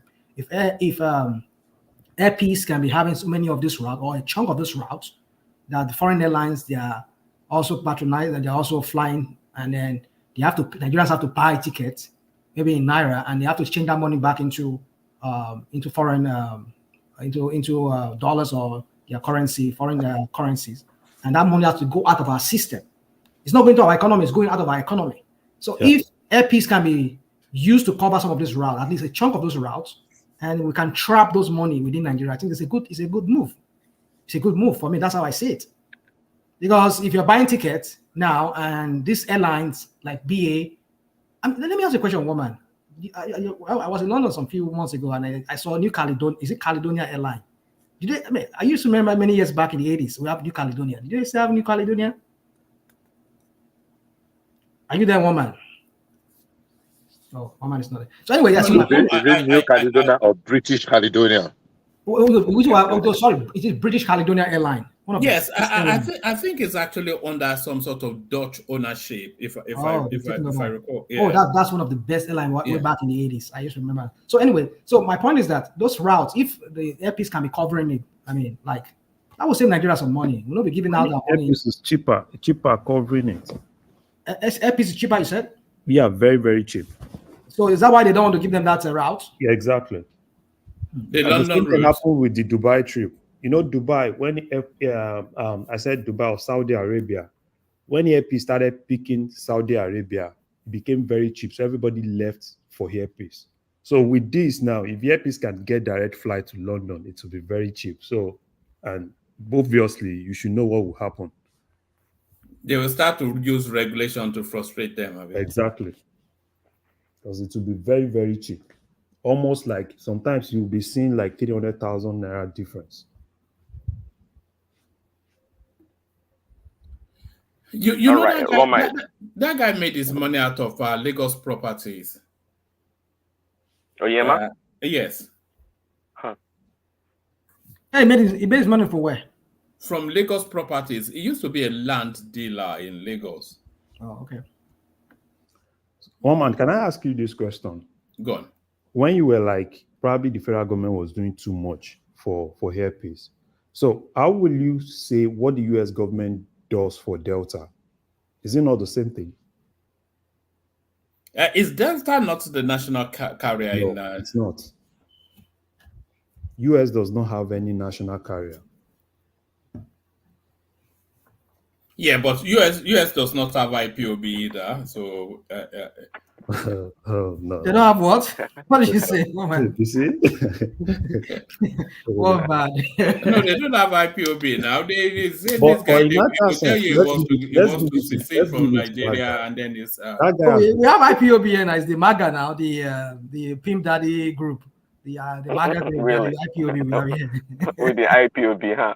But that guy has actually been helping Nigeria. You know, once Nigeria is in problem, that guy comes out, help, and sometimes I'm more like. I remember he sent a plane to the Ukraine when that was. Yeah, not just Ukraine. I think when there was this African country that was having this, Sudan, I think. So I hope they're able to support him and probably encourage more private guys in Nigeria to buy. But they should make him declare his allegiance to Nigeria first publicly. No, I think he has actually done that severally. Declares allegiance. What does that even mean, woman? To distance himself from IPOB. Oh God! Here we go again with one man. This is what does that have to do with? I mean, the guy himself often said it that he's a businessman. What's it concerning with the IPOB? Why are you going that route? No, you have to speculate now. I trust you now. I know you always speculate. I mean, Larry sounds like a DOG. Is it DOG?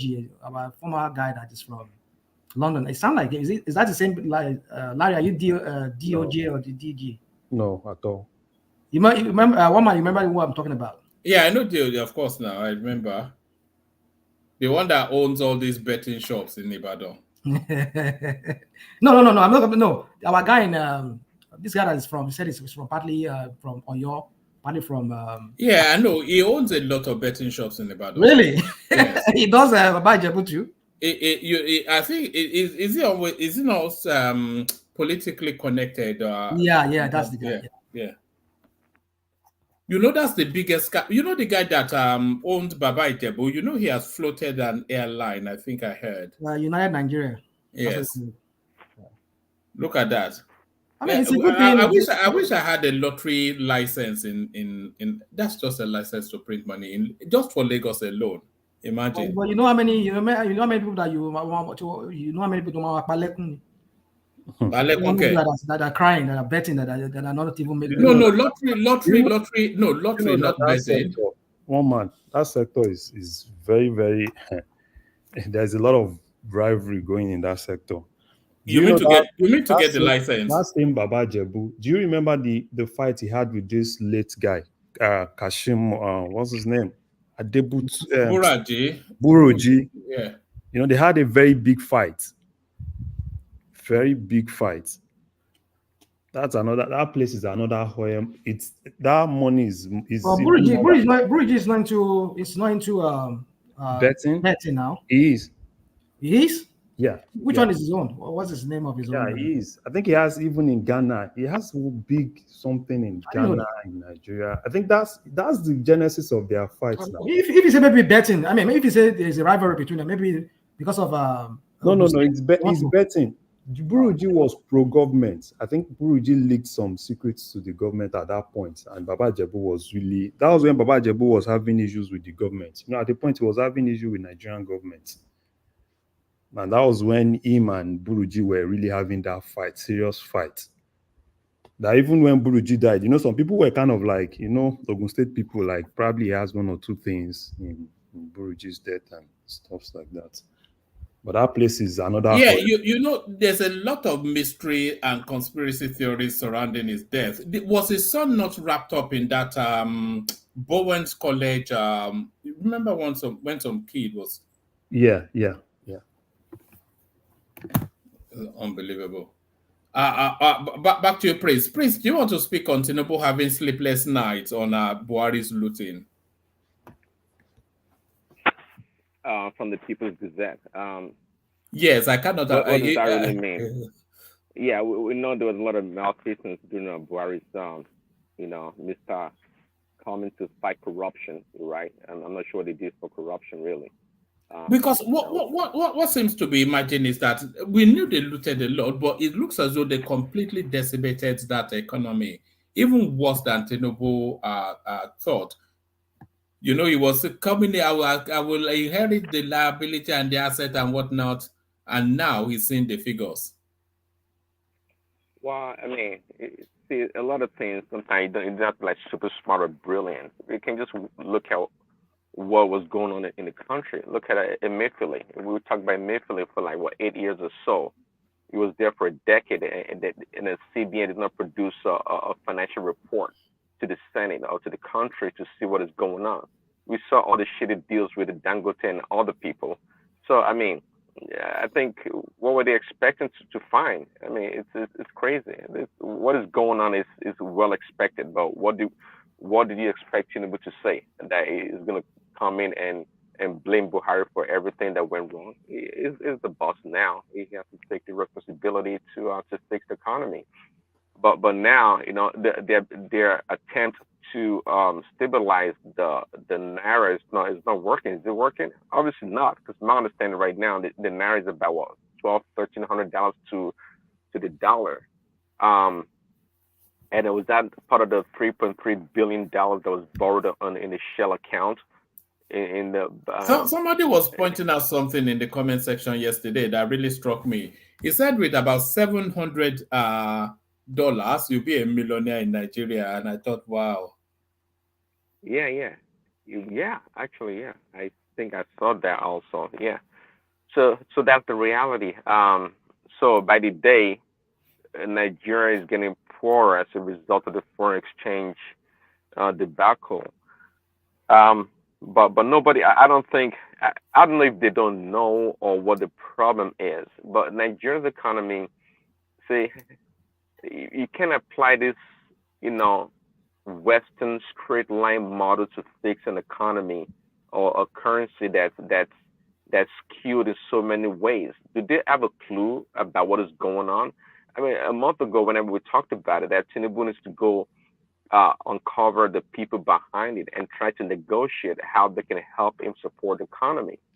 All these things that they're trying to use, all these economic models, is just stupid. Really, this is the problem I have with Nigerians, PhD holders or intellectuals, as we call them. They can throw all these models at the problem. It's not going to work. It's not going to work because I think you know that for the past how many years now under Emefiele that they have this dual carriage or multiple arbitrage exchange rate that a lot of people are making fortunes. Then all of a sudden, You want it to be gone overnight. How does that work? Some people did nothing but just trade currency with central bank and got rich doing nothing. They can even go anywhere and borrow money and just exchange the money dollars and make a bunch of money.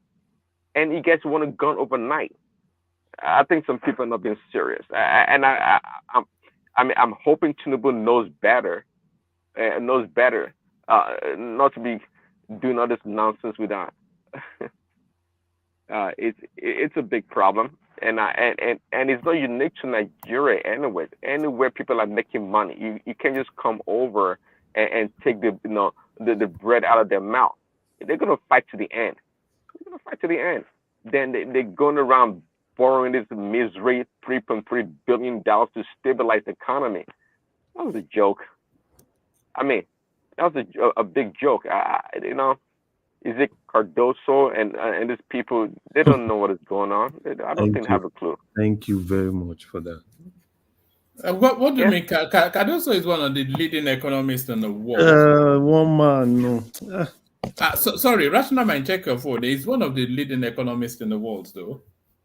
I'm not doubting his credentials. I'm not doubting it. See, and that's the thing with when we blindly try to compare our economy to the West in terms of how they apply the models. That's when the people in the West are very smart. They're very smart. They're smart in the sense that they know when to defenestrate the textbook and go practical to fix their problem. They know, because it gets to a point. Every model has its limitation. They stop working. Because we said it before here. There's no bailout in any business book. There's no provision for that. No, if you run a business, when you're not making money anymore, just call on the government. They come in and give you money. It doesn't work. But guess what? Guess who does it the best? The West does it the best. They give a bunch of money. Back in 2018, right? Or 2008, 2009, they give trillions of dollars to Wall Street. And guess what? In less than 3 months, 6 months, Wall Street companies were turning profit. How did that happen? Well, go figure it out. So, they have to go to the drawing board and really. Is this not some conspiracies you're making up here? What do you mean? It's a simple economic logic that if you pump money into a system, it helps jumpstart the system. In this case, economy. If you like the bailout we saw with what they did, and like the last COVID, the money that was given out to people is just to spin the economy, because the economy was slowing down and people were getting money. That's the reason we have this inflation now.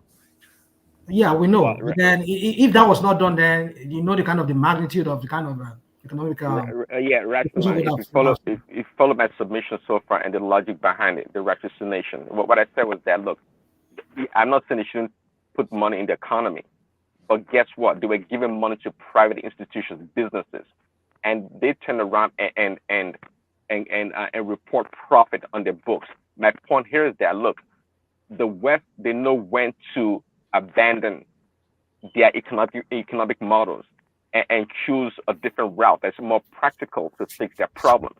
And I'm saying we Africans, we learn their models and the ways of doing things, but we don't know when to deviate from their model. It's quite clear right now. Okay, I'm not an economist at that level or Cardoso or nothing, but it's quite clear right now what they're doing is not working.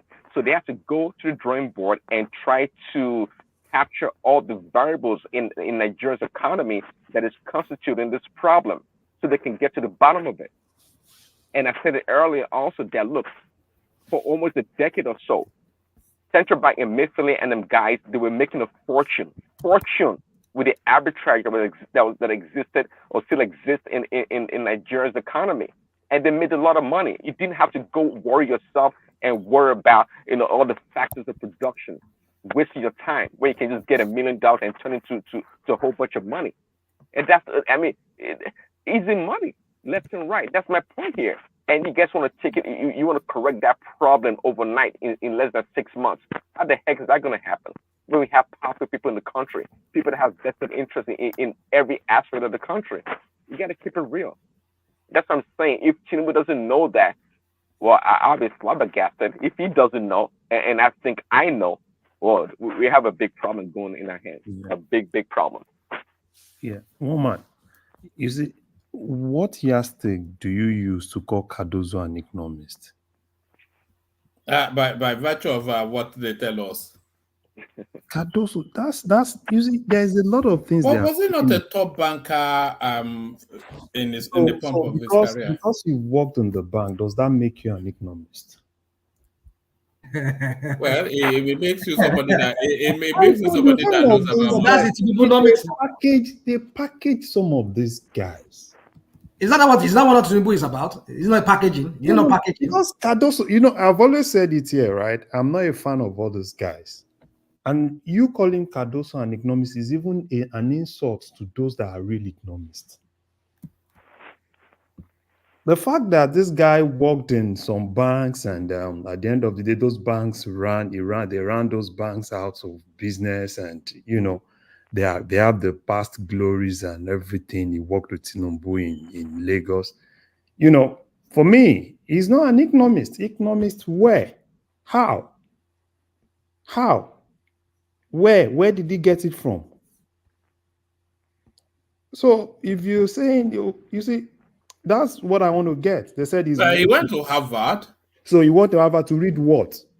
Public administration. He went to Harvard. So is public administration the same thing as economics? He went to Harvard now. He went to Harvard. Is that the answer to the question? Is public administration in Harvard the same thing as economics?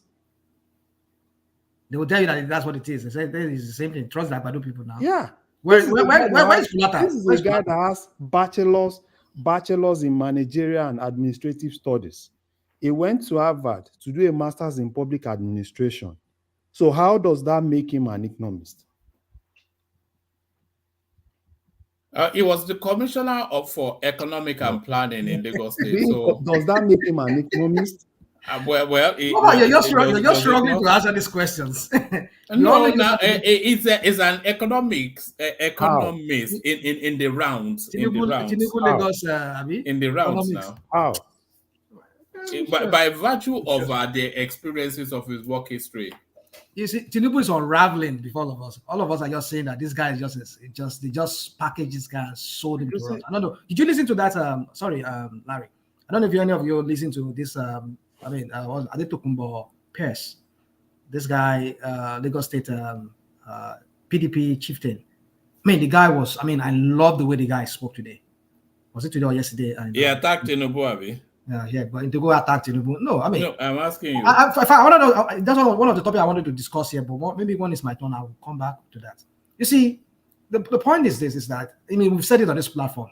They just packaged Tinubu and sold him to us.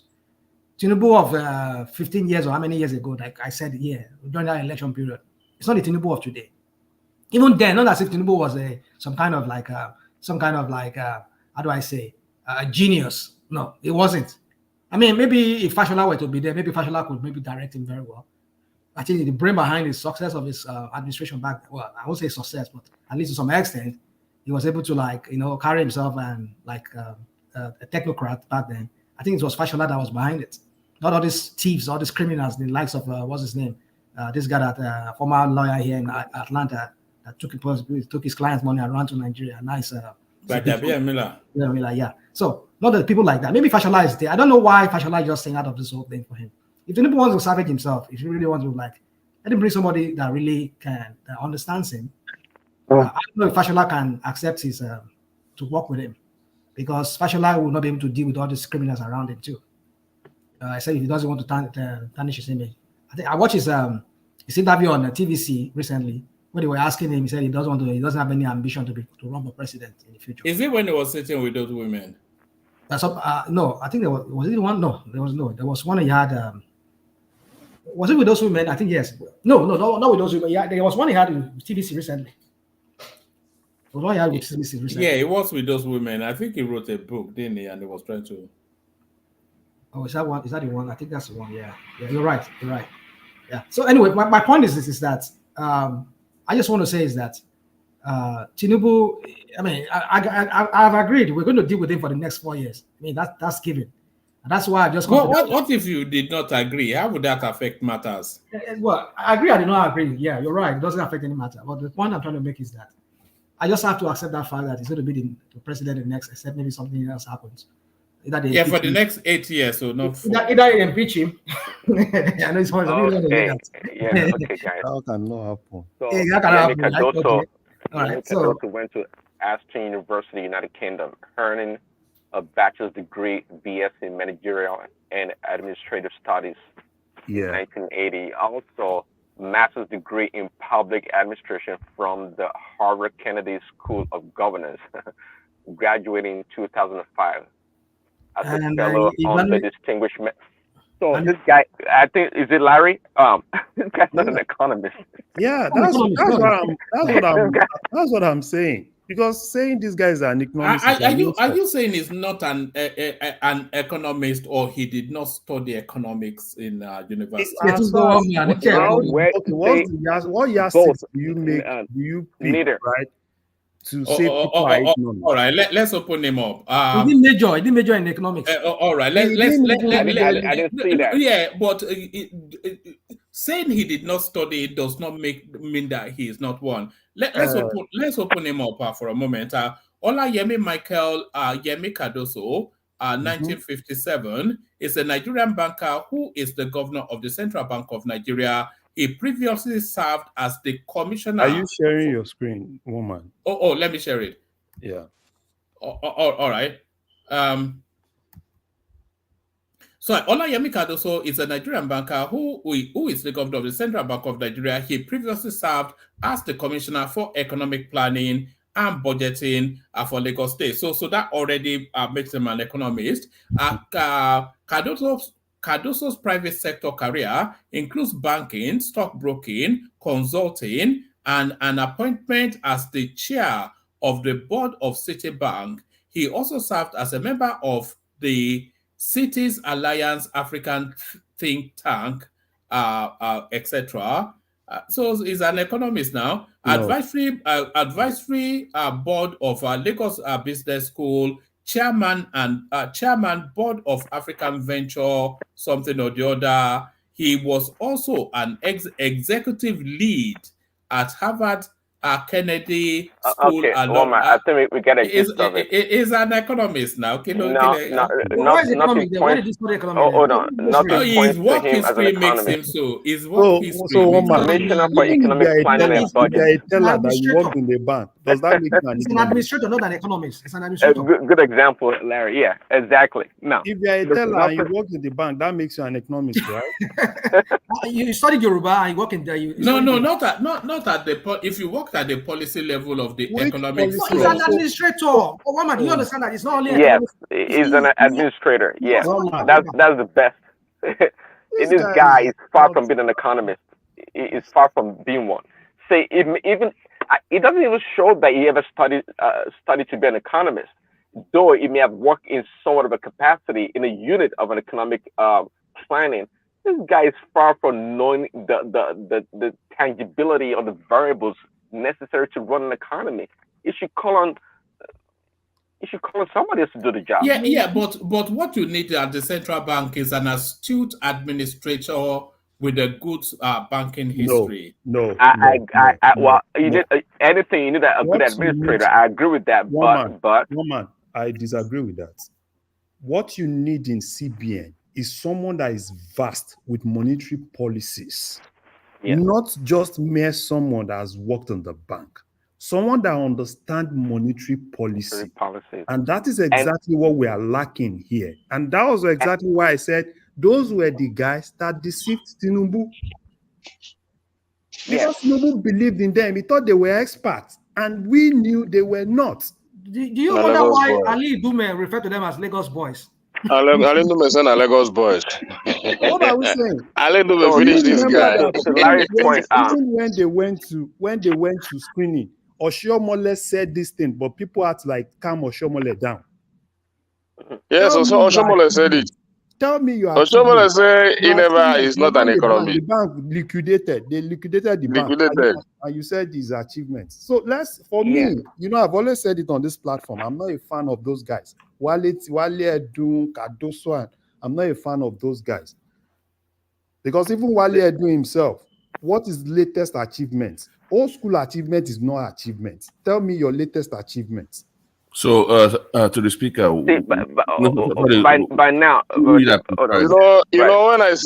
I say that certificate is not achievement, people say I talk down on educated people. For a country economy like Nigeria, Kadoso by now, if he's a true economist, should have published an article in the Economist, on Wall Street, in Nigerian newspaper for us to see his model plan.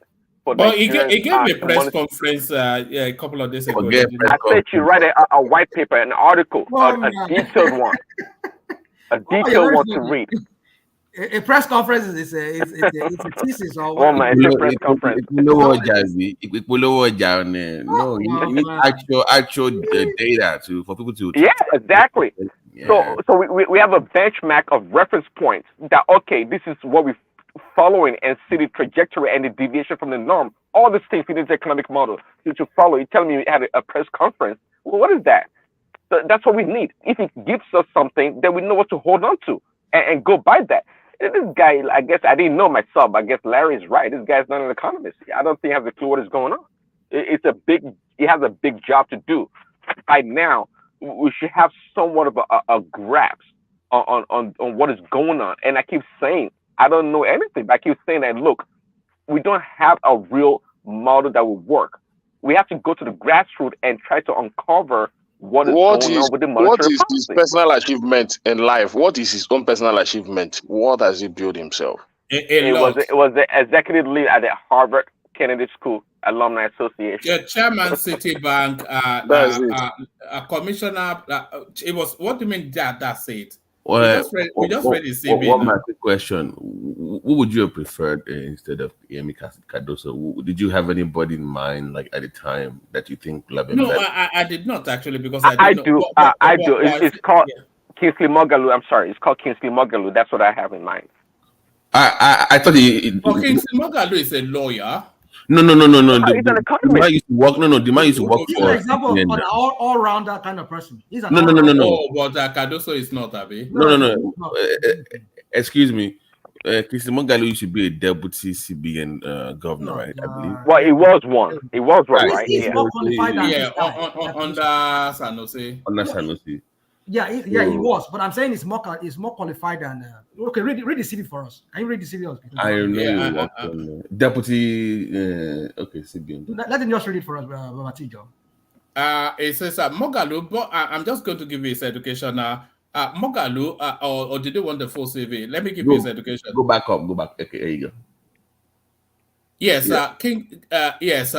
it's a Nigerian political economist. So that's it. That has no meaning even. He served as deputy governor of the Central Bank of Nigeria, appointed by President Umaru Yar'Adua 2009. Subsequently taught at Turf University as professor of practice in international business and public policy at the Fletcher School of Law and Diplomacy from 2015 to 17. He was a presidential candidate. Moghalu is the founder of XYZ Strategies LLC, a global. I think it's based in Switzerland, isn't it? A global investment advisory firm, and the president of the Institute of Governance and Economic Transformation, a public policy think tank. He's a non-resident senior fellow at the Council of Emerging Market Enterprises at the Fletcher School at Tufts University, and has served as the United Nations Development Program Special Envoy on post-COVID development and finance in Africa. He was the Oxford Martin Visiting Fellow at the University of Oxford for the something or the other term in 2021. Moghalu is the chairman of the board of directors of the Africa Private Sector Summit and a member of the Advisory Council of the Official Monetary and Financial Institutions Forum, a network of global asset management firms. Let's go to where this is education. This is education. All right, early life and education. Moghalu was born in Lagos in 1963 to Isaac Moghalu, a Nigerian Foreign Service officer, and Vida Moghalu, a school teacher.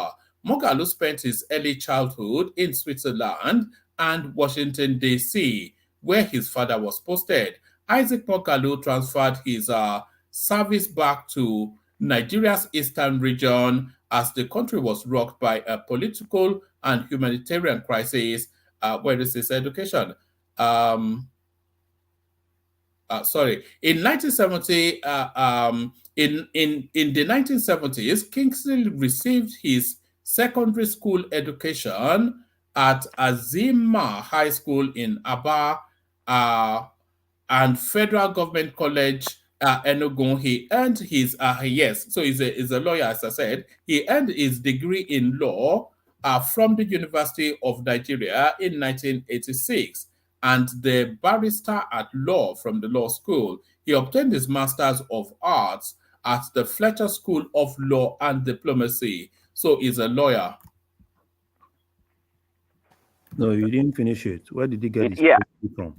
He has a degree in economy. Where did he get his PhD from? All right.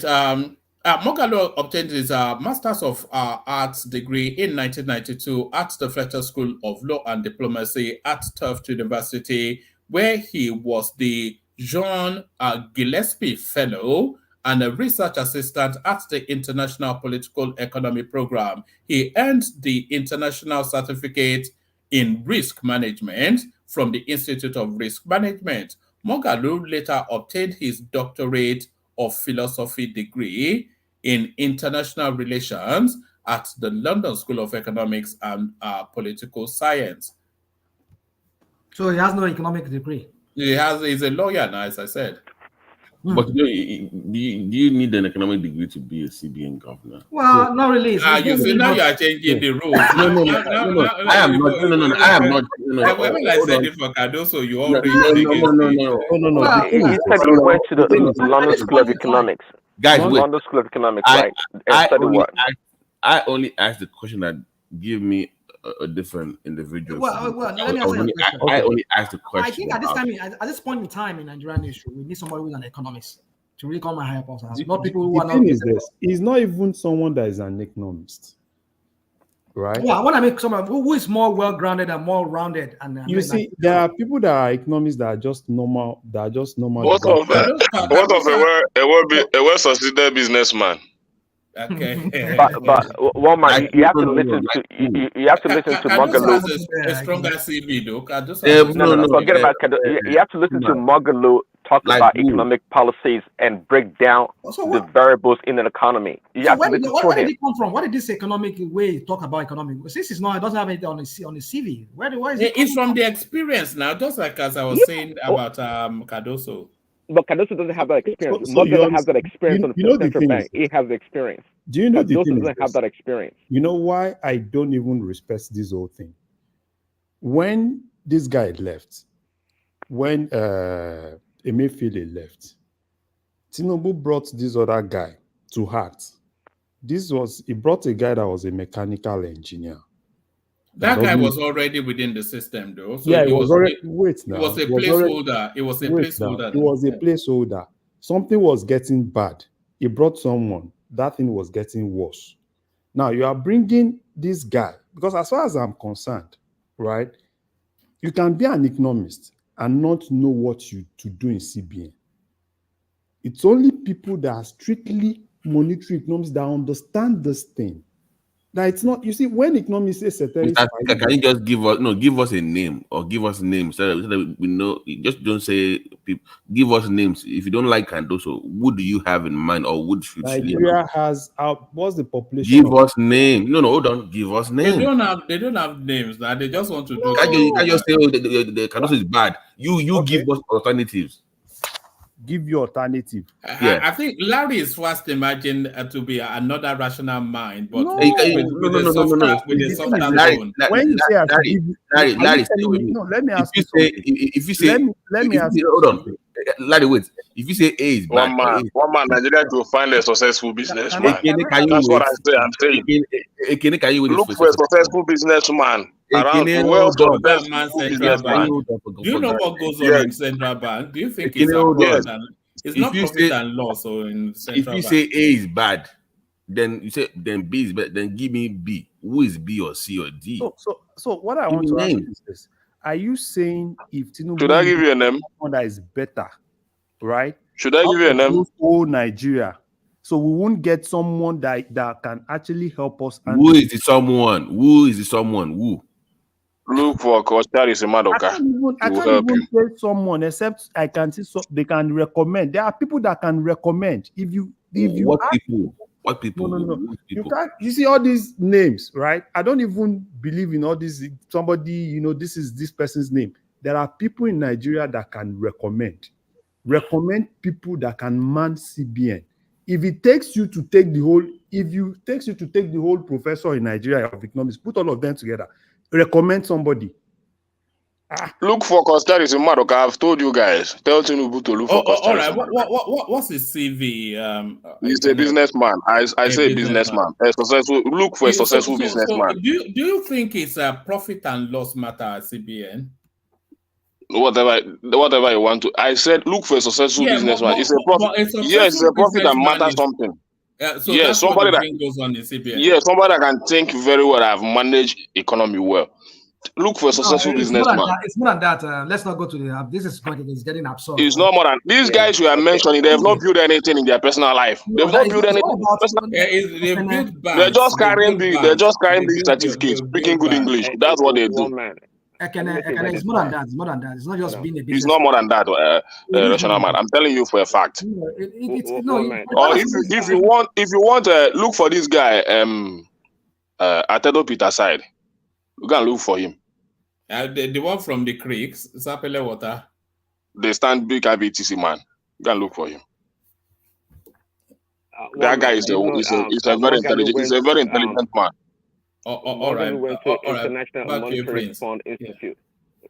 International Monetary Fund Institute. Also, education in macroeconomics and financial. Who's that?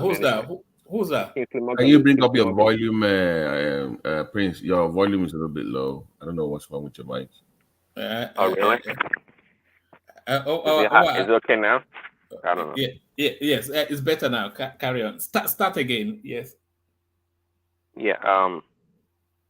Okay, if it's better, I was looking at this wiki info right here. It says it received advanced executive education in macroeconomics and financial sector management. What does that mean? That's a sandwich course now. Okay. But then when I say 2 weeks and then they give you an A4 sheet. No, he went to leadership at the International Monetary Fund Institute. He went to Columbia Business School. Come on. Then it went to One man, you give us a name. Then you give us a name since you don't like this one. Who do you have in mind? No, I have the person in situation in mind. Okay, okay. No, I'm a Cardoso man now. Really?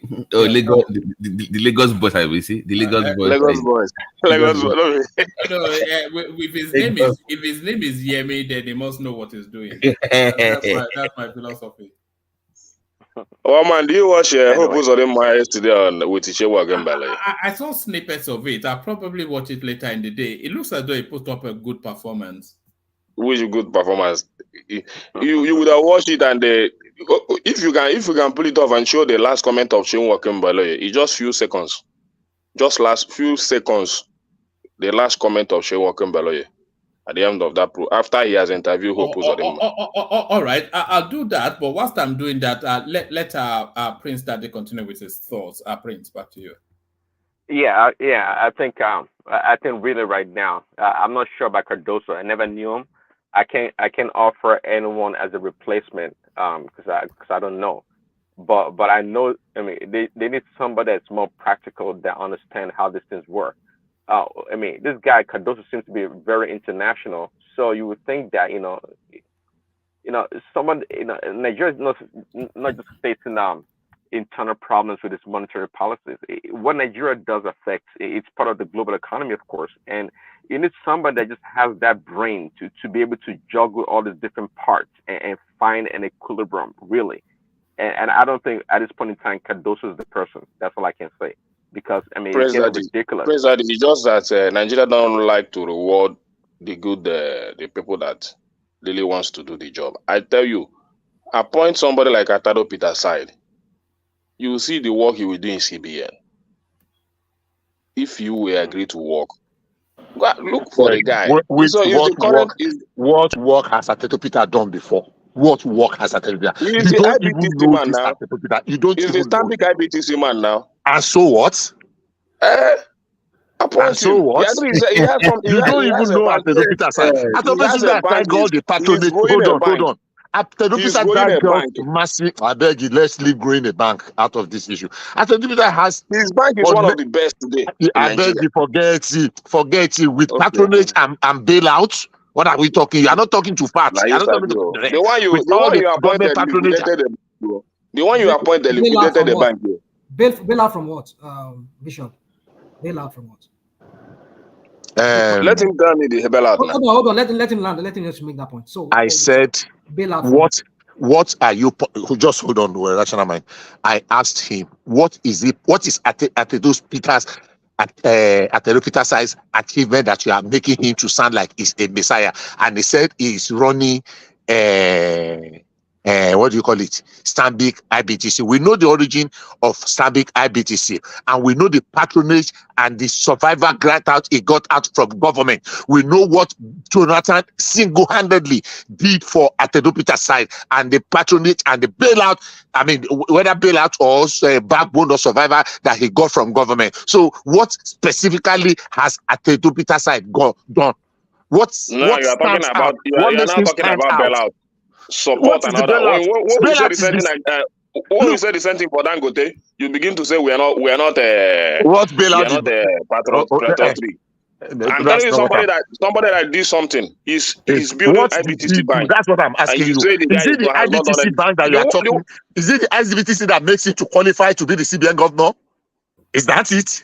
At least he's building it. He's holding it. Building what? You don't know the story. The one you appointed, liquidated his own bank. It's amazing that we have people that have spent 4 months, 5 months in office, and we want to cut their head off after 6 months that they have not done. What I'm saying is that when you look at this guy, whenever he talks, you don't see his economic plan. You don't see his economic plan. They just bend on giving who are you talking? Bishop. That is you that you are rating what the CBN governor does. That you don't see the economic something in what he's saying. You. Bishop. When they were asking him when are we going to, he said he don't know. He's not a prophet. Bishop, even the entire government, the APC entire government don't even know where they are. The implementation of the policy. Hold on for Prince, Ekene. Hold on for Prince. Prince. I was going to say, I agree with Bishop that it may be too early to see any real results.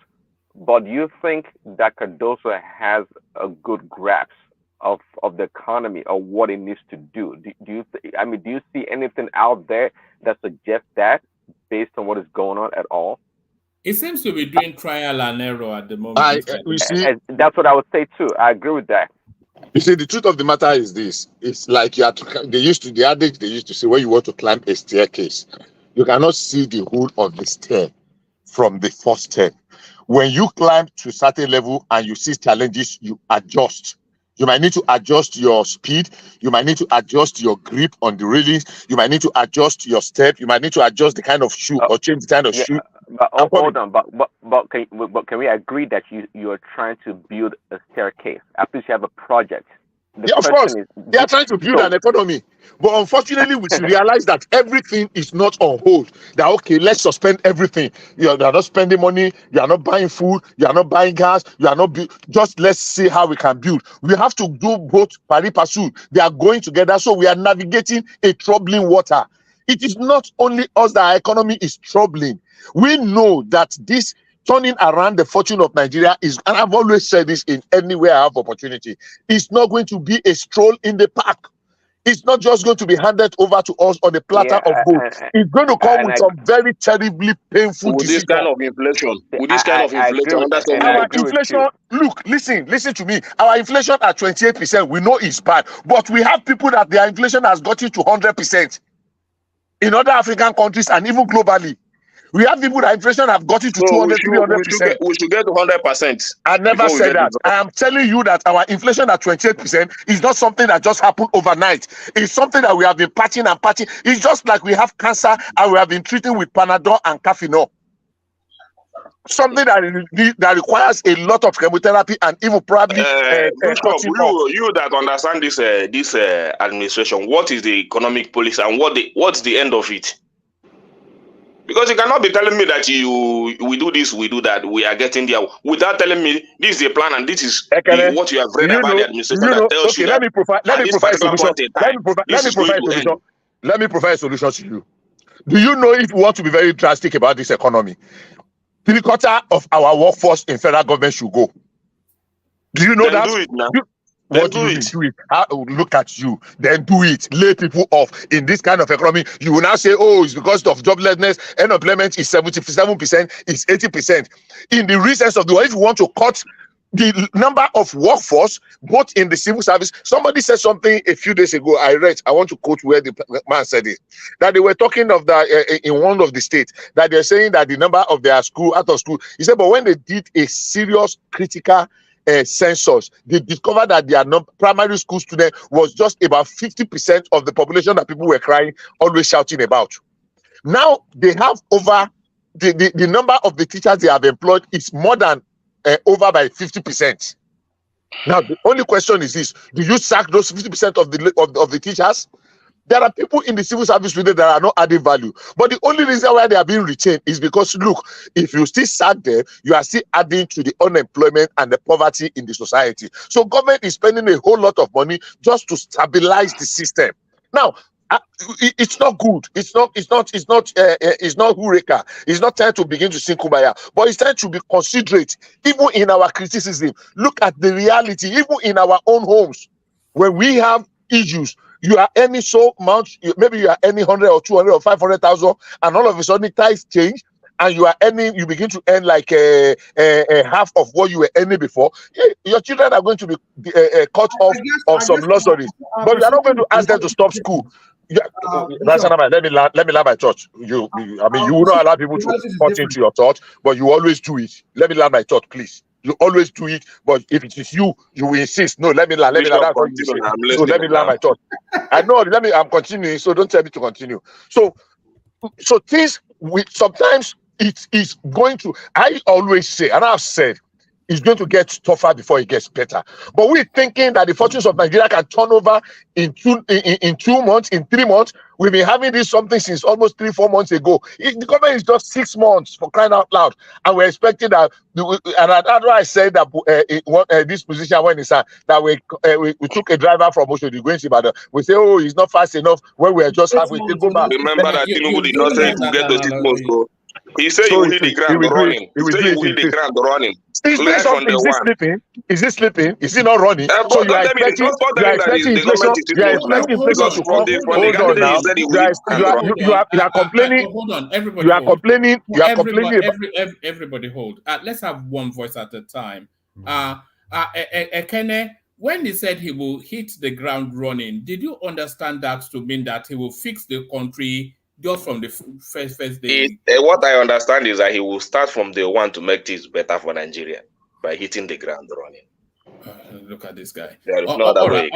All right, but back to your president. I don't know, man. I don't even know how to respond to that. Can you allow Bishop just round up his thoughts? Oh, yeah, sorry, Bishop. Yeah, back to you. One man, I've not had my contribution in this platform for the past few days, though. Let Bishop land his thoughts. We've not even heard from Ajan Lekoko. I don't think it's... Obasanjo used an analogy many years ago. He said our country is like we are living in a house that the roof is damaged. And we are saying, look, let us come out pull down this roof and rebuild it. Everybody say, no, that period of inconvenience, we cannot say, where are we going to stay? We are going to stay outside under the sun. No, let's keep managing it. Let's keep managing it. He said, we will keep managing it until the roof collapses on our head. We need to take some tough decision, and it's going to come with some pain. How painful, how we are able to endure that pain. But I was not expecting any president to come and turn Nigeria to El Dorado. Look, even Peter Obi will not. Let's be very sincere with ourselves. All I don't know is that will he be bold enough to be able to take those decisions? He has already capitulated. When he did his interview, and I'm going to end there, he said from day one he's going to remove the fuel subsidy. Those were his words. I'm quoting him like Latin people used to say, Babatim Eluturato. He used the word from day one, but people have turned it around here. No, he would have done it differently. He would have done it in such a way. And the man used his own mouth to say from day one, one thing we needed to do was to take care of that fuel subsidy. Today, yes, it is not convenient. It is just because we have allowed it to build up for so long. If you have been adjusting gradually, and taming the corruption that comes with it, maybe we will not, the shock, with the impact of the shock will not be this much. But yes, I'm hoping, I'm praying for a better tomorrow, but I don't think it's going to come on a platter of gold. I don't think it's going to just be like a stroll in the park. It's going to come with some degree of pain, with some very tough, painful, but necessary decisions. Thank you. Hey. All right, back to you, Prince. Prince, round off your thoughts, and then we go on to Ekene. Yeah, one minute. Yeah. Anything else? Yeah, we're done with Cardoso and anything else to I was going to say though, the section with Dupsy this morning, I listened to it. I wasn't there live, but it was quite interesting actually. Pretty good. It was quite a Chioma turned up, and then some new chap turned up. Temi or Yemi or was it Temi? Yes, Temi turned up. Prince, when is your own show coming up, man? I'm waiting for you now. That's down to you, isn't it, Babati? Yeah, Babati. Oh yeah, I have your email now. So yeah, we need to do something. Yeah. Right. Babati has been planning that session for I think 18 months now. One man, come on, don't put me out. Okay, you got me. Okay. Let's just move on. Oh yeah, I heard. Somebody mentioned Chioma, and so I look at my screen to see if I can see her face, but of course I didn't. I was hearing some nice voice in the background, but anyways, the overall show was quite good. Yeah, so Dupsy did a great job. Yeah, it was good. It was fun. Yeah, so but yeah, that. And by the way, let me also advocate and promote. We should also fight for Diwali's palm wine show. I think that is needed on this. Yes, Oguro session. Yes, with featuring Diwali. Well, you have to have cameras on, and you have to have cameras on so that we can see a bottle of wine on your table as you slowly get drunk and the conversation gets funky. Yeah.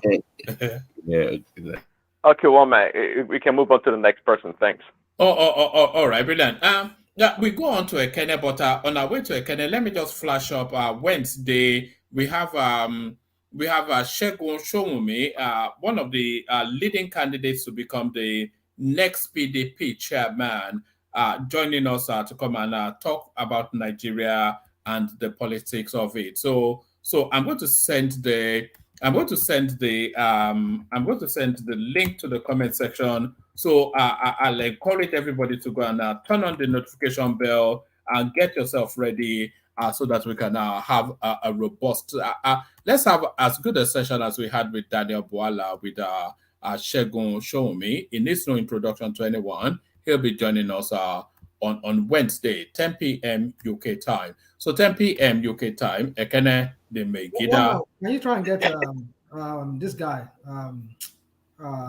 Mogalu? Because that thing you read from the Wikipedia, I don't believe that thing is complete. You want to get him so that we can question him. I mean, interview. You can also interview him. Mogalu, you know what I'm talking about? All right. I'll ask my plug. If my plug has his number, then yeah. Oh man, by the way, I thought when the party chairman is from the south, then that means the candidate. Yeah, that's one of the things we're going to interrogate him on. Is this an Atiku? I know Shegun is a fan of Atiku, like his younger brother. Are they? You see where I'm going with this? Yes, I know. If he becomes party chairman, that means they're still going to go back to Atiku once again. This is Atiku's play, I think. Maybe when it comes out, we'll ask him that question because this is not making any sense. He may well even be listening to us now. I suspect he might well be. So yes. The Megida of Alaba Market, Wagwan. Do you know what Wagwan? Do you know what Wagwan means, Ekene? I don't know. You don't speak Jamaican. That's Jamaican for what's going on. That's patois, Wagwan. Who can teach me? I don't say that Nigeria this. I never come off from Nigeria. And you don't come out now. You go China now. How many times you don't? That one no be to come out now. I know what I mean. I then Nigeria. I never come out. I thought I saw you. I thought I saw you at this party with Sanwo-Olu and your billionaire and the rest of your billionaire friends. No, I don't get straight. One man. I just for me these days I just observe. I don't even want to talk too much. Just like Bishop was just singing some for us for APC. I just kind of thing they like these days because for me, the way this country is going here, it's not a joke, but people took it as a joke. And when I say things the way they are, it's as if I'm condemning the government. Right from the onset of this administration, I said it. You know, when you focus on politics without governance, that's the result you get. You focus on politics without the issue of governance. This is the result you will always get. So all the appointments being made right from the day one of this administration, I know that's how it will be. Because he never saw the talent he said he would sort for us. He never sought it. No talent. I cannot see any talent there. He said he will sort for us. So all these guys are just political guys that want to always defend this administration. Just like what Ukuzodinma did today in the national TV. So it's all about defense. When they ask him, my annoyance is this.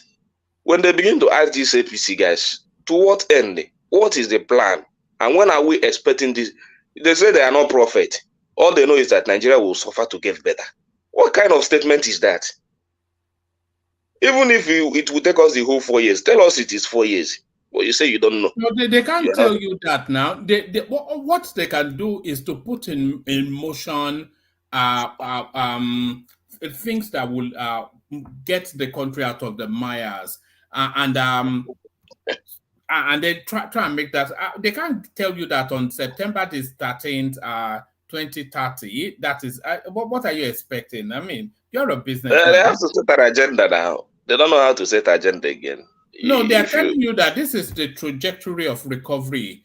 So, and when that recovery comes, it's a matter of just how the system works. Okay, they want to recover. They want to reform. That is the only thing that I used to hear. But for me, well, it will get better. Do you not think the country needs reforms? They need reform now, especially the restructuring of our system. You see, we need that restructuring so much this time around. But I don't know why they're paying adamant to it. We really need the restructuring in this country. Things are not. I don't see the way forward without that restructuring, honestly speaking. No, don't worry about all that. You know, to restructure the country is the biggest thing to do in that country. And you have to satisfy a lot of interest in order to, and those interests never really come together. There are certain things within the workings of the system that favors different elements of the regions of the country. And when you are asking them to change that, you'll get some form of resistance. So it's very easy to say restructure, as if it's a matter of presidential fiat. It's not a matter of presidential fiat now. It's a matter of the whole country coming together to have a but I don't. The only person I know that can do it is Tinubu, because he has nothing to lose.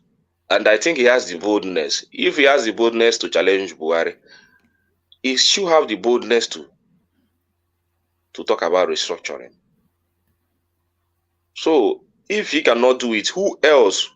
Who will be the candidate that will have that boldness? You know the country is being you know this restructuring.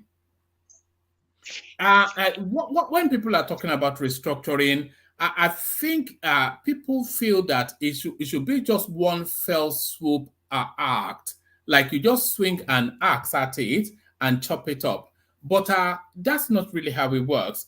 The country is already undergoing restructuring, and you may not just know that. A lot of restructuring was done under Buhari when he unbuckled a lot of spaces within the exclusive list and then placed it within general play. And that is really what the restructuring is. What are we talking about? State police, more regional autonomy, and all of that. So those are acts of elements within the Constitution that needs to be unbuckled, reworded, unwound, recalibrated.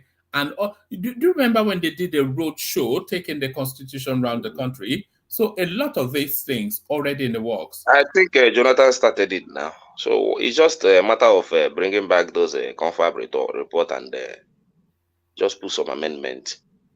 So somebody has started it, even though he has not finished it.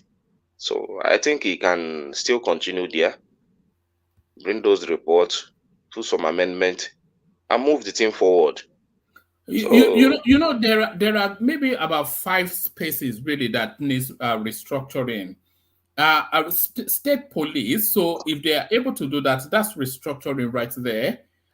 They've already done the electricity one, which they've unbuckled from the federal space to let all the actors come into play. So there's that. But the biggest one, the biggest restructuring is resource control. So outside of that, everything else already either at the advanced stages of state policy will come under Tinubu's administration now because the space insists on it. So all of these things already been done. Well, for me, the only thing about is just the political will to make things happen. That's just what we are lacking in our country. If Tinubu can develop that political will, because as for me, he needs to make himself a hero because he has nothing to lose. The man has achieved everything he wants to achieve in life. So I believe he has the capacity to sacrifice for this country and do what is good. So that's what I expect from him. He has the capacity. What is he looking for again? Is he looking for money? He's not looking for money. But if he's looking for money, I don't know why he should be looking for money.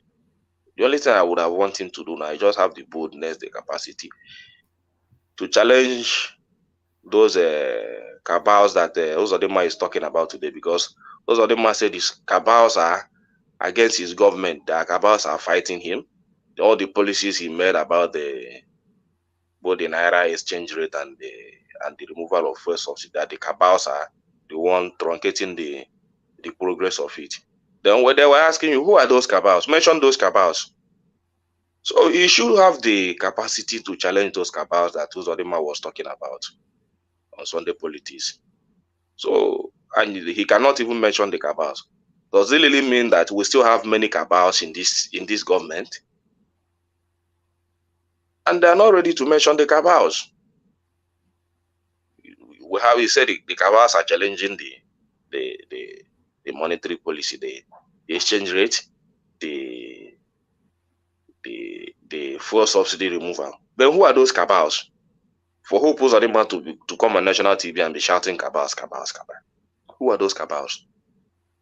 If Tinubu cannot challenge the cabals, who will now have the political will to challenge them? So something really new. Our country, a lot of things are going on.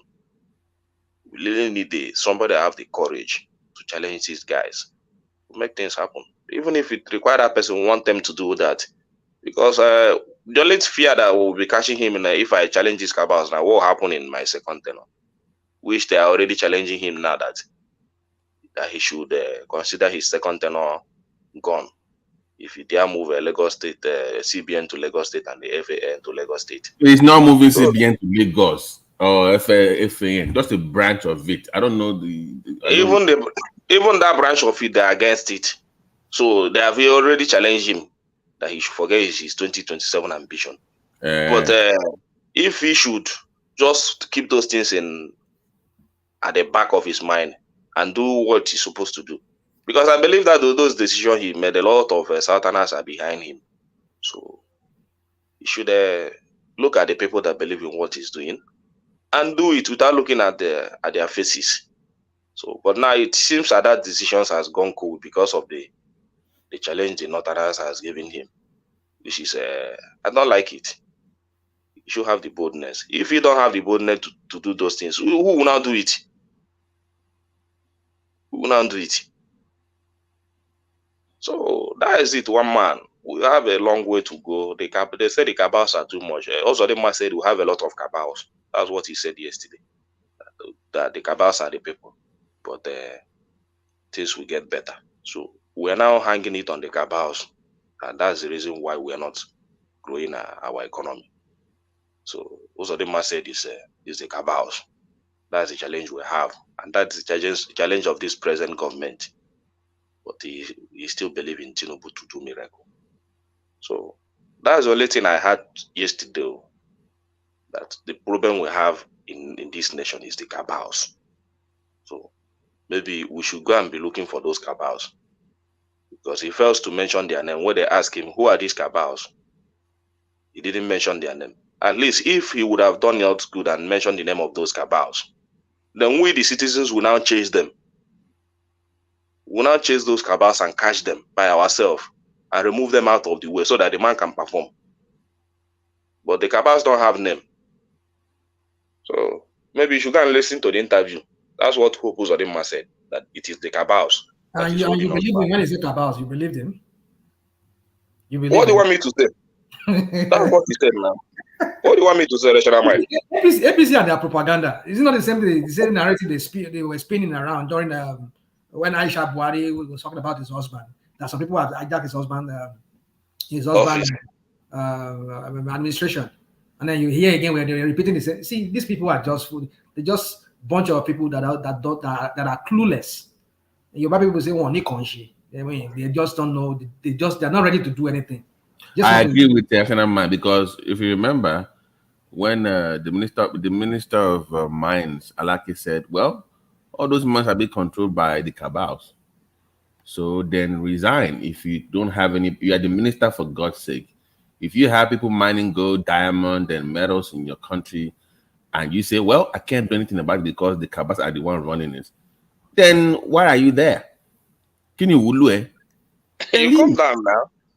Yeah, so that's my point. So you can't say Kaba. Okay, if Kaba runs everything, so why are you in office? Then resign. So that's a new statement too that I had yesterday. And there is nothing new. One man, this is what I heard. So what we now have to focus our mind now is how to fight those cabals. Now we, the citizens, we help them to find those cabals out. No. It has established that the cabals are there. Hold on. So your own government are scared of the cabals, but it's you that you want to put your life on the line for the cabals. I mean, we can help him if he is ready to mention those cabals. We, the citizens, we are ready to help him. He's not ready. We'll track them out. We'll track those cabals out. Hold on, Ekene. The government is not even ready to fight the cabals, but you, the regular, want to fight the cabals. I mean. Yes, I'm ready to fight the cabals. Okay, good. Okay. The only thing is that they refuse to mention the name of those cabals. So if they have mentioned their name, they are scared of them. That's my point to you. Even your government they are scared of the cabals, but you, the regular man, wants to go and fight the cabal. But your own government is scared of them. Well, I wish you luck out there. Okay, if they are scared of them, then why are they there? That's my point. So then just leave the damn place. If you cannot do anything about them, why are you there? I agree with you. They're not ready to do anything about it, is my point to you, Ekene. So if they're not ready to do anything about it, what can you really do as a citizen? Nothing. Oh, let him break the chain of those cabals now. Yeah. Let him break the chain of those cabals, because I believe the way Uzodinma led is as if the man made policy for the naira, the floating of the naira, and those cabals are standing in between, not wanting the thing to be productive, and they favor the common man. So they're using it to make money. So what he should do is to take those cabals out of the way, close their business, so that your government, people will see your government and see peace. People will enjoy your government. That is the issue. And by the way, even if I become president, there will be no difference. They will still have that much influence over the Nigeria. And that is why we need that restructuring, Babati. We need it so that everybody will have his own say on their region. You contribute. If you don't want your region to develop, then that's left for your region. We need that restructuring, because these things are too much. I know Lily there is a cabal, but I still know that Tinubu has the audacity and the what it takes to fight cabals. So, but if he cannot do it, who then can do it in our country? Who then? And it requires for him bearing the ambition of second term, because just the only thing that I know that they used to threaten him. If he still continue to believe that I need a second term, but I think he can still get a second term if he really do the right thing, because the masses will support him. There is nothing we need than the like you, right? So if Tinubu does the right thing, Obi runs again, we support Tinubu. I will support Tinubu to finish his second term. Now, at least he has started. If he start well, do the right thing, restructure our nation, everything starts to go well. I wouldn't want maybe I will support him to finish it. Against Obi? Yes. Okay. So the issue now is that I am not seeing anything. That's not true. That's not true. What you just said. You will not support him against Obi now. I will support him honestly, because it's just a starter.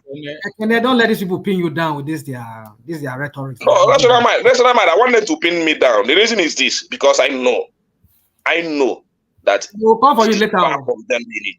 They'll come for you later. Trust them. Let him do it now. Let him do the right thing now. Let them come for me. It's for him to do the right thing. Then let them come for me now. If I not support him, I'm waiting for him. In fact, all I want him to do now is just to continue, just do the right thing. Save this economy. Do what it takes to move this nation forward. Electricity, I just few things.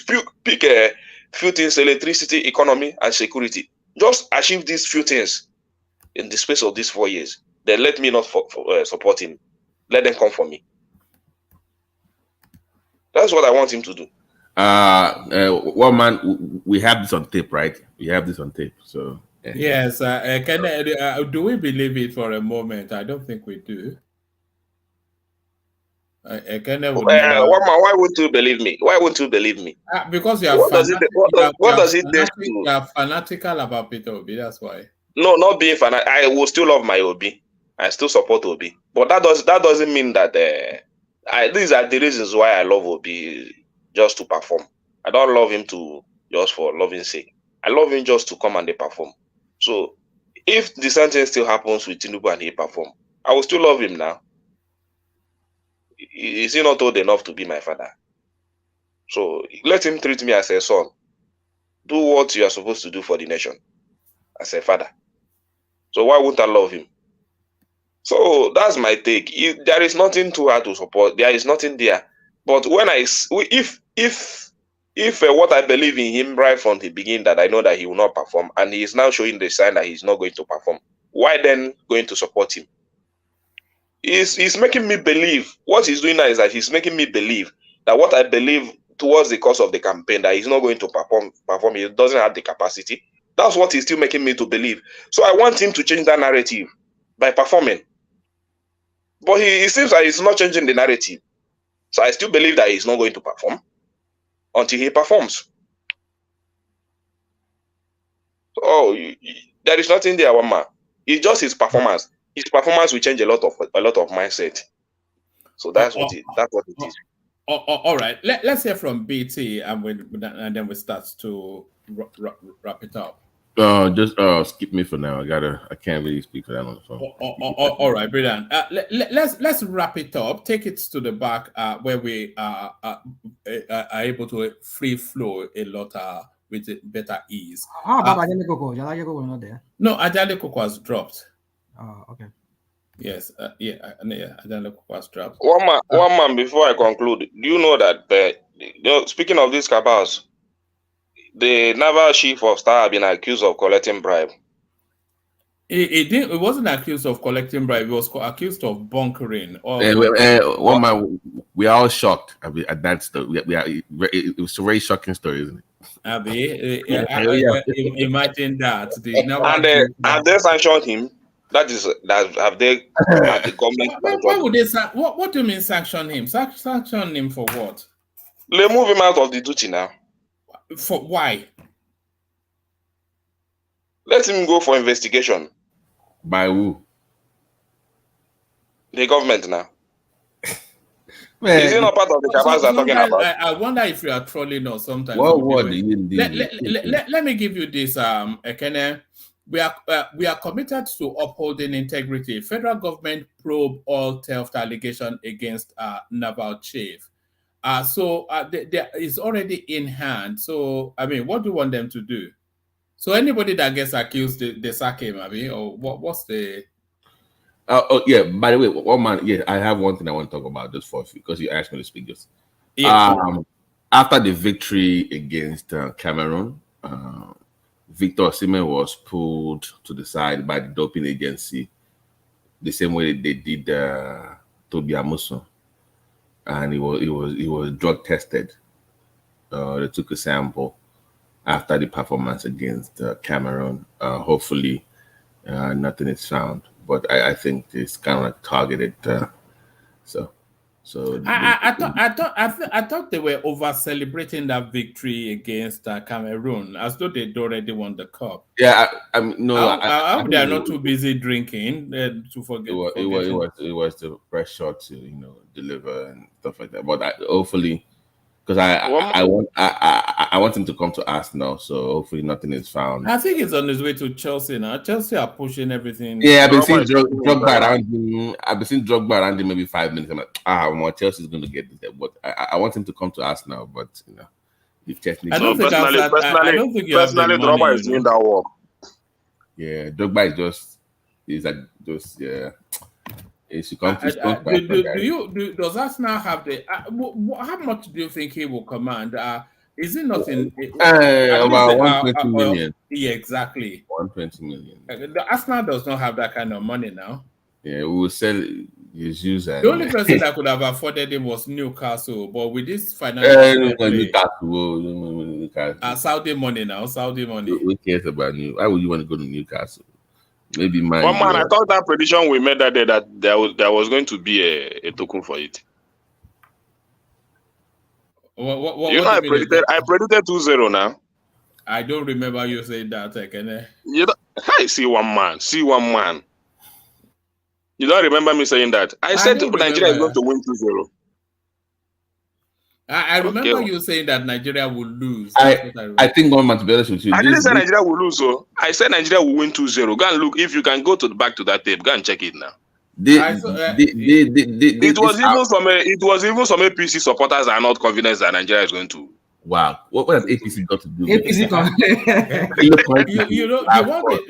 The one thing that surprised me was that they've not claimed it as a Biafran victory. The Cameroonian, no. Your friend did yesterday, by the way. I heard Pansat talking about dominating. I'm like, this guy, but this has been probably one of the best outcomes I've ever seen in a while. Because unknown countries, like when it comes to football, like Cape Verde, Guinea beat.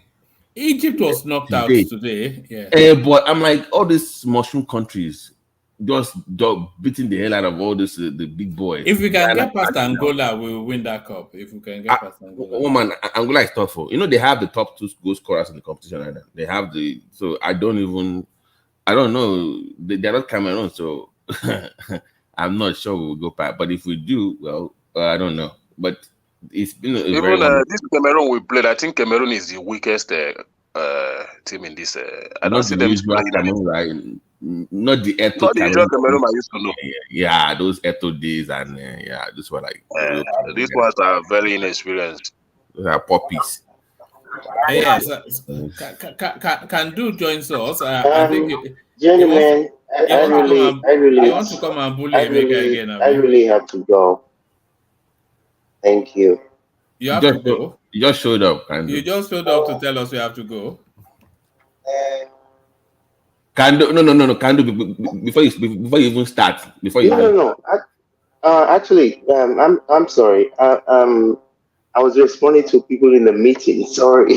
Kando, hold on. No, I'm not going anywhere. I know. Hold on. How many hours of sleep did you get yesterday? How many hours of sleep those Solana? I got like 3.5, 4. Yeah, moving up in the world. Okay, good. You know, we have discussed this about your 3 hours sleep thing. It's not. We need to bring that up a little bit to 5 or 6. Okay, go ahead, Kando. Say what you have to say. I definitely will get. I think it's come for the back. You've come for the after. By the way, by the way, it does host a wonderful stock trading session after hours, though. I'm in discussions with him. I thought you would actually champion that space, but you no. You know, it was supposed to be me and this guy from Florida. Remember this guy? Fidel. But I've not seen Fidel in a long time. I don't know where he just disappeared. Yeah. So, but Kando does a wonderful. He does a wonderful breakdown. More than I don't mind him. It's just that I can't say that a grown man is telling stories, but don't mind him. Yeah, Kando is the professor of the numbers. So it does. We just try now. So, but for if anybody that is interested in stocks, anything, Kando after our session is the place to be. And we do some stuff over there. Robert T, he's got a lot of info on this thing too now. It's not just so let's put it together. There's more than enough money out there for everyone, so let's make it. Woman, will you be joining us or I don't know? No, I've seen your old videos. I see that not too many people. Woman has a trading channel, by the way. Yes, I've seen old videos. Yeah, I've seen your old videos, woman. So yeah. Trading channel. Yes, he has a channel for trading. Back like you will see like him talking about trading and stuff. You believe one man at your own peril. If you go and listen to him, you can't base your what's it called, your investment based on what man analysis. All right. The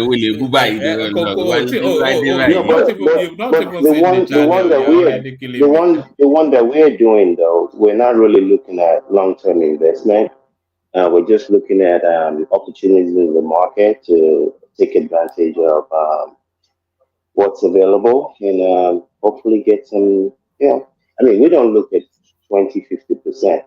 That's just not going to work. We look for things that are way more than that. All right, gentlemen, let me take it off the front screen and then we take it to the back. Thank you, everyone. I'll see you tomorrow.